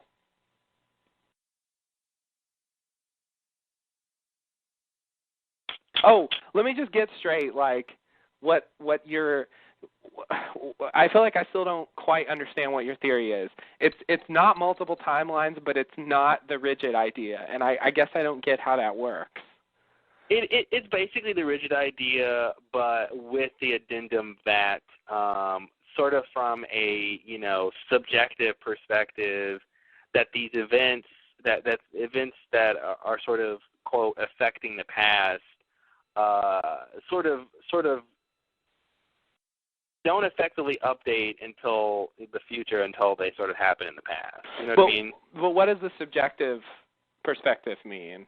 God, that's so rhymey. Like Desmond, like his remembering that memory happened. Yeah, but sort of. Sorry. What was your question? I was just going to say, like, there's his memory, but, like, the fact of his memories is an objective thing. You know? But I'm saying his remembering of it, like when he remembers it. Yeah. So it's tied into the moment that Dan tells him this stuff. Yeah, okay. Like, I feel like there's something to the fact that the Desmond 3 years ago, like Dan had not yet gone back in time from, well, he had, but not sort of in the, well, he hadn't gone back in time yet, but, I mean, he was in the past already, you know what I mean, but he hadn't gone there yet. That's the other strange thing about time travel, you know, I mean, in our view of things, you have the present, and time is sort of running, you know, right at the present all the time. And with time travel, the idea is you can go back to a previous point, and not only do you go to sort of that point, but, like, time starts running again. You know,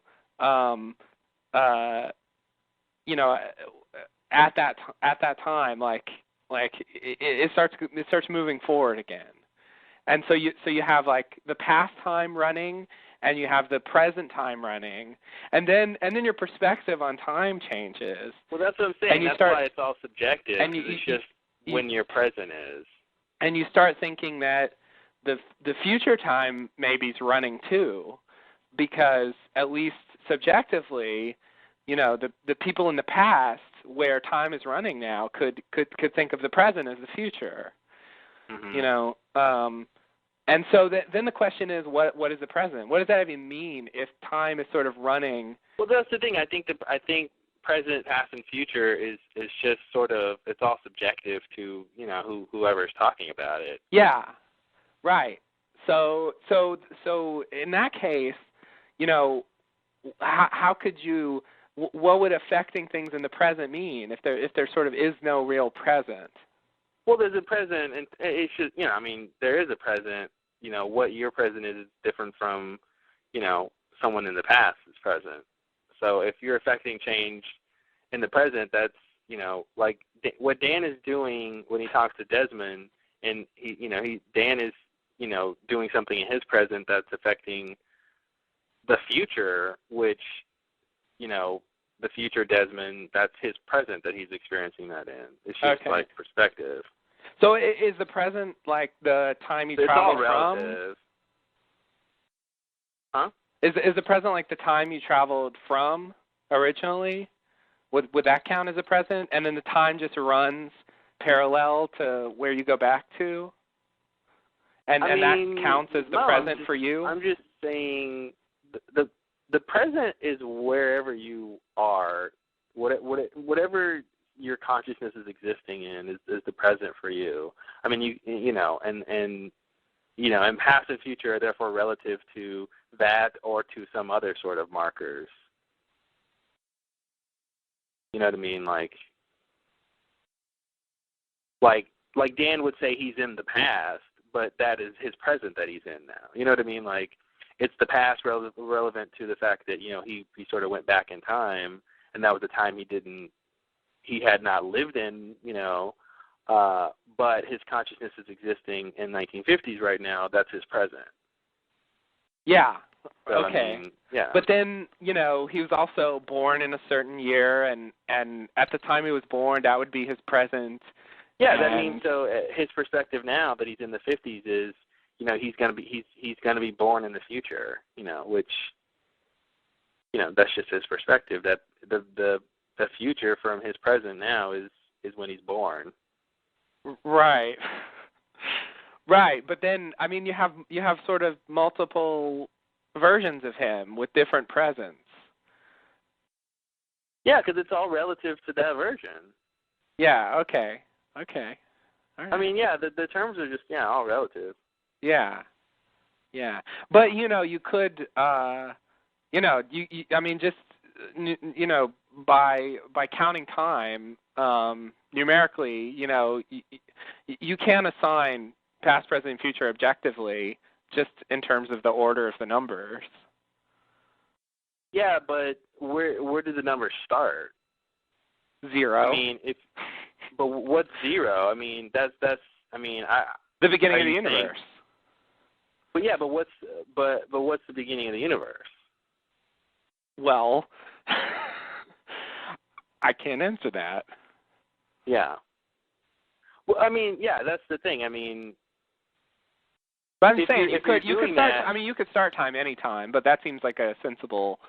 Yeah, but that's the thing. Then past, present, and future are still relative to when you started that. I mean, it's objective based on how you how you outline it. What I mean is it's not subjective in terms of people that are going to exist later. You know, it will be the same answer for all of them. What would be the same answer? Which if you have two time periods, you can say which one was first. Yeah, but that's going to be relative to when you're asking that person, right? No, that's the idea. It'll be the same answer for everyone. So if you ask someone, like, what did you say? Which time period became before another one? Yeah. No, okay, yeah. I mean, but I'm saying if you ask someone, a particular time, whether or not that's the past or present or future is based on that person. Based on when you're asking them. Yeah. Yeah. But I mean, yeah, chronologically.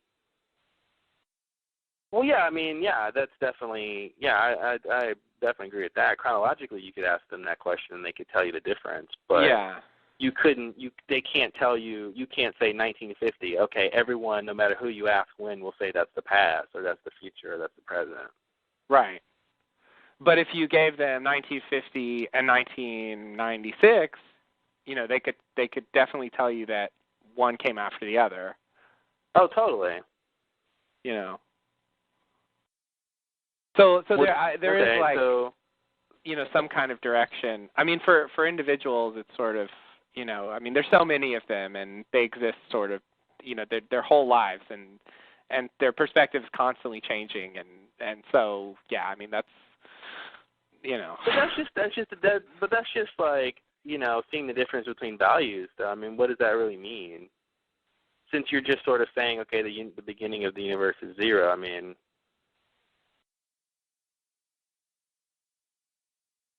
Well, I mean, isn't that just saying, which number is higher, which number is lower? Okay, the lower number is, before the higher number. Yeah. So that's just. I mean, what does that really get you besides? Well, it gets you an objective time comparison. I mean, you can, you can say which things are before and which things are after. Okay.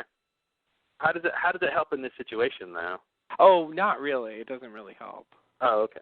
It doesn't really help. It's just in terms of saying, like, that time is subjective. Like I guess that's supposed to be my answer to that. Like I feel like it doesn't. Well, I'm saying.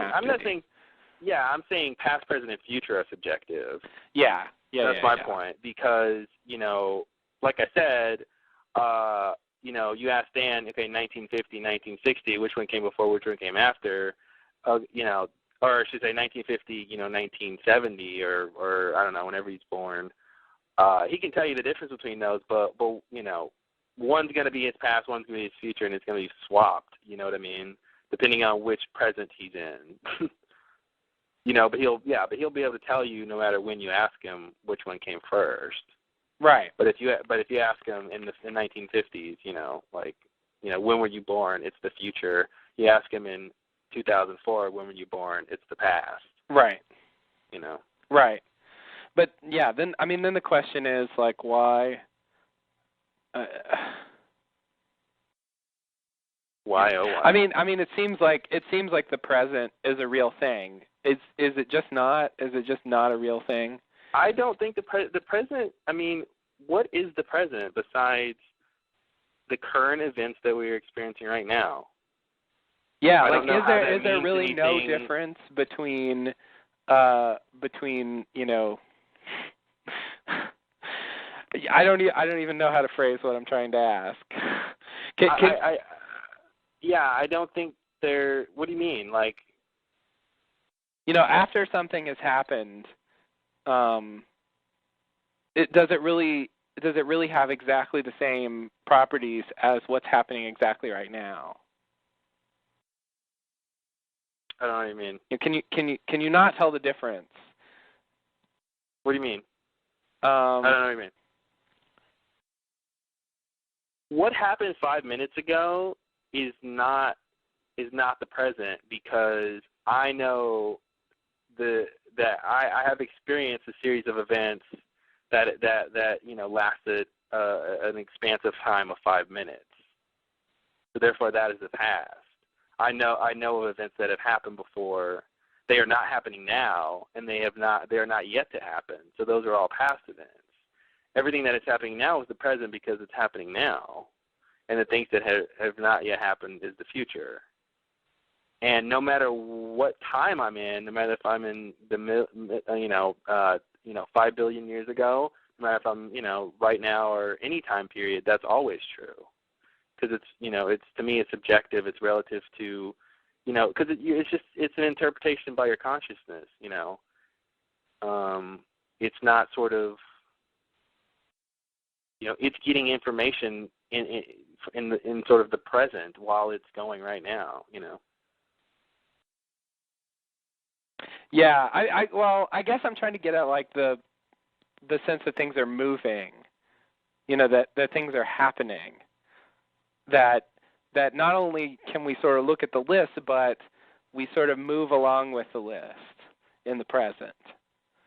Well, yeah, I mean, I think that as opposed to the past, which it doesn't feel like the past is moving,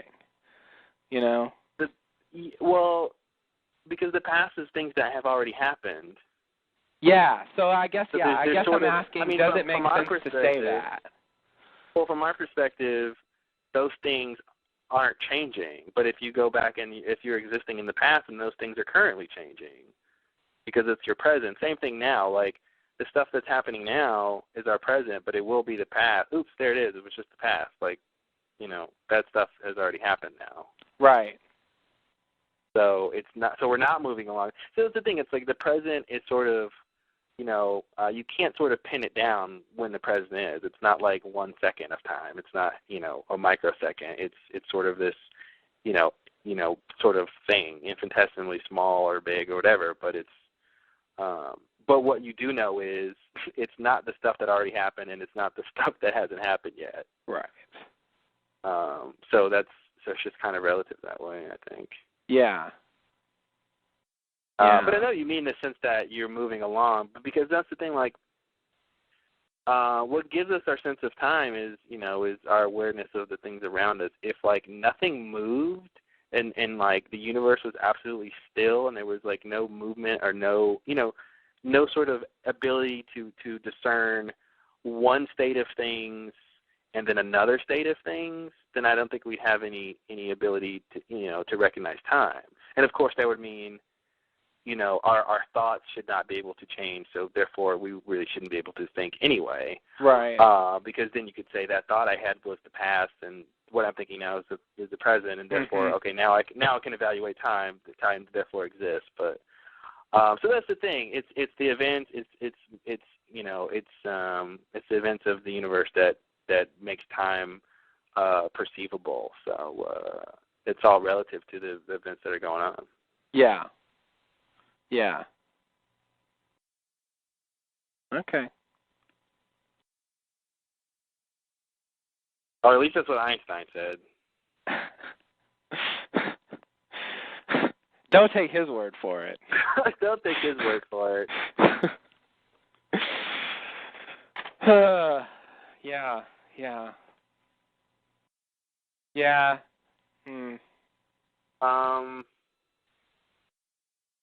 Next scene? Sure. I'd we should get moving. Okay. Where are we here? All right. We got a lot out of that. A lot. Yeah. Yeah, we did. Sorry, guys.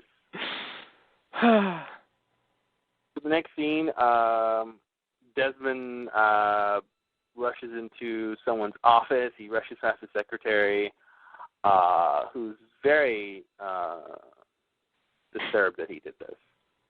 How dare you, sir? He busts into the door. It's Widmore's office. Widmore's sitting there. The secretary apologizes, as they always do when people do this. Mm-hmm. But don't worry, it's his colleague.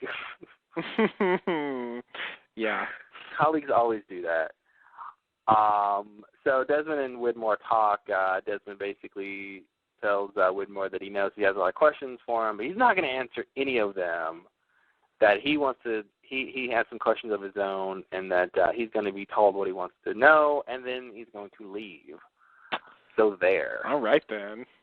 He wants to know where to find Dan's mom. Widmore feigns like he doesn't know anything. And then Widmore drops the bomb that he knows that Widmore was funding Dan's research.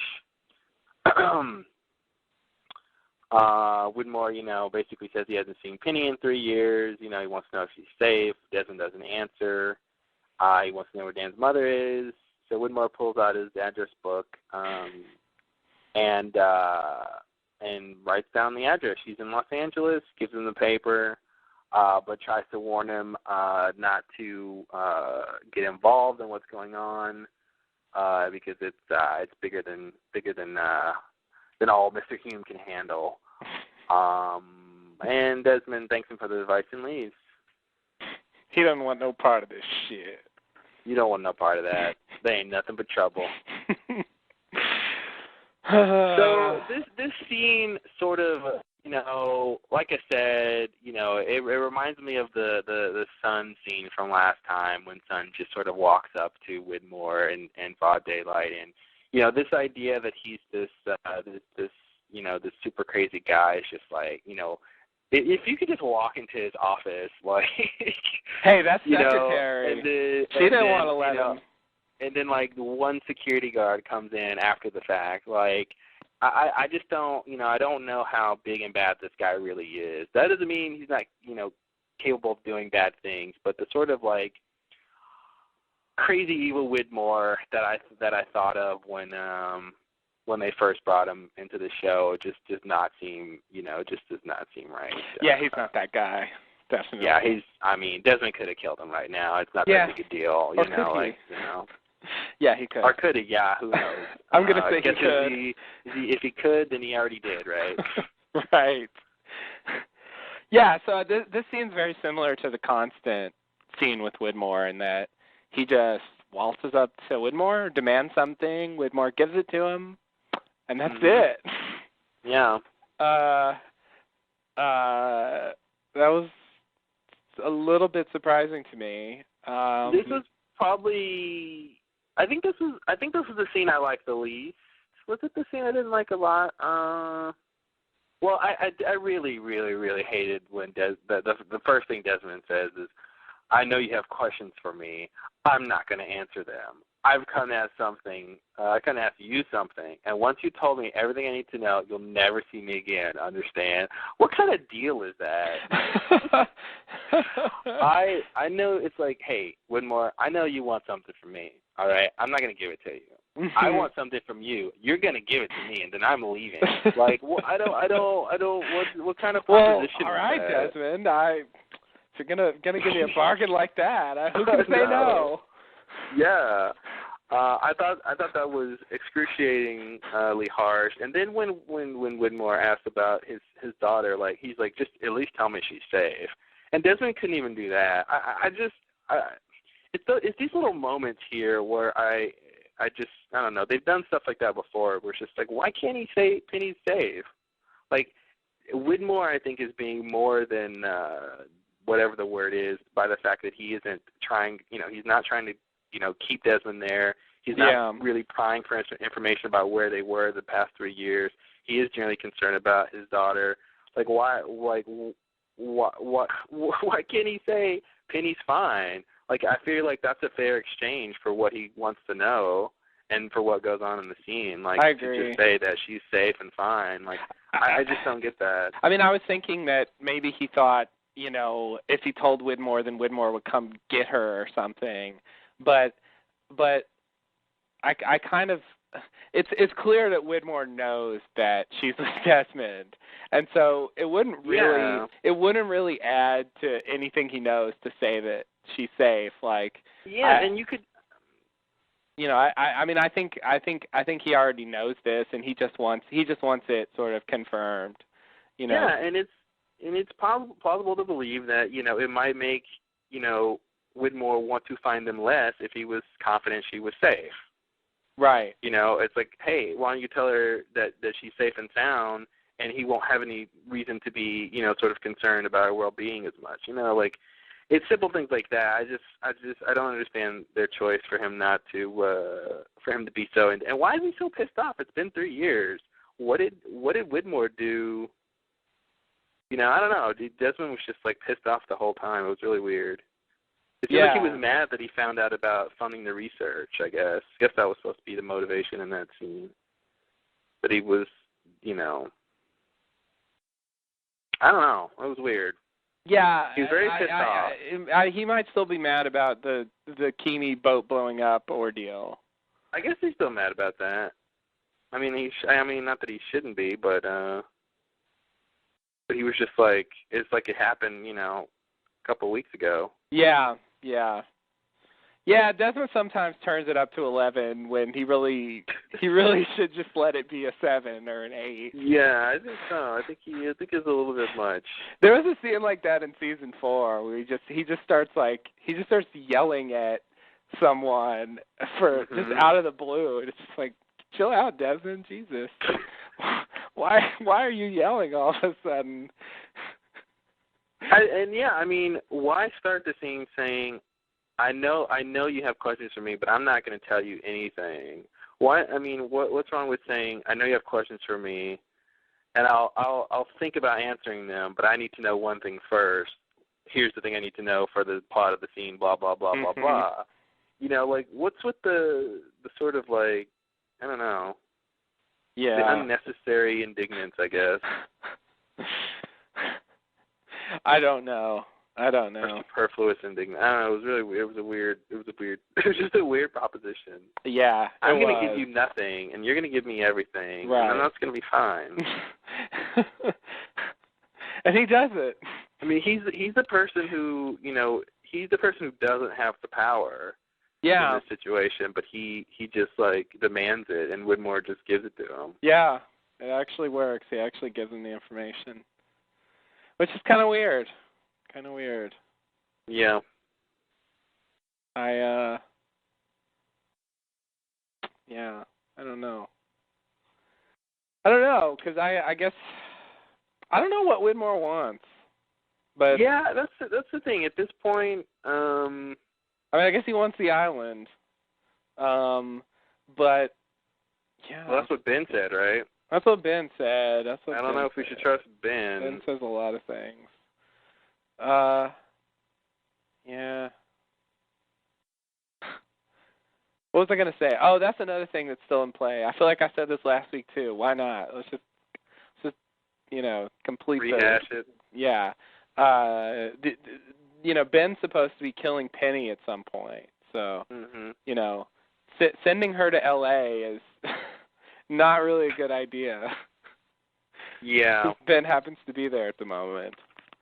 Sounds pretty bad. So, I don't think he's going to succeed. I'm just going to throw that out there, but he might try. You don't think it might be something worth for Widmore, something worth mentioning for Widmore to say, hey, by the way, Ben, that guy who's like behind all this crazy stuff on the island, yeah, he threatened to kill Penny. Just just be on the lookout. Like, hey, it would be nice for him to throw that in. If he cares, which I think he does. I really feel like he's sincere, as far as that goes.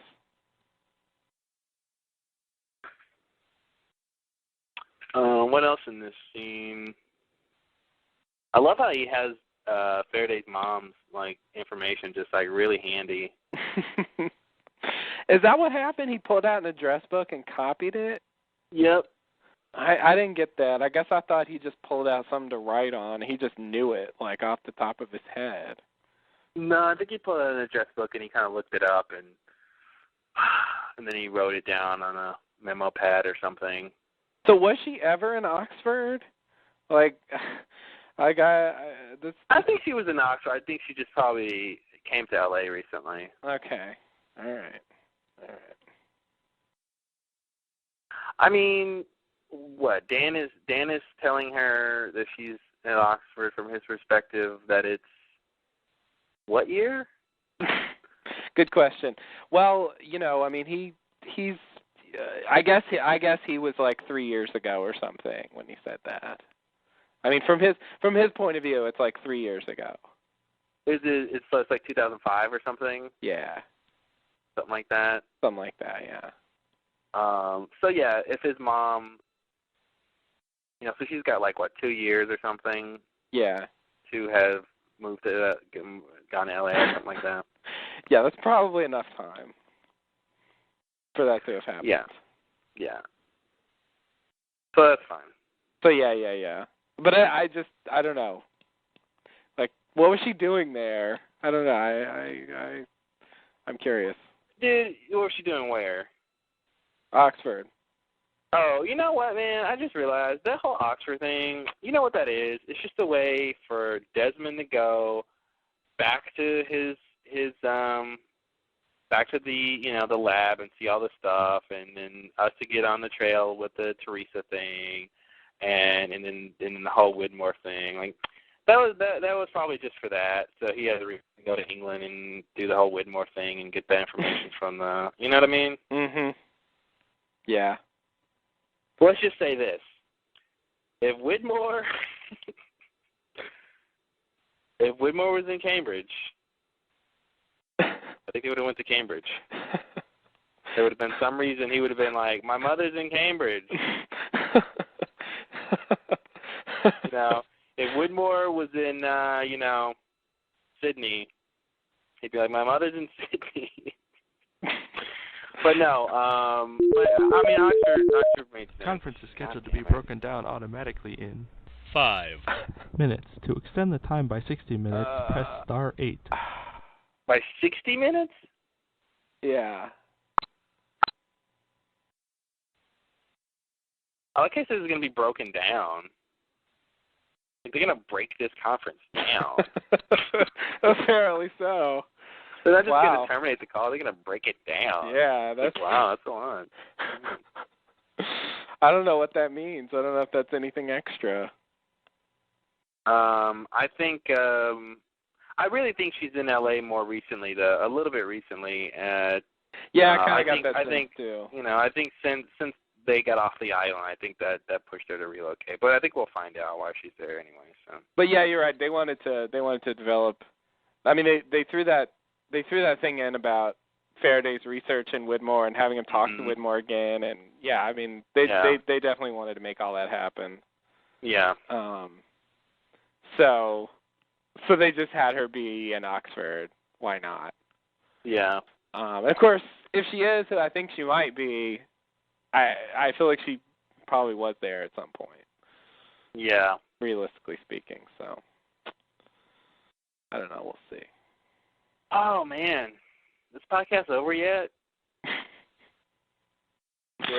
This is the longest one so far this season, I think. It is, yeah. Although, I mean, if you count that first one as one podcast, it was pretty long. Well, per episode, it's not. But per episode wise, you're right.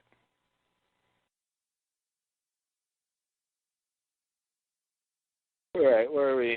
I'm not yawning. I think I just went too far.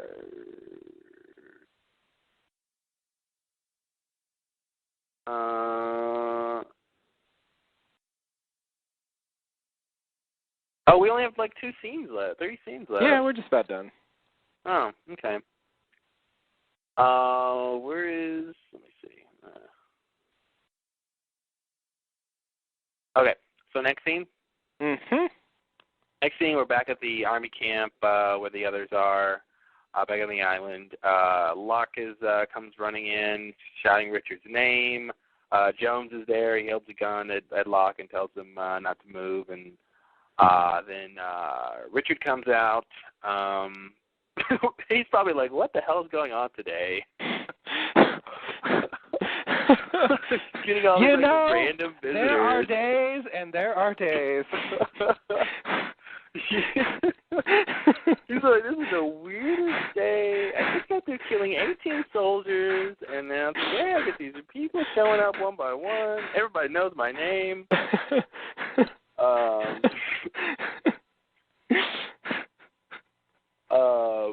Yeah. So Richard asks Locke who he is, and Locke, I think, enjoys saying, "My name is John Locke." I think he enjoyed that. I agree. And then Richard says, "Is that supposed to mean something to me?" And then I think Locke enjoyed this line, "Jacob sent me." Oh, he definitely liked. Yeah, that was the double whammy right there. Yeah, he couldn't. He's been waiting a long time to be able to have those words mean something. In the correct context. Yeah. He couldn't just throw it in anywhere. So Richard tells Jones to put the gun down. Jones doesn't think Richard can trust him, and Richard says, "Put the gun down, Widmore." And then Locke sort of catches that and says, "Your name is Widmore? Charles Widmore?" Charles Widmore. And then Locke says, "Nice to meet you." So we get our big revelation here. Look at that. What the That Jones is in fact no other than some other guy who has the name of Charles Widmore, but not really connected to the Charles Widmore that we know and love, right? Yeah, definitely not. No, this is Charles Jones Widmore. Charles Jones Widmore, yes. The Jonesy, lesser as they known. call him. Chuck Jones, as his friends call him. Right. Nothing to do with the Looney Tunes guy. No. In case you're wondering. What a random reference. Yeah. Chuck Jones. What are you gonna do? It's the only Chuck Jones I know. I know. Huh? So yeah, this is Charles Widmore here. Yeah. I think this was probably one of the best revelations ever, I think. This is a good one. Yeah.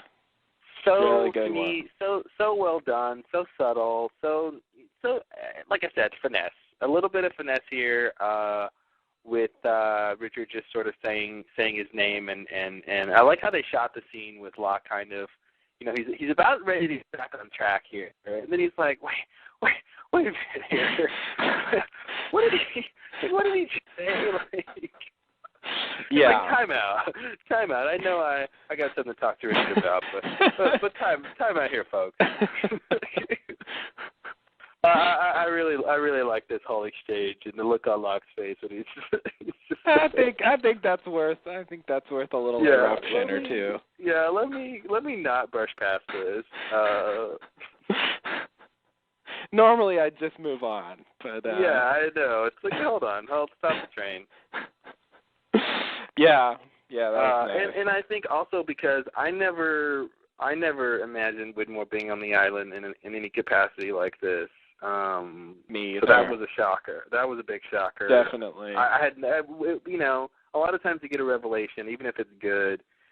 Sometimes it's not totally out of left field. You could have, been thinking about it in that context or something. But I never had a clear picture what, if anything, Widmore, if he had been on the island, what he would have been doing and that kind of thing. And the fact that we were, hanging around this guy who turns out to be him is very, very well done. Yeah. Very well done, guys. Definitely. And the whole, and it works too with the, the fact that they're in these army uniforms and that the names that are on their uniforms aren't theirs, obviously, and they get to hide it, and the whole gun thing, the whole put the gun down, and that was a little forced, but it's worth it for the payoff. Right. Yeah. Yeah. I thought it sort of works. It works. They've already showed that Widmore is kind of a hothead. Yeah. And so him behaving this way sort of makes sense, I think.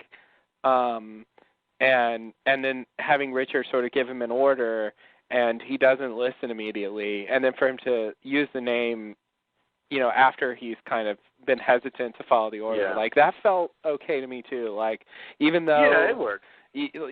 Normally it would feel forced, but finesse. That's what you said. That's what I guess I should say it's sort of a scene we've seen before, but they made it work for what they're going for. Yeah, you're right. Yeah, I've definitely seen it before. That's true, but not with Widmore.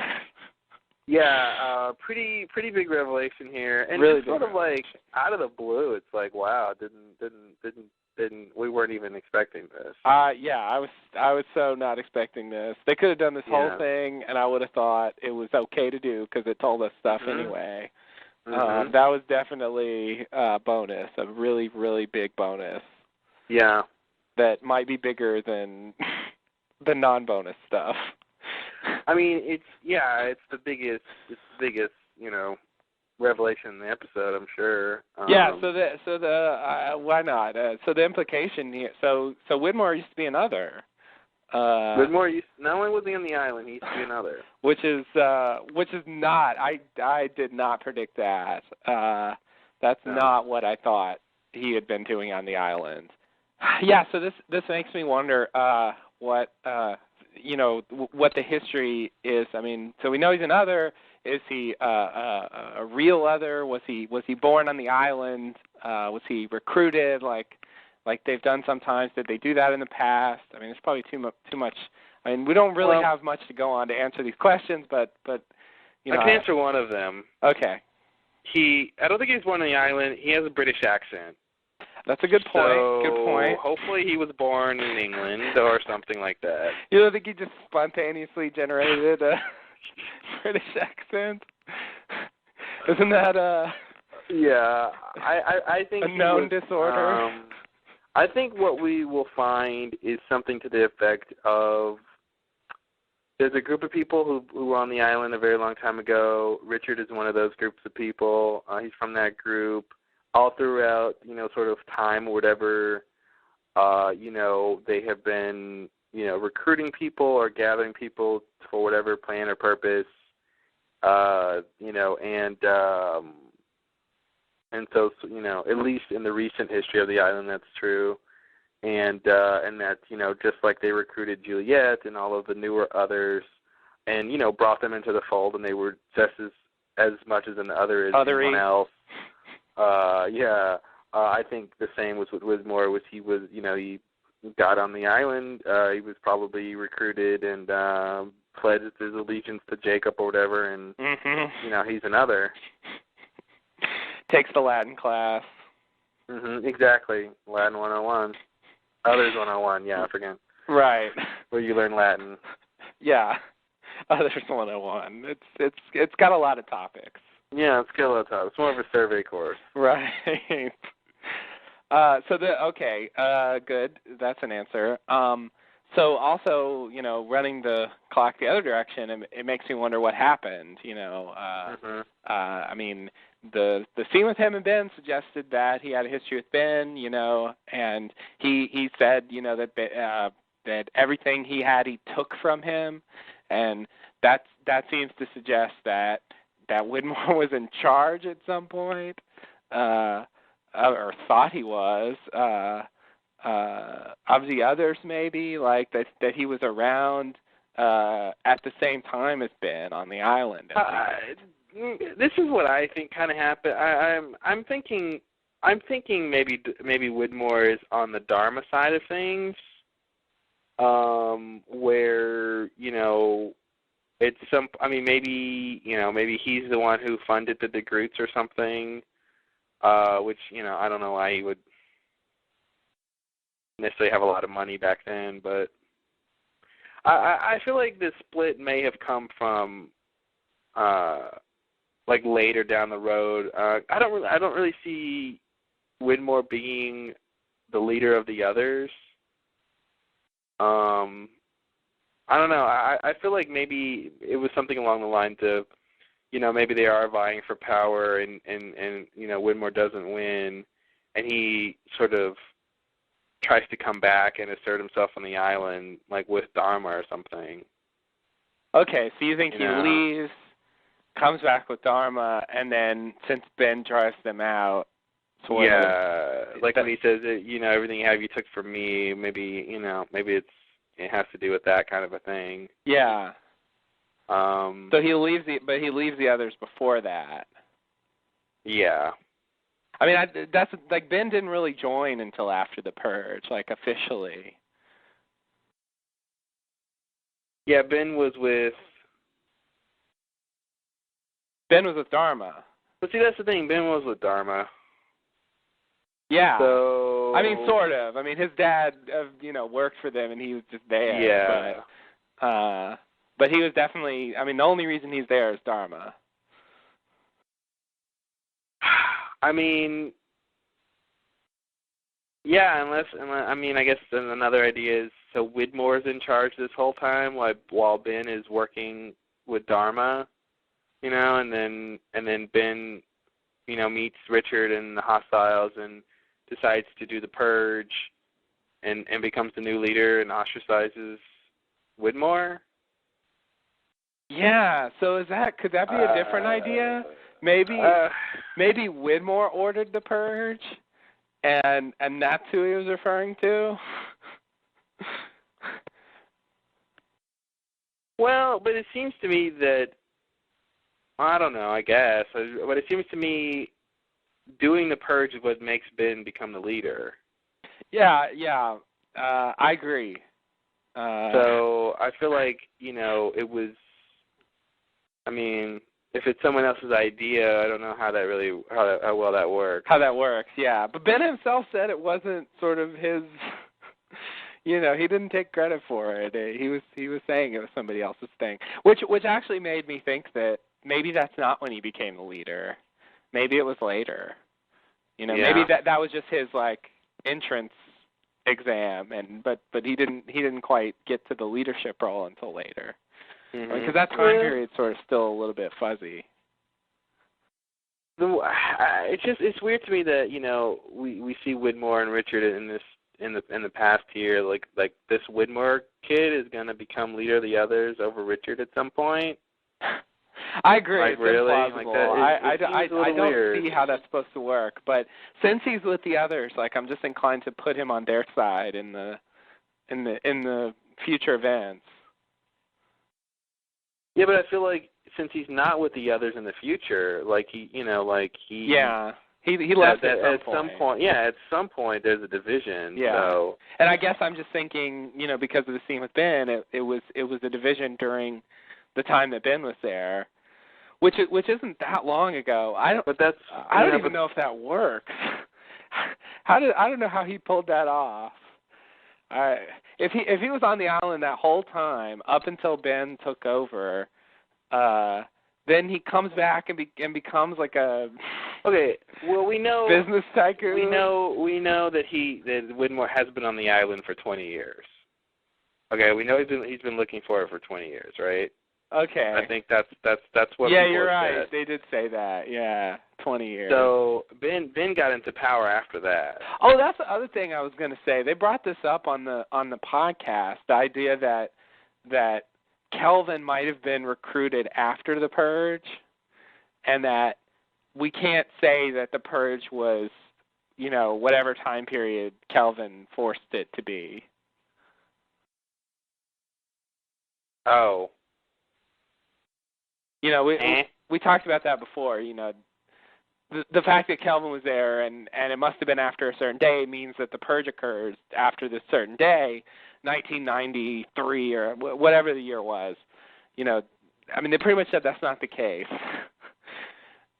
So that Kelvin could have been recruited after the purge? Yeah, they brought that up. Which makes no sense. I don't get how that works, but recruited by whom then? Not Dharma, because they're dead. Off-island Dharma, I guess. And they don't know that Dharma on the island is dead? Maybe. They didn't elaborate, of course. I don't know. Then it's like who's on the island to set him up when he gets there? Good question. I don't know. Obviously they could write answers for that, but all right. Well, the fact that they're saying it means that it's probably that the purge was before we're thinking it is. Then. Yeah. So I was just saying that to make that fit with the 20 years a little better. That's longer how long than I ago wanted did Ben to be, become in power, though? It's not that long ago. It's not 20 years, right? Yeah, no, I guess not. Especially now that I'm thinking he didn't come into power immediately after the purge. Yeah. So I'm thinking Ben is more recent than that. I don't know. I think. But then there's the problem with the conflict with Ben. Yeah, that seems too long ago. Ben was pretty young 20 years ago. Widmore's older than Ben is. Yeah.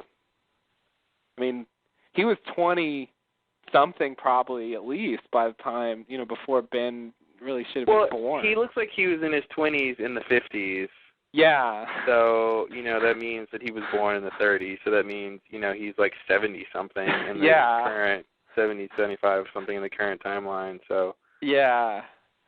Ben's in his 40s. So he's like 30 years older than Ben. Yeah. Yeah. That's a lot. So 20 years ago, Ben would have been about 20-something. Widmore would have been about 50-something. Yeah. And maybe he did just take over right away, and there was some conflict over that. I don't know. Definitely weird. But interesting. So now we know why does Widmore want to go back to the island? All that sort of stuff is sort of the beginning. That's getting solidified because we know. Yeah. And the fact that he said earlier, you think Locke can track me, knows this island better than I do. Mm-hmm. He's been on there a while. He knows the island. Yeah. And they've already shown what kind of guy he was back then. They've depicted him as this kind of brutal hothead. At the time. And so they've set this up, and in the previous scene they have Widmore saying this goes back many years. They kind of set you up for this. I didn't really notice that until we were talking about it. So yeah. Anyway, it does at least explain what his connection to the island is. Mm-hmm. Or at least part of it, Part of it, the fact that he was part of the others, that's that's a pretty serious connection to the island. Yeah. And it's not one that I thought they would do. So yeah, we'll probably learn more about that in the future and flesh it out a little bit and hopefully get I mean, better idea. He must have done something pretty bad for him to be ostracized or whatever by the others. I mean, something must have happened, or I mean, I don't know. They still need to talk more about Jacob and what role he's playing in the sort of hierarchy here. Yeah, they definitely sidestepped that. His name was spoken, but no more than that. Yeah. So yeah, and that was cool that it meant something. You know, it was interesting. And I was like, well, is Richard going to be like, who's Jacob? You know, or like, what's going to happen? But that was an interesting little exchange. Yeah, it did. It meant something back then, and I would say Jacob in full is yet another season 6 topic. But I bet we get a little bit more this season. Yeah, we'll probably give it something. We got to see Claire again at some point. Yeah, Claire and Christian. So. Yeah, we do. Can't wait for that. I did notice that she's not in the credits anymore, so. Yeah, whatever that's worth. Everything. Yeah. Well, there's definitely more to talk about with stuff, but I mean, there's not much more to really go on until we get more evidence. Yeah. Or scenes. But that's this is good stuff. Good stuff, Jughead. Yeah, nice work. I never thought the episode called Jughead would have a reveal like that. So nice work. Next scene. Yes. Next scene. We're back. Where are we? We're back on the boat, I believe. Are we on the boat? What boat? Oh. Penny and Desmond's boat. Okay. God. Forgot there was still a boat. Okay. Desmond, has just come back from all his adventures in and around Oxford, on and off a country road. Right. He basically says that it was that they couldn't find Faraday's mom because she died a few years ago, and then Penny, of course, like any good woman, can see through her man's lie.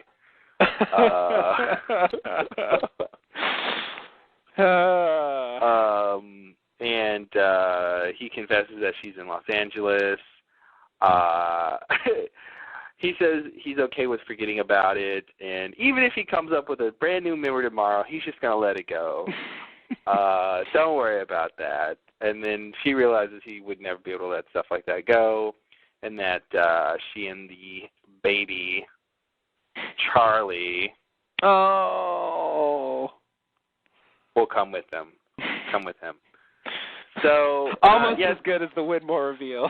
This was another very finessed reveal because it was just they didn't even, I don't even think they cut to him when he said that. They just hey, Charlie, you should catch it. That's the baby.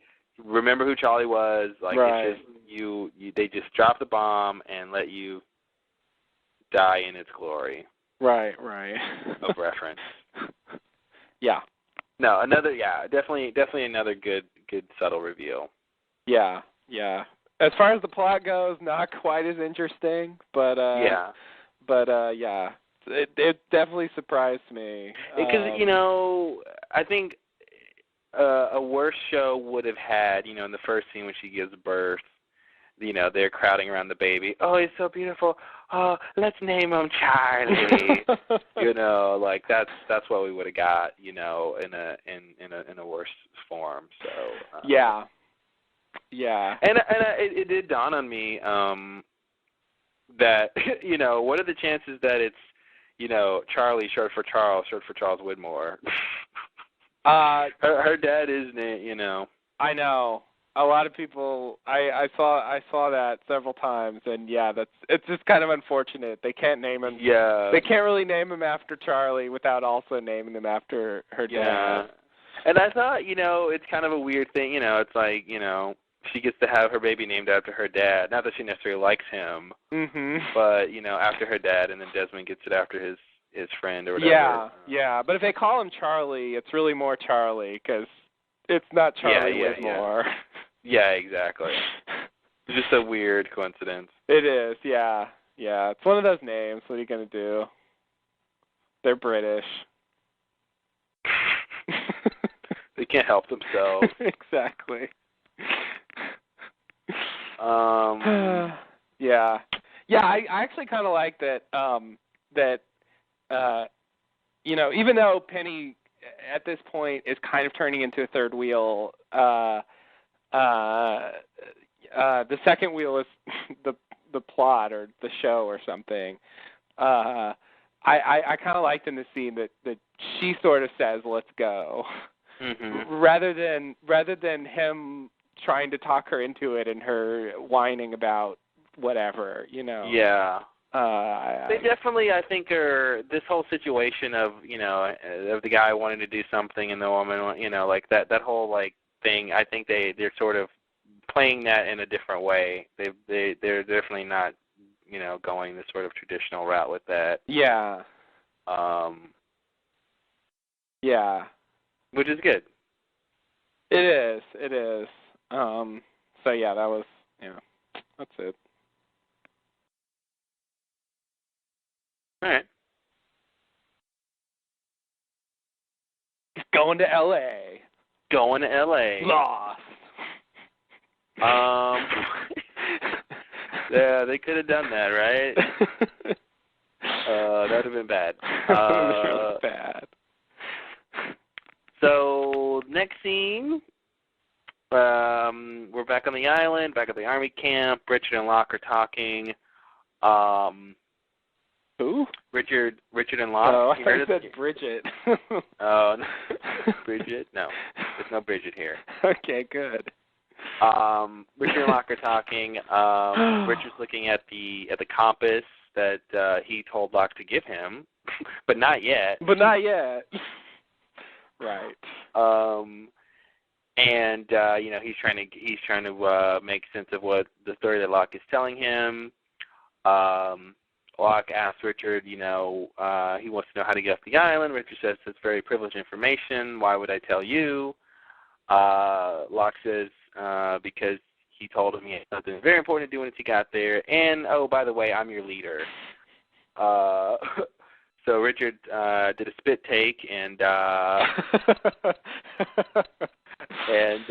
said, "You're my what?" And then, but he says that the selection processes for leadership starts at a young age, and Locke, tells him basically, hey, if you don't believe me, come visit me in 2 years. You only have to wait 2 years to find out if I'm telling the truth. That's not so bad, is it? I didn't get that. That was a weird logic to me. Yeah, that is kind of a long time. In my mind, it didn't seem that long, especially when they're time traveling. But he goes, all right, May 30th, 1956, 2 years from now. That's the day I'm born, Tustin, California. And if you don't believe me, I suggest you come and visit me. All right. How does that solve the situation for now, Locke? Oh, don't worry. Here's a Deus Ex Machina to solve the situation. Yeah. The island starts to time shift. Locke wants to know how to get off the island, but before he can say anything, everything shifts. The whole army camp is gone, and it's just the Losties. Aww. And the Boaties. And the Boaties. Or the Tri-Sci, if you will. Or the three Scientivos. Yeah. They're all hanging out. Everyone, sort of makes sure everyone's okay. And then everyone sort of turns to Charlotte because she's not okay. Charlotte. Blood starts falling from her nose.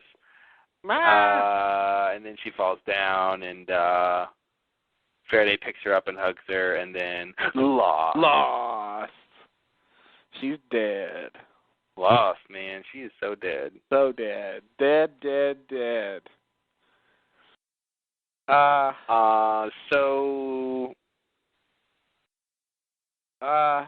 Oh yeah, so about the come visit me when I'm born thing, I kinda don't like that. in a way, because I kind of liked it better when I thought that the others just knew about him and they had been tracking him since he was born, because they knew he was going to be important for some reason. I kind of liked that idea better, that they just found out about him because of his inherent sort of qualities, not because he traveled back in time and told them to go visit him. I feel like that just kind of blows it a little for me. I think on one hand, it definitely is not as interesting. On the other hand, though, I think one of the things that makes it a little bit more interesting, which doesn't make up for it, but is the fact that when Richard is disappointed that Locke isn't the one, it sort of changed that whole thing, because he didn't show up expecting Locke to be the one because of, they've been tracking him and he's got these qualities, and for whatever reason he's not displaying them now. When he holds out all the objects and tells, and asks Locke these questions about them, it basically means this way it means that he was sort of just testing Locke to see if he was the one, maybe hoping he was the one, but it didn't work. It just kind of changes that a little bit. Yeah.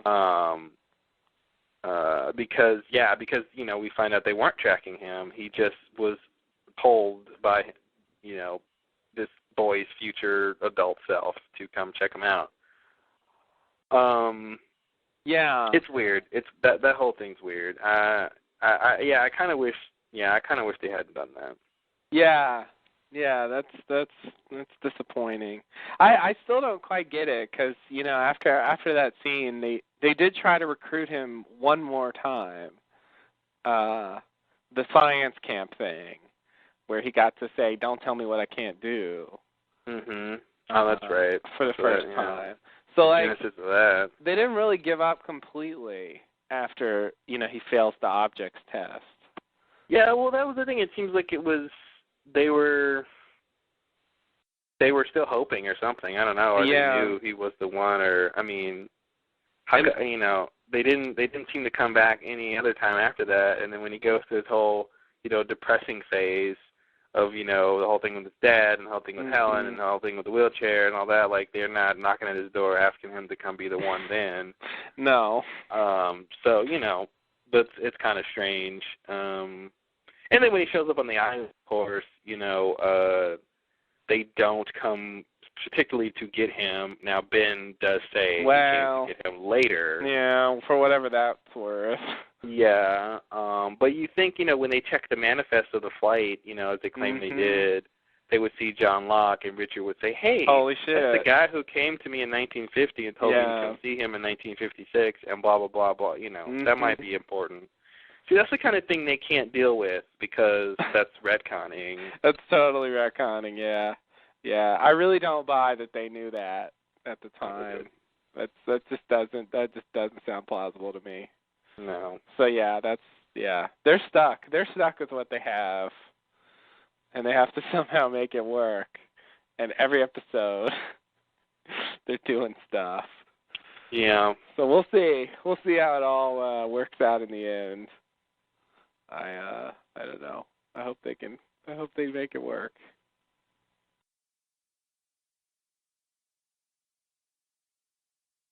This time travel thing is a little much. I was just thinking, Shepard wasn't even on Jacob's list. Well, someone could just go back in time and add his name to Jacob's list, and then he was always on Jacob's list. But I guess they can't, because he never was on Jacob's list. So. Exactly. I don't even. Or could they? However, can you add names to Jacob's list? How do you do that? Well, however you could. I guess they can't. I still don't know what Jacob's list is or why. That whole thing, whatever. List. So one of the things we didn't mention, but I think people are probably thinking about, is the identity of Wendy/Ellie, the blonde girl who sort of was one of the others. Mm-hmm. Who do you think she is? Oh, who do I think she is? Well, I think she's Dan's mom. What? Yeah. What does that mean? You think that she's... Wait, so if Ellie equals Dan's mom, mm-hmm. and Dan's mom equals Miss Hawking, does Ellie equal Miss Hawking? I guess I'm saying yes. Although you're blowing my mind. Yeah. Truly, I find it hard to believe that this lost boy here is Miss Hawking at a young age. But there's a couple of things. There's a couple of reasons I think this. Okay. Number one is obvious thing from the show where Dan thinks he recognizes her. The second thing is she seems to be doing some kind of accent. It's a little bit wobbly, but I blame that on the actor. It's kind of there, at least. So you have that. Wait, these are reasons why what? Why she's Dan's mom. Oh, okay. Okay. Good. Which is to say, Miss Hawking.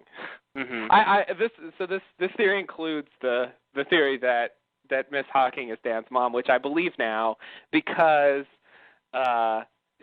she's been said to be in LA now. So the last reason I didn't think that was her, has been removed. Yeah. And so I really do think that's his mom now. Yeah. And so if I think that's his mom, then I think this is Miss Hawking. And so anyway, Miss Hawking's supposed to be British, and so that's why I mentioned the accent. Or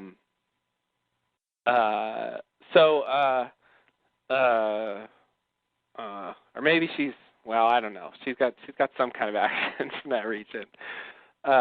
Hopefully British. Maybe she's Irish. I don't know. Anyway, so the other thing, which is kind of outside the show, is this like enhanced pop-up thing that they do, and apparently I didn't see this, but apparently on there they said that her name was, and by her name I mean Dan's mom, that her name was Eloise.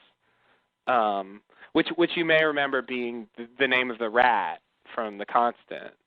And so if that's the case, then we have Ellie here, which could definitely be a nickname for that. So put it all together, and it seems like a plausible theory. Now, did they say that Dan's mom was named Ellie, or did they say that Miss Hawking's first name was Ellie? I mean, Eloise. Oh. I think what they said was Miss Hawking's first name is Eloise. Is that right? Yeah. I don't think we've ever heard Dan's mother's name mentioned. Okay.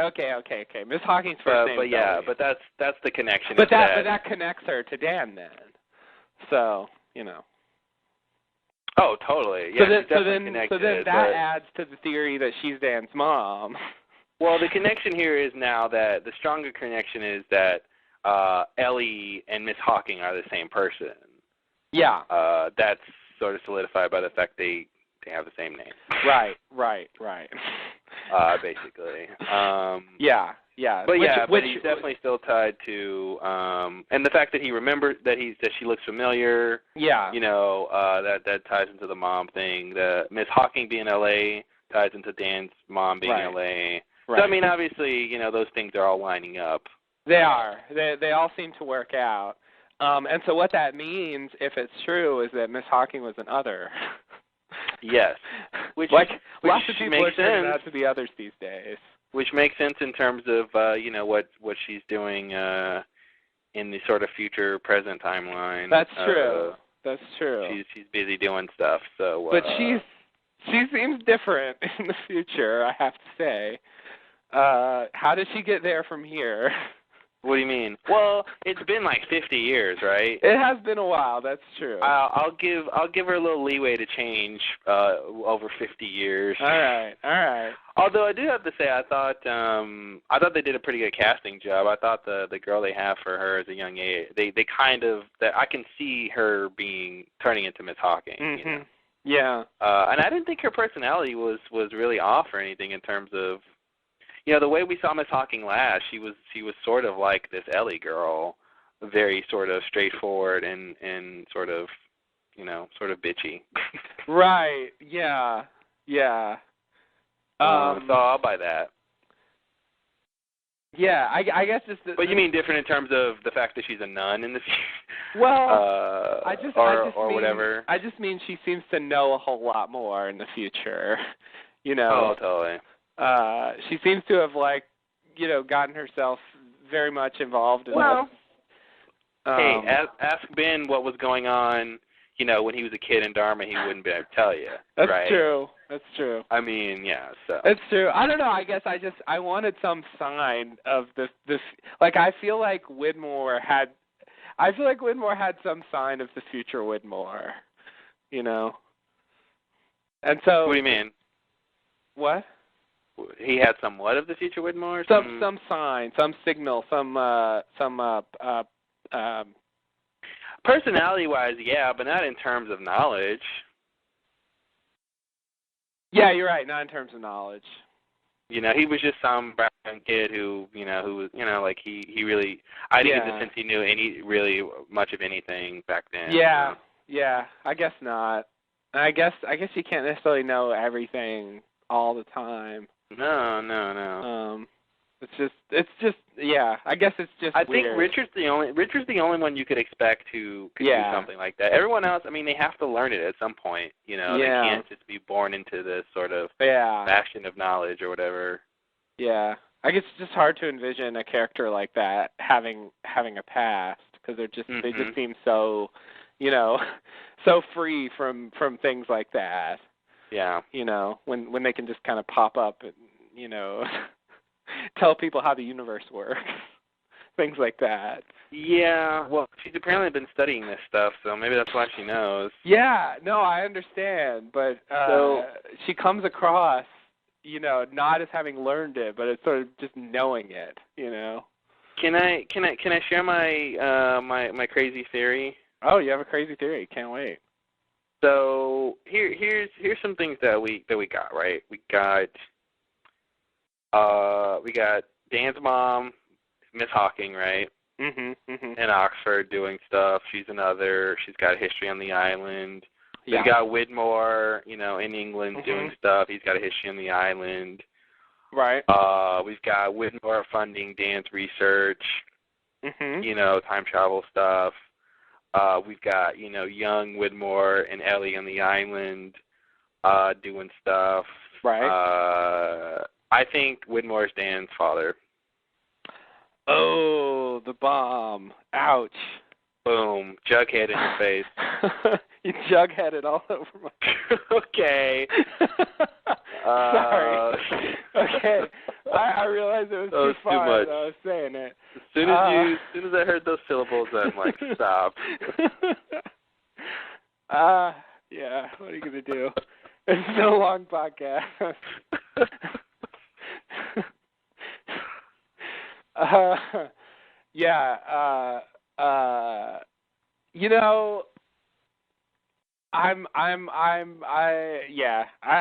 don't quite believe it yet, but it's plausible.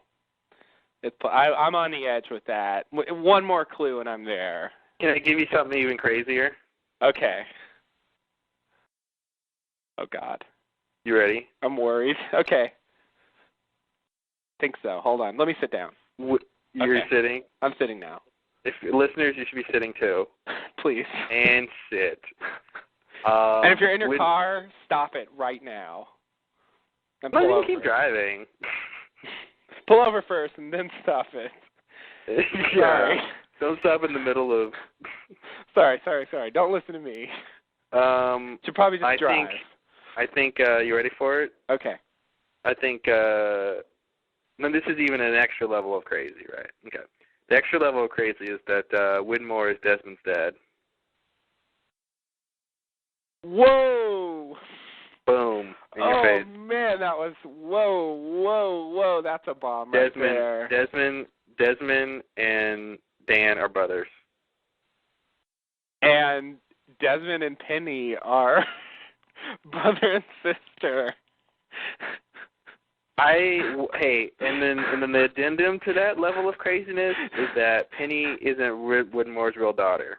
Oh. And one of the reasons Widmore didn't want Desmond around Penny was because he knows that Desmond is his son. Oh. Okay. Now, okay. Now, how's that gonna work then? With what? How is Widmore Desmond's father? Just 'cause. You know what? I had a reason. I forgot now. There was something that made me think that. So, oh my God. Oh, maybe it was that.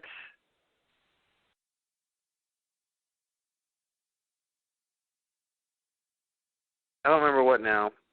I think I was thinking that Desmond and Dan were brothers for some reason. Maybe Miss Hawking is their mother. Oh, did you think Desmond and Dan were brothers just because? Was there any particular reason you thought that? There was some reason about something. I don't remember what it was. It was something to do with the whole thing about Desmond being special and the whole time travel thing, and something led me to believe that. But I don't remember what it was. If Miss Hawking is his mother, I mean, well, I guess unless he just didn't know his mother, he would have mentioned that when he talked to her. Oh yeah, totally. Wait, what? When he talked to, I thought I knew what you said, and then I was thinking, wait, who? What are the pronouns here? He is Desmond. Her is Miss Hawking. Oh yeah, okay. No. I don't think any of that's true. Okay. You taking back the bomb? Yeah, all of that, all the extra levels of craziness, I don't really think are true. I was just throwing that out there. Okay. Yeah. But the Dan Widmore thing, I do think might be true. Oh, the Dan Widmore original thing? bomb. Yeah. No, that one, like I said, one more clue, and I believe it. Yeah. If there's any hint that could be the case, then yeah. I mean, at this point, it's at least conceivable. Mhm. I think we're gonna see Ellie and young Widmore having some sort of relationship thing. I kind of a little bit of an early hint was that exchange that they had about the out. The outnumbered thing. I think that was something there of something. I see. Something vaguely. Yeah, something. So. Okay. I think we'll see that they probably and I can see them having Dan or something at some point, and then they have some sort of falling out, and the fact that Widmore does still have her contact info, and then when she says what did he say, like she won't be happy to see you or something like that, like. Yeah, she's a very private person. Yeah, a very private person. Yeah, that made me get the sense that he knows something about her, more than usual. So yeah, so that makes me wonder something. If we've seen that Miss Hawking at least is working with Ben specifically, presumably to put forward this goal, getting the Oceanic 6 and blah, blah, blah. And Ben doesn't want Widmore, to find the island. So if Widmore knows where she is and she's like doing this thing that Ben's involved in. It makes it seem like Widmore doesn't know that this thing is going on. Yeah. I mean, is that just it? Like he knows where she is, but he doesn't know what she's doing? Yeah, I think the stuff that she's doing down in the basement. I think he knows she's there for whatever reason she's at that church, but I don't think she necessarily knows about the whole extra stuff. Okay.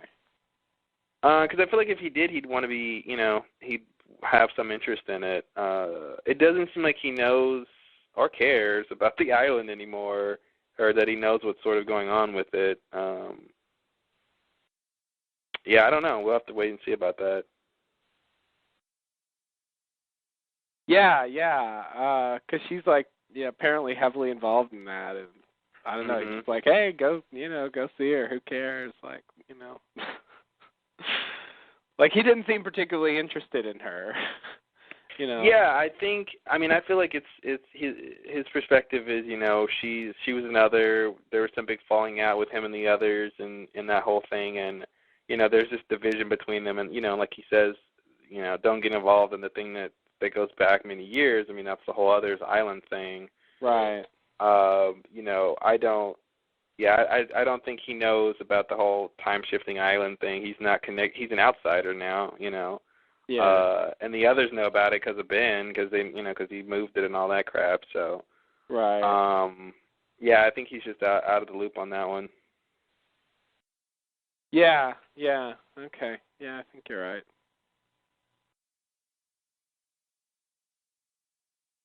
I got to say, though, I really did not think that, Dan and Miles and Charlotte would be around this long. And I certainly didn't think Dan would be a major character like he is now. I mean, he's basically the new Jack on the island. Yeah, he really is. He totally took over for Jack. Yeah. Yeah. It's kind of weird not having those people there, and now that we have these 3 new characters, it doesn't feel as empty. Yeah. So yeah, I agree. I'm surprised at how to the forefront they've come. Totally. I mean, because clearly, like, they didn't get to everything they wanted to like it just, it's another one of those, like, what if things. What if the writer's strike hadn't happened? Would we be getting this much of them this season? How would that have affected the storyline this season? Because they're also developing things about these characters, some of which they would have done last season. Well, the writer's strike couldn't have not have happened because it always did. Always could have happened. Good point. It happened, so it always did happen. So I don't know.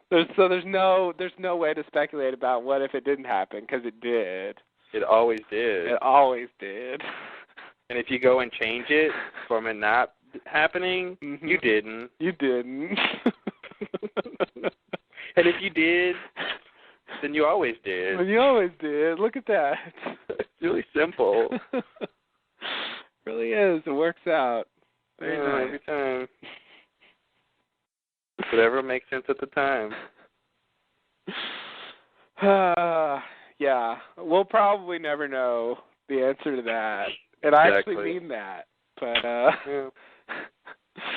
but I'm always curious when little things like that, real life situations have an effect. So yeah. But they're definitely a big deal now. You don't think Charlotte's gonna die, do you? I know I said she was dead, but I don't actually think she's gonna die. No, not at this point. I think we still got to figure out what's wrong with her before she dies. Yeah, okay. I mean, I think she could die. I mean, I don't really know. I mean, Dan loves her for whatever reason. I guess it's the sparkling eyes or something. Sparkling eyes. It must be. It must be. But, yeah, I mean, I feel like they still need to cover her story, but now that they have all these, like, time traveling things, they really could do that even if she's dead. Yeah. So. Oh my God, that's totally what they're gonna do. They're gonna flash. That's exactly what they're gonna do. They're gonna flash to a time where Charlotte was young on the island. Yeah. And maybe deal with her thing that way. Wow. And try to stop her from dying later. I guess they can't I don't know do what that. they're gonna do. I think they're just gonna, maybe she'll be able to learn about her early history because that's what she wants, right? Yeah. She'll be able to learn about that somehow. Maybe she'll come in contact with her parents before she's born or something. Mhm. And they won't know they're talking to their future daughter and all that crap. All that crap. The same way, bullshit. the same way Dan is talking to his mom this whole time. Yes. The conference is scheduled to be broken down automatically in Hate you. 5 minutes. To extend the time by 60 minutes, press *8. Yeah, doo-doo-doo to you too, buddy. Yeah, I mean, the fact that Dan is talking to his mom is, I mean, think about how weird that would be, you know, if, like, you go back in time and you know, your mom has you at gunpoint. Mm-hmm. Yeah, that'd be really weird. And I mean, you'd recognize, you know, like usually would recognize your parents. You've seen pictures of them as, you know, younger and all that stuff, Possibly. I could see myself doing what Dan does here. Like, you look kind of familiar and maybe not being able to place it. Yeah, I mean,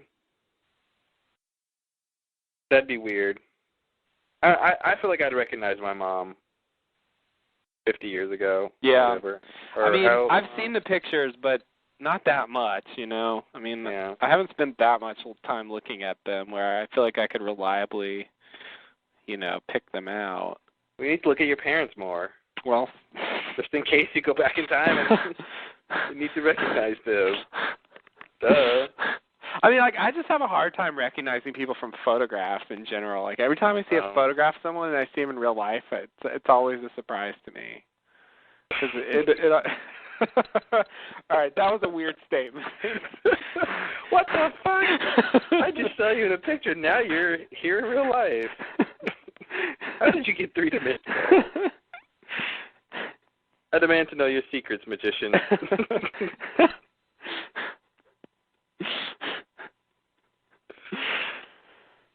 What magic is this?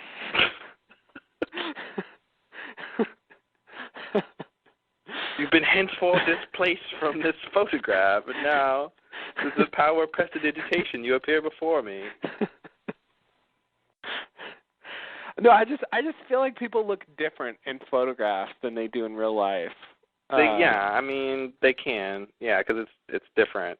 You're looking at them differently. Yeah, I mean, I can tell it's the same person, but yeah, it's I don't know. You want to know something mind-boggling that you probably already know, or you already know, but that always makes me. It's just a weird thing, you know. What? That you can never see, you know, of a 3-dimensional object, you can never see all of its sides. Oh, yeah. Yeah. Like any object that exists in the 3-dimensional object that you can think of, you can never see all of it. Yeah. Like you look at a building, I'm sorry, you're only going to get to see at most 3 sides. I think that's the most you can see of like a cube or something. What if it's transparent? Does that count? Well, but you won't be able. You can't see the exterior of the other side, but I guess you'd be seeing through one and then the inside of the. I mean, yeah, if it's a glass cube, then I mean, you're still not seeing all of it. Yeah. Yeah, you're right. You're right. Yeah, it's a weird thing. Seeing the inside of a side through the outside of another side is not okay. Yeah, you said it. I could tell that was spinning out of control. I just had to eject right there. Yeah, you're not going to get what you want starting off like that. No. Anyway, what I was saying was going to be true, I think. So. All right. Yeah, no, you... I was basically just going to confirm what you're saying. Yeah, it's not the same thing. And all too elaborate and too side-filled. 2 side-fills I have. Yeah. So yeah, no, that's yeah. Our vision isn't that good as far as that goes. It seems like it should be possible to have a kind of vision where you can do that, but it's definitely not ours. To have a what? A kind of vision where you can do that. You know, but that's the thing. You'd have to somehow, you know, even if you were able to, you know, sort of set up cameras around an object in every single angle, then somehow feed that directly into your brain or whatever, or you have these eyes that could do that. It would be weird processing that to see something from that many angles and stuff at once. Yeah. Like imagine seeing the front of something and seeing the back of something at the same time. Right. Like you have to sort of process what that means to you. Yeah. So you're seeing the front, the back, the side, the top, and the bottom all at once. Right. I mean, I'd like to do better than that. Like, I'd like to perceive time as well, as another, dimension. Mhm. I think, I feel like we should be able to do all that. Actually, I think, one of the theories is like 11 dimensional. I feel like you should be able to perceive those 11 dimensions. I know, yeah, I'm but some of those for 11 a lot dimensions. Here. Some of those 11 dimensions are like super, super, super, super small. Yeah, well, And it's like, perceiving them would not be based on vision. Right. Yeah. Based on something else. Yeah. Obviously, I mean something that's really, really tenuously analogous to vision. Yeah. That would allow you. And even and what perception of that, of that dimension would be adequate or be enough to mean anything? Because even us with our vision, great, we can see in the visible spectrum of light. Great, that's really not a lot. Right. Yeah. There's total other spectrums and other ways to, you know what I mean? And so even if you could perceive that dimension, well, what does that really mean? Like, yeah. What does that mean that you know about it? So. Yeah, but I just think it'd be cool. Yeah, it would be cool. I agree. And I can sort of imagine what it might be like, but not really. Yeah. So that's how I feel about the three-dimensional thing. I feel like I can kind of imagine what it would be like to perceive the thing as a whole at once, but I can't really do it. Because what I'm doing in my mind is sort of, taking really fast snapshots of all the sides and looking at them really fast. But that's not it. Yeah, it's not. I mean, and think about your interaction with that object. Okay, it's a cube, right? And you're able to see it from all sides. But then you touch the front of it. But then, so your input is that, your hands are sensing you're touching one part of it, but you're seeing all the other parts. It's just like, it gets crazy. Right. It would get crazy. Yeah. Yeah. Yeah, it would. So anyway, think about that when you're looking at 3D objects. Yeah, everybody. Next time you see a 3D object. If you happen to see one, here's a hint, they're everywhere.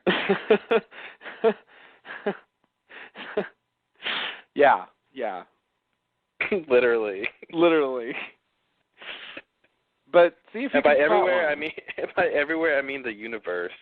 And if you do spot a 3D object, I suggest you come to TLLD.net and tell us all about it. Yes, I think everyone needs an assignment. This week, see if you can spot one 3D object during your course of your daily lives. See if you can, just one. All you need is one. And then tell us what object you spotted and what your observation was. Mhm. That's good, yeah. Yeah. And I want this by Monday morning, 8 a.m., please. Yeah, please. Thank you. And is there a pop quiz? Well, maybe. That depends. Yeah, we'll see. All I'm saying is you should study chapters 7 through 9. All right, guys? Let's just say if I were you, I'd study. I hate when teachers would do that. I don't ever remember a teacher doing that. Did they used to do that? Yeah, it's if like, I were you, let's just say, if I were you, I studied chapters 7 through 9. Yeah, it's like, they try to be sly sometimes. I forgot about that. Yeah. Like, they're not going to say there's a pop quiz. Well, there's a pop quiz. Mhm. Wow. I've forgotten about that. So, what else, man? I don't know. What else is there? Haven't we covered it all? I think we covered enough for the podcast. Yeah, I hope so. This was a little bit longer than I thought it would be. But in my defense, we did spend, I think, an hour talking about time travel. Which, if you subtract... makes us sound like losers. Well, maybe a little. But if you subtract an hour from the time, that's more like what I thought it would be. So, I don't know. I feel like I was morally right. No, only cool kids talk about time travel. I think time travel is a great thing to talk about, but you can only talk about it so much. Yeah. Well, we talked about it last season, and now we got this, and we'll see how it develops. But we probably won't have that conversation again. I think we might. But well, let's try not to. All right? Yeah. We'll shoot for not and see what happens. All right. Well, I think that does it for the podcast. Yeah. Another one. See you next week for, I don't even know what it's called this time. I don't care. Yeah, episode 4. Episode 4. There you go. Big number 4. Big 4-0. Wait, that's 40. Wednesday night. Big 0-4. What did you say? Nothing. Okay.